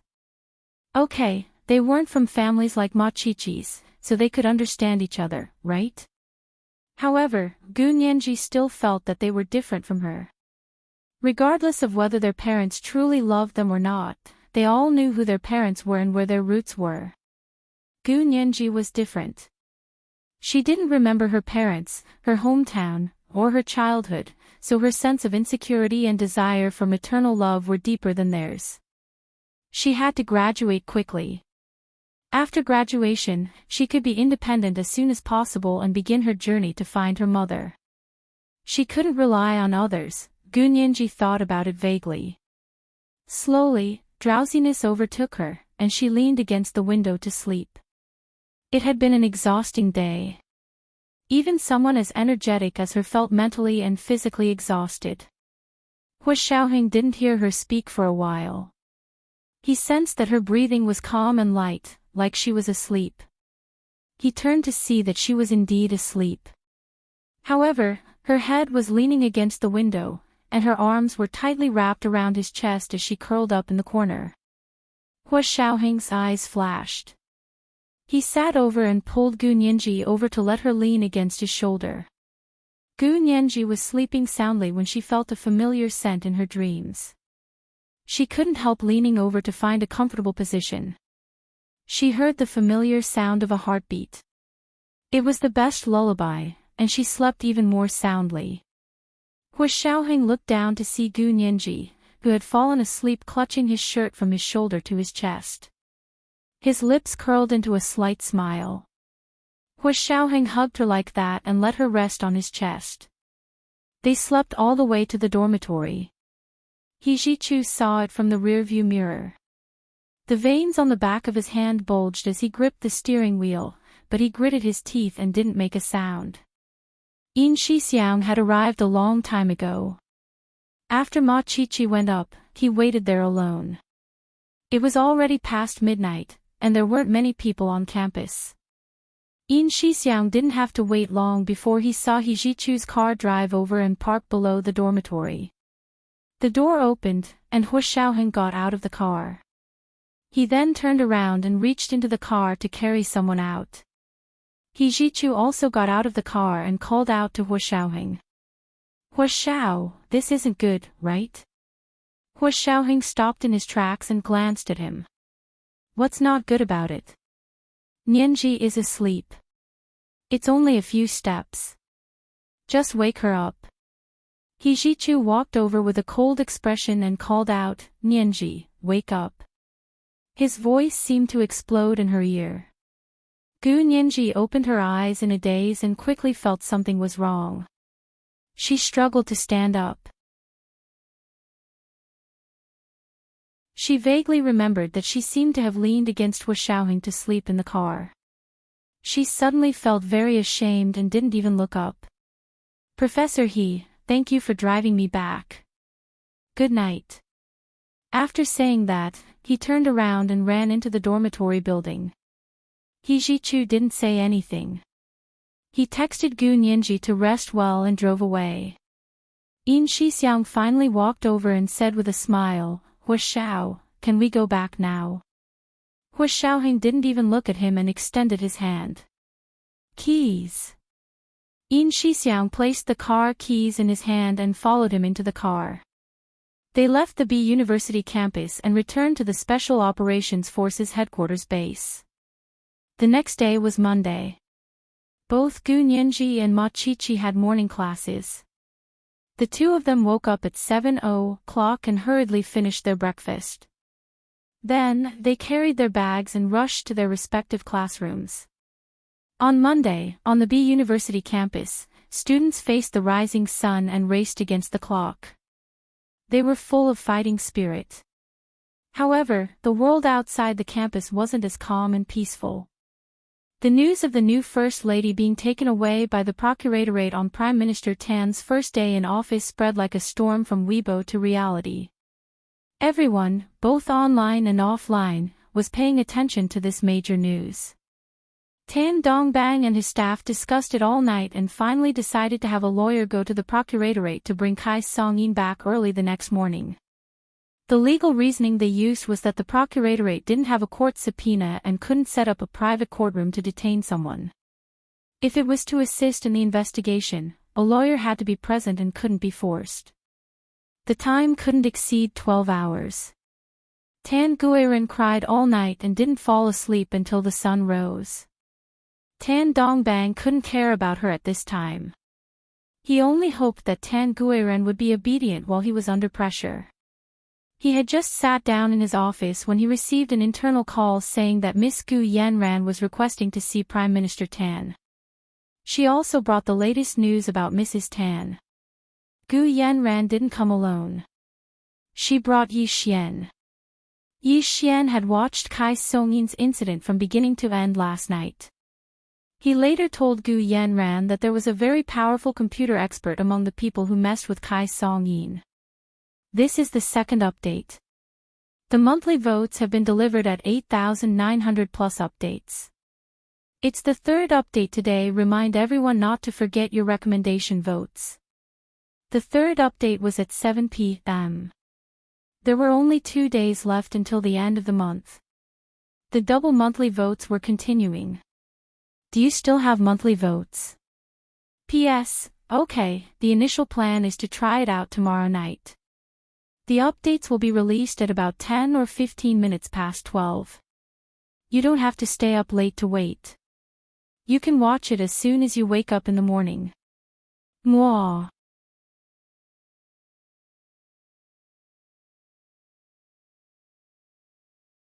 Chapter 755.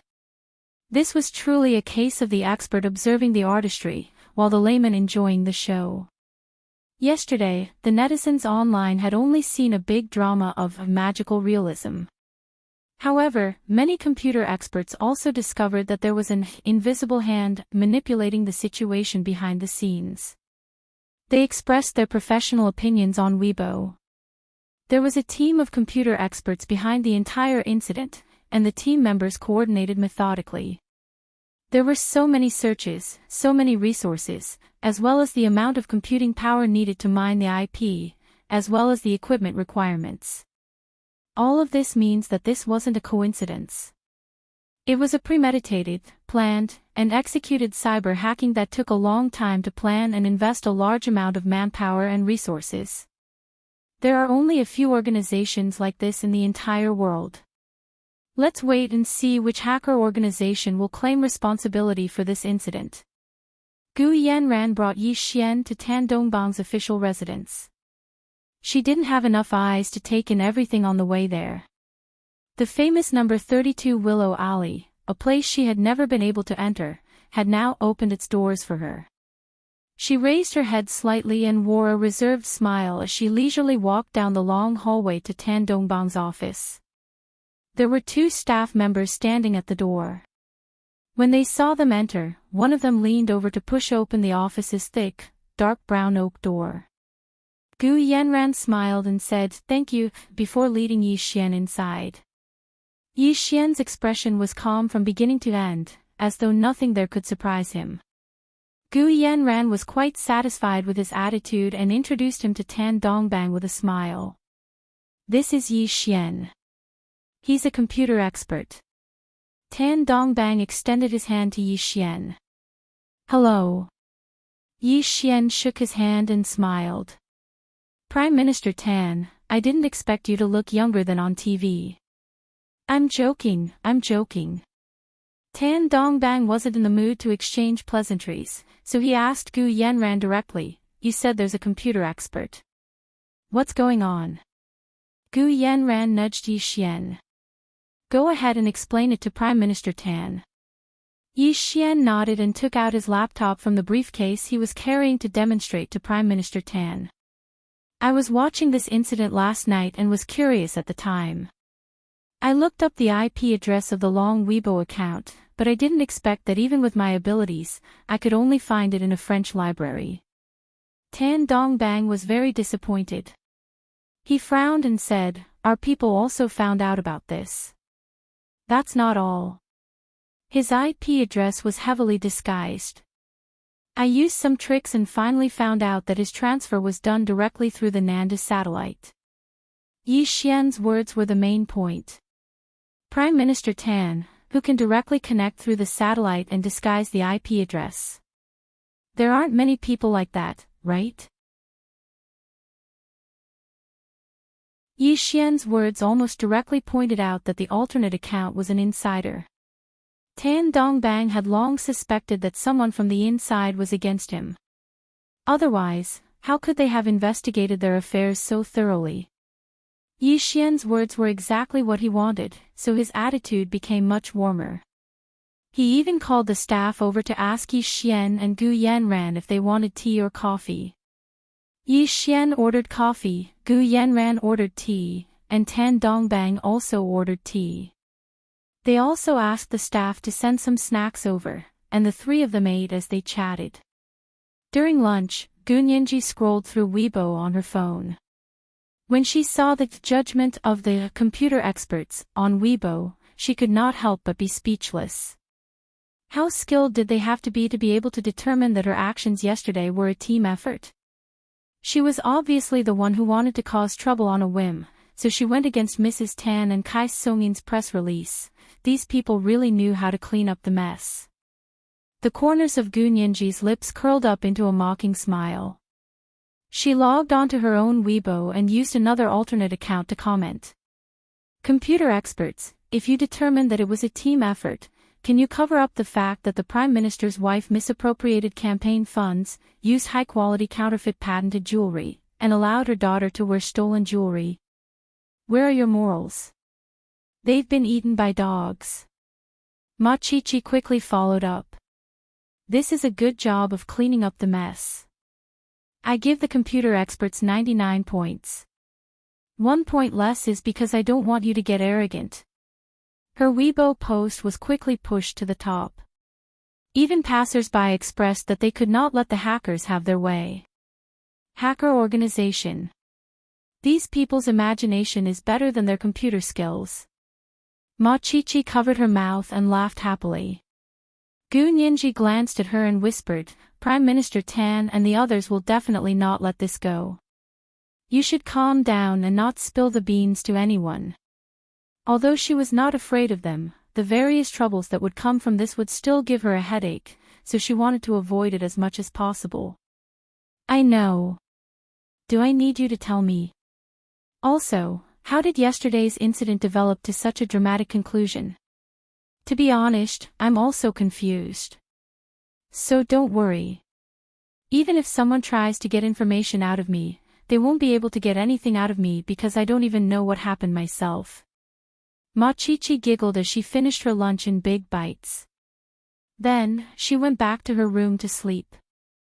Gu Nianji looked at Weibo for a while more before logging out. The Huaxia Imperial Supreme Procuratorate department responsible for supervising the election was called the Campaign Office.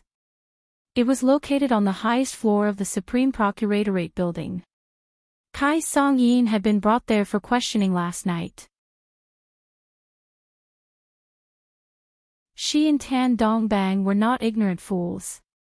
It was just that she had lived like a princess for many years and was bossy and arrogant, so she was not used to the environment there. Naturally, she did not say a word and kept repeating, I want to see my lawyer.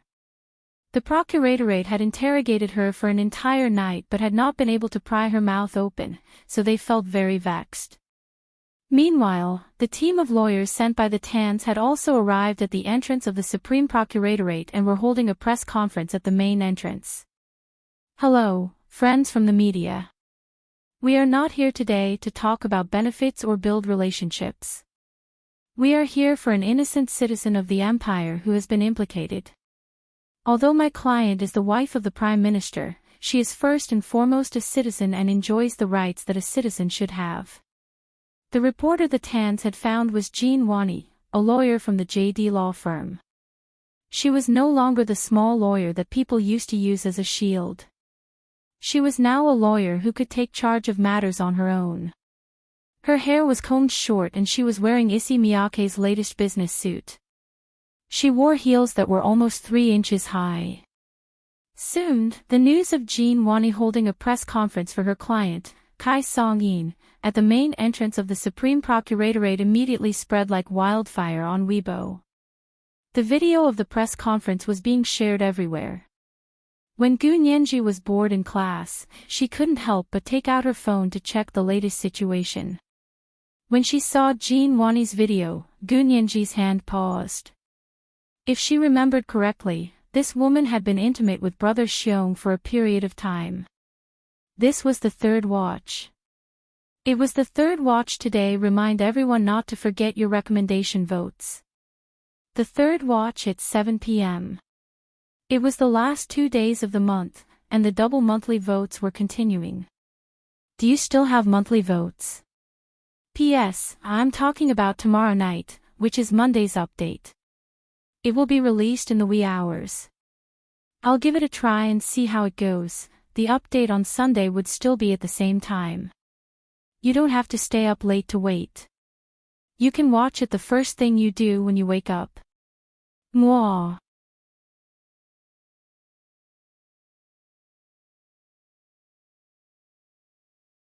Chapter 756. The last time she interacted with Jean Wani, Su Piaohong was still bouncing around her and Hua Xiaoheng. she was so full of fighting spirit at that time and wouldn't let go of Hua Xiaoheng. Do Qingyan and Su Piaohong were all chased away by her, but it was useless. Now she still broke up with Hua Xiaoheng. Gu Nianji didn't care about the marriage certificate at all. To her, it was a piece of paper that could be invalidated at any time. Gu Nianji's emotions were complicated after she snapped out of her thoughts. She sighed and forwarded the video to Yin Shixiang. In less than a minute, Yin Shixiang texted her back. There was nothing else, just a question mark. Gu Nianji nodded with a smile and typed 3 words, Jin Wani. Yin Shixiang. Did she not remember, or was she playing dumb? Gu Nianji pouted and sent a ha before ignoring Yin Shixiang. Yin Shixiang looked at Gu Nianji's haha on his phone and felt uncomfortable all over. He looked at Jin Wani on the video and thought about Gu Nianji's attitude. He couldn't help thinking that if it was Chi-Chi, she wouldn't have said half of what she wanted to say, but when he thought about Ma Chi-Chi, he suddenly understood what Gu Nianji meant by ha. Oh no, this girl wouldn't think there was something going on between him and Jin Wani, would she? If she told Ma Chi-Chi about this, should she explain? Should she explain? Should she explain? After thinking about it for a while, Yin Shixiang sighed and surrendered to Gu Nianji. He sent her a text message, "Little Grandaunt, I was wrong." Seeing the text, Gu Nianji smiled and replied, "It's good to know your mistakes and correct them." This matter was considered over. Yin Shixiang and Jin Wani probably hadn't really developed anything, otherwise he wouldn't have said that. It was fine if there was some ambiguity between adult men and women. Without ambiguity, how could there be a follow-up? Because there were too few opportunities for love at first sight, couldn't he let everyone test it out? It was fine as long as it didn't cross the line. Because of Gu Nianji's video, Yin Shixiang also began to pay attention to the Supreme Procurator's progress. He went to report to Hua Xiaoheng. Hua Xiao, the Tan sent a lawyer to the Procuratorate to demand for her. Hua Xiaoheng said without looking up, "If the Procuratorate hasn't completed the procedures after one night, I think the Prosecutor General will have to be replaced." Yin Shixiang was stunned. "Huh? You know everything?" "Yeah, I don't know anything." Hua Xiaoheng looked up from his computer and asked calmly, "Why are you interested in the Tan's lawyer? Is it because of Jin Wani?" Yin Shixiang almost knelt down. "Who said Hua Xiao and Nianji were not a couple? Come at me. I'll beat you to death." The two of them even focused on the same thing. "Of course not." Yin Shixiang scratched his head. "But why do you all think that I would pay attention to Jin Wani?" "You don't know." Hua Xiaoheng scolded him coldly. "If you don't know, it seems like the Special Forces training isn't intense enough." Yin Shixiang quickly stood up straight and said loudly, "Reporting to Chief, I was wrong. Nothing is better than being able to correct one's mistakes. You may leave." Hua Xiaoheng waved his hand to dismiss him. Yin Shixiang heard this and thought of the text Gu Nianji had sent him. He almost knelt down again and wanted to ask, "Chief, are you monitoring my phone?" Of course, he wouldn't dare ask even if he had 100 guts. Yin Shixiang didn't even dare to look up as he left Hua Xiaoheng's office. Hua Xiaoheng glanced at the door and shook his head. What did the Special Forces do? It was intelligence work that involved observing people's words and expressions every day. What did you mean by telling me that you couldn't understand a woman who admired you? You must be kidding me. Yin Shixiang returned to his office and sat down. His back was soaked in cold sweat. He could swear that he didn't have any feelings for Jin Wani, but he knew very well that Jin Wani didn't have any feelings for him. However, he hadn't explicitly rejected her, mostly because he didn't have any bad feelings for her. That was why he would go out once out of 3 times she asked him out. They would go to a movie, go to the bookstore, play ball, go hiking, so it turned out that many people had unknowingly seen them as a couple. Thinking about it this way, Yin Shixiang also felt a little wronged. It was just a normal relationship between a man and a woman. Jean Wani hadn't said a word about liking him, so what could he do? Tell her that she didn't like him. Wouldn't Jean Wani look at him as if he was an idiot? Then she would say to him, "Which eye of yours saw me say that I liked you?" If it had been in the past, Yin Shixiang would have retorted confidently, "What's wrong? Can't I follow Jean Wani?" But now, he didn't have that much confidence. Why? It was as if there was a trace of worry in his heart. He would subconsciously feel that if he flirted with another woman, he would let someone down. Yin Shixiang sat in his seat with a knot in his stomach. Later, he felt that this didn't suit his personality, so he wiped his face and turned on the wall-mounted TV in the office to watch. He was still watching the live broadcast at the entrance of the procuratorate. At this time, Jean Wani had already led the legal team in. They were probably negotiating with the people from the procuratorate. On the TV, the live broadcast TV anchors saw that everyone had gone in, so they invited various legal experts to discuss the case. The legal experts discussed whether the procuratorate had the power to bypass the court to arrest people, and whether Kai Songyin's status as the prime minister's wife gave her immunity. Yin Shixiang wasn't a legal expert, so he wasn't interested in these things. However, he used his phone to record a portion of the experts' discussion and send it to Gu Nianji. Gu Nianji had just finished class and was packing her things as she put her laptop into her laptop bag. Seeing the video Yin Shixiang sent, Gu Nianji pouted. These legal experts were all lying through their teeth. It wasn't that they didn't have the ability, nor was it that their professional skills weren't good enough. It was because they had a relationship of interest, so they were lying. Logically speaking, these people were all well-known scholars in the university and experts who had written a lot of legal works. Why would they say something that even a law student like her wouldn't accept? There was no other reason. They had probably been bribed by the Tans to intentionally divert attention and clear Kai Songyin's illegal behavior. Then again, were there no impartial legal experts? Of course there were, but these people weren't invited to appear on TV. These people who were invited were obviously speaking up for Kai Songyin and, in other words, Prime Minister Tan's family. Thinking about it carefully, it was obvious that Tan Dongbang was able to be elected because there were many people supporting him.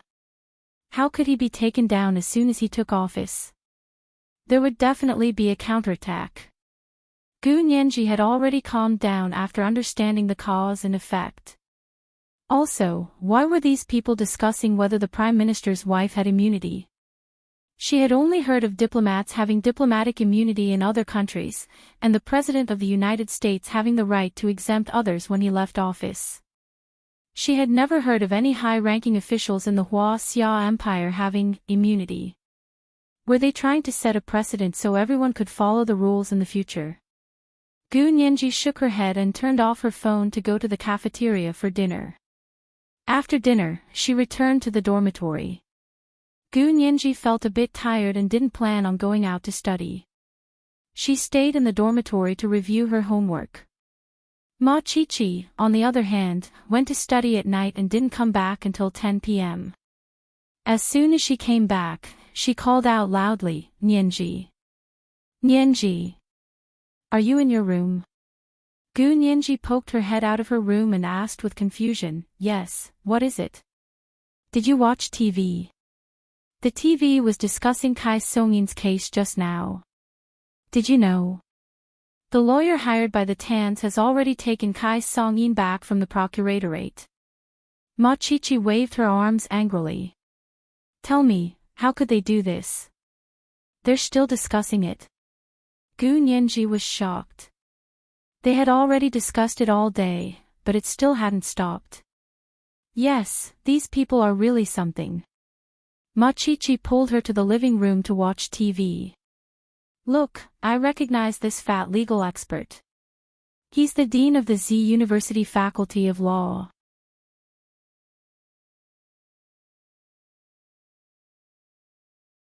He's always been at odds with our school and has always been unhappy that their faculty's ranking is lower than ours.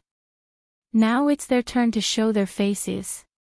Gu Nianji finally looked closely at the legal expert on TV who had cleared the Tan's name. She was relieved to find out that none of the legal experts on the TV station were from the B University Faculty of Law. From the looks of it, the statement that the B University Faculty of Law represented the pinnacle of the Hua Xia Empire's legal world did make some sense. Our faculty's teachers and seniors probably don't want to get involved in this mess, Gu Nianji said thoughtfully. No, maybe they're quietly watching these people act all high and mighty. Ma Qiqi put her hands on her hips and pointed at the TV seriously. Gu Nianji snickered. Well said, but I don't want to watch them act all high and mighty anymore. Let's go expose them, okay? Expose? You want to cause trouble again? Ma Qiqi was excited. Hurry up, hurry up. It's not that I want to cause trouble again. Gu Nianji didn't know whether to laugh or cry as she stood up. It's that these people have gone too far and are treating the audience like fools. Gu Nianji walked into her room and tested a few small apps on her phone that she had installed long ago. These apps could help her make internet calls while hiding her real IP address. In order to achieve her goal of confusing the other party, Gu Nianji planned to use the fixed IP of 32 Willow Alley to disguise herself. That way, even if the other party had a particularly powerful expert, they would only be able to find the fixed IP of 32 Willow Alley, which was the office of the Prime Minister. Hee, you can check further down. Walking out of the room, Gu Nianji handed her phone to Ma Qiqi. Here, Qiqi, be the child who reveals the Emperor's new clothes. God will bless you with everything you want. She winked at her as she showed Ma Qiqi a paragraph she had written on her laptop. Ma Qiqi understood what she meant and thought about it for a moment before finding the main point. Political programs on TV usually had a segment where the audience called and discussed with the experts and the host. Ma Qiqi used this opportunity to call in. The microphone on Gu Nianji's phone could change her voice. When Ma Qiqi called, it was a young man's voice. She said to the host and the legal experts present, I'm a normal audience member. I'm very disappointed in your program and the experts. First of all, the procuratorate didn't arrest anyone. They only asked Kai Songyin to go back and assist in the investigation. May I ask what your program and experts mean by distorting normal working procedures into arrest? Secondly, there has never been such a thing as immunity in our country. Yet, the Dean of Z University's Faculty of Law, who flaunts the righteousness of the law, could say such blatant words for the powerful to bully others. Doesn't your conscience hurt? Gu Nianji knew that Ma Qiqi's paragraph would definitely be cut out by the TV station, so she directly recorded it and uploaded it on her alternate account. She had so many alternate accounts, so any one of them would be enough to confuse the public. She guessed correctly. Kai Songyin's case was very popular. The TV station didn't expect this. Even if they cut out the part where Ma Qiqi called in, many people still heard it. Also, Gu Nianji uploaded the video of the TV station to Weibo, and it quickly went viral.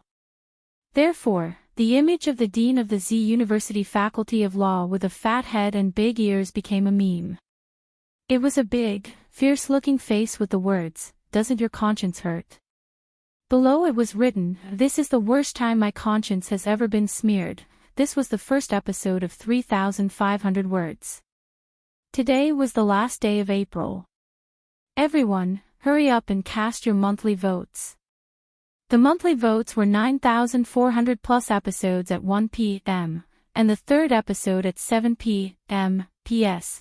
Thank you to Bagel16, _sing, and Bookfriend201704162130300180 for each tipping 10,000 Chidian coins yesterday. Mwah.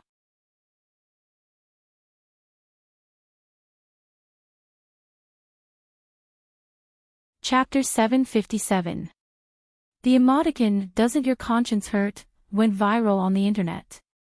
Even the TV stations did not expect it. The dean of Z University's Faculty of Law issued a stern warning on Weibo to those who used and spread the emoticons, saying that they had violated his image rights. He also said that he would send a lawyer's letter to the person who made the emoticons, saying that it was slander. As soon as this Weibo post came out, the netizens were dumbfounded. Everyone had been using emoticons for so many years, but they had never seen something like this. Is this really illegal? Of course, there was no such thing. There were so many celebrities who had been made into memes. If this was really an infringement, would the court be able to sue them? Moreover, would those celebrities give up such a great opportunity to become rich and famous? Even if you used your knees to think, it would be impossible. After this Weibo post came out, legal professionals quickly came up to explain to everyone. Many of them were B University's law students. They left a comment under the Weibo account of the Dean of Z University's Faculty of Law, citing only one legal clause. When a public figure chooses to appear in public, his or her image is considered a public product, and he or she is not allowed to object to others taking photos or using them for dissemination. In other words, if the dean of the law department did not go to the TV station to be an expert and record a program, then it was indeed illegal to use his private photo as a meme package. It violated his portrait rights. However, the original picture that everyone used to make the emoji package was a screenshot of the law department's public broadcast on the television. This was considered a public product, and it had already lost its status as the subject of personal portrait rights. Furthermore, they could not object to others remaking it. In other words, you can't become a public figure to gain fame and fortune, but at the same time, you want everyone to treat you like an ordinary citizen and protect your fragile heart. Public figures have their own pressures and costs. When the dean of the Faculty of Law saw that everyone was commenting on his Weibo, he finally couldn't take it anymore. He quietly deleted his Weibo post that threatened to send a lawyer's letter, and at the same time, logged off his Weibo account. However, because of this incident, his image was greatly affected. After careful consideration, Senior Colonel Z decided to remove him from his position as the head of the law department. Kai Song-in's case hadn't even started yet, but a legal expert had quietly fallen from grace. Gu Nianji and Ma Chichi followed the progress of the case and thought it was amazing. Chichi, how many people do you think will be affected by this case? It's up to them. If you win, you'll gain both fame and fortune. If you lose, you'll have to pay the price. As the Tan family's lawyer, Jean Wani was very dedicated to the case. She had done a great job by bringing Kai Song-in back from the procuratorate. But the case wasn't over yet. Prime Minister Tan, your wife's case is more complicated. Currently, the most important case is the embezzlement of your campaign funds. If you're not careful, this case could implicate you. Jean Wani cautiously reminded Tan Dongbang. She looked at the dispirited Kai Song-in and then at Tan Dongbang, whose face was full of heartache. She stood up and said, "You and your wife should have a good discussion. I'll head back first." After Jean Wani left, Tan Dongbang immediately closed the office door and walked over to Kai Song-in. "Song-in, you've worked hard." "They didn't do anything." Kai Song. Kai shook. Kai said, teet. Shook. Have said. Hut. Shook, Jean of have ye. Of also got. I said have deans. Tan Dongbang hugged Kai Song-in and patted her back. "Little darling is very worried about you. Do you want to go back and see her?" Did you scare her? This child has never seen anything like this. She better not be traumatized. Should I take her to see a psychiatrist? Kai Song-in's heart ached at the thought of Tan Guiren. Yes, he was a little scared. He hasn't come out of his room for the whole day. As Tan Dongbang spoke, his phone suddenly rang. He took it out to see it was a call from Gu Yenran. He quickly swiped it open to answer. "Hello, Miss Gu." Gu Yenran replied, "Prime Minister Tan, I'm almost at the Prime Minister's official residence. I heard that Madam is back. Is that true?" "Yes, I just got back. Do you want to talk to her?" Tan Dongbang said as he passed the phone to Kai Song-yin. "It's Gu Yenran." "Gu Yenran." Kai Song-yin frowned. "Why would I answer her call in my current condition? She wholeheartedly wants to help you." Tan Dongbang saw that Kai Song-yin had misunderstood Gu Yenran, so he quickly explained for her. "Everyone was avoiding you that night. She was the only one who came to ask what happened.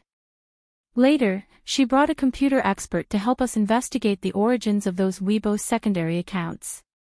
She helped us a lot." Kai Song-yin only answered the phone when she heard Tan Dongbang say that. "Hello." Gu Yenran heard Kai Song-yin's voice and was very happy. "Mrs. Tan. You're back. That's great." Kai Song-yin's lips twitched as she replied listlessly, "Yeah, I just got back not long ago. Thank you for your concern. Mrs. Tan, you're being too polite."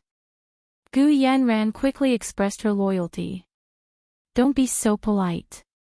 I'll be there soon. We can discuss your case. I have some news to tell you." Kai Song-yin still felt warm and comfortable at Gu Yenran's enthusiasm. Her voice softened. "Okay, thank you." Not long after, Gu Yenran arrived at the door of Prime Minister Tan's office. However, she didn't go in this time. Instead, she said, "Prime Minister Tan, I'm looking for your wife for a private matter. How about we go back to your home to talk?" Tan Dongbang thought about it and agreed. "Miss Gu is very thoughtful. Let's go home and talk." In other words, they would go back to their personal residential area at the Prime Minister's official residence. Privacy was better there. Tan Dongbang knew that even if surveillance was required, personal residences couldn't be monitored. They returned to Tan Dongbang and Kai Song-yin's room at the Prime Minister's official residence. As soon as Gu Yenran walked in, she was stunned by the luxury and exquisiteness of the room. The astonishment in her eyes flashed, but it quickly disappeared in her gentle smile. Kai Song-yin invited her to sit down and personally made a cup of coffee for her. "Mrs. Tan, you're too kind." Gu Yenran bowed and accepted the coffee. She glanced at Tan Dongbang, who was sitting to the side. "Prime Minister Tan, Mrs. Tan, I came here this time to talk to you about something." "Miss Gu, please go ahead." Gu Yenran took out a document from her little sachet. "This is a letter of authorization from the Xia family in France. I spent $1 million to buy the rights to use the appearance of this sapphire teardrop pendant diamond necklace from the Xia family. Therefore, the high-quality imitation jewelry is real, but it's not a copyright infringement. In other words, this was an act of authorization." "Oh. Really?" Kai Song-yin was pleasantly surprised. "How could I accept that? I've made you spend so much money." She opened the document and began to read it carefully. There were 3 documents, one in French, one in English, and one in Mandarin. Kai Song-yin's French and English were very good, so she was able to read all 3 documents. After she finished reading, she was very shocked. $1 million is actually just for the rights to use the appearance of a piece of jewelry. Yes, there's also a serial number. Gu Yenran pointed at the string of numbers on the document. "This represents the identity certificate of your necklace. It's also valuable." Tan Dongbang also read the document, and his expression was very conflicted. "I didn't think the Xia family would be so good at doing business. It's really beyond my expectations. Even the appearance of a necklace had to be patented, and no one was allowed to copy it. If they wanted to copy it, they would have to discuss the rights to use it with them. Prime Minister Tan, the CS usually don't issue this kind of certificate. This time, they specifically gave me this because of my father, and they only asked for a friendship price. Gu Yanran's carefree attitude toward $1 million left a deep impression on Tan Dongbang and Kai Song-yin. It wasn't like they hadn't seen money before, and their net worth was more than 10 times that $1 million. But even for them, it was still very difficult to easily take out $1 million as a favor. $1 million is only a friendship price. Kai Song-yin only wanted to chuckle. Gu Yanran continued, also, that necklace is my birthday present to you. Look at the date of use of this patent. It's your birthday. Gu Yanran had spent a lot of effort to buy this certificate from the CS. That was because the CS had originally refused, and they didn't care about the dignity of the Hua Xia Empire's new First Lady. They only said that there would be a price to pay for infringement. Later, Gu Yanran had to transfer one of her father's patents to obtain this certificate from the CS. The CS said that $1 million was a friendship price, so it really was a friendship price. That was because compared to the value of the patent that Gu Yanran had given up, the $1 million was only a front for outsiders to see. This was the second update, and the monthly votes were 9,400 plus updates. Today was the last day of April, so my dear friends, hurry up and cast your monthly votes. Don't worry, my dear friends, if there are more votes, I will continue to repay the debt and update in May 7 p.m., the third update. Mwah. You're tuning into the LoveLore Library YouTube channel. We're so grateful for your support, and don't forget to subscribe to join us on this incredible journey through captivating stories. Your generosity through donations truly makes a world of difference, as it's the primary source of revenue that allows me to expand and enhance this channel for you. Thank you from the bottom of my heart for being a part of this adventure.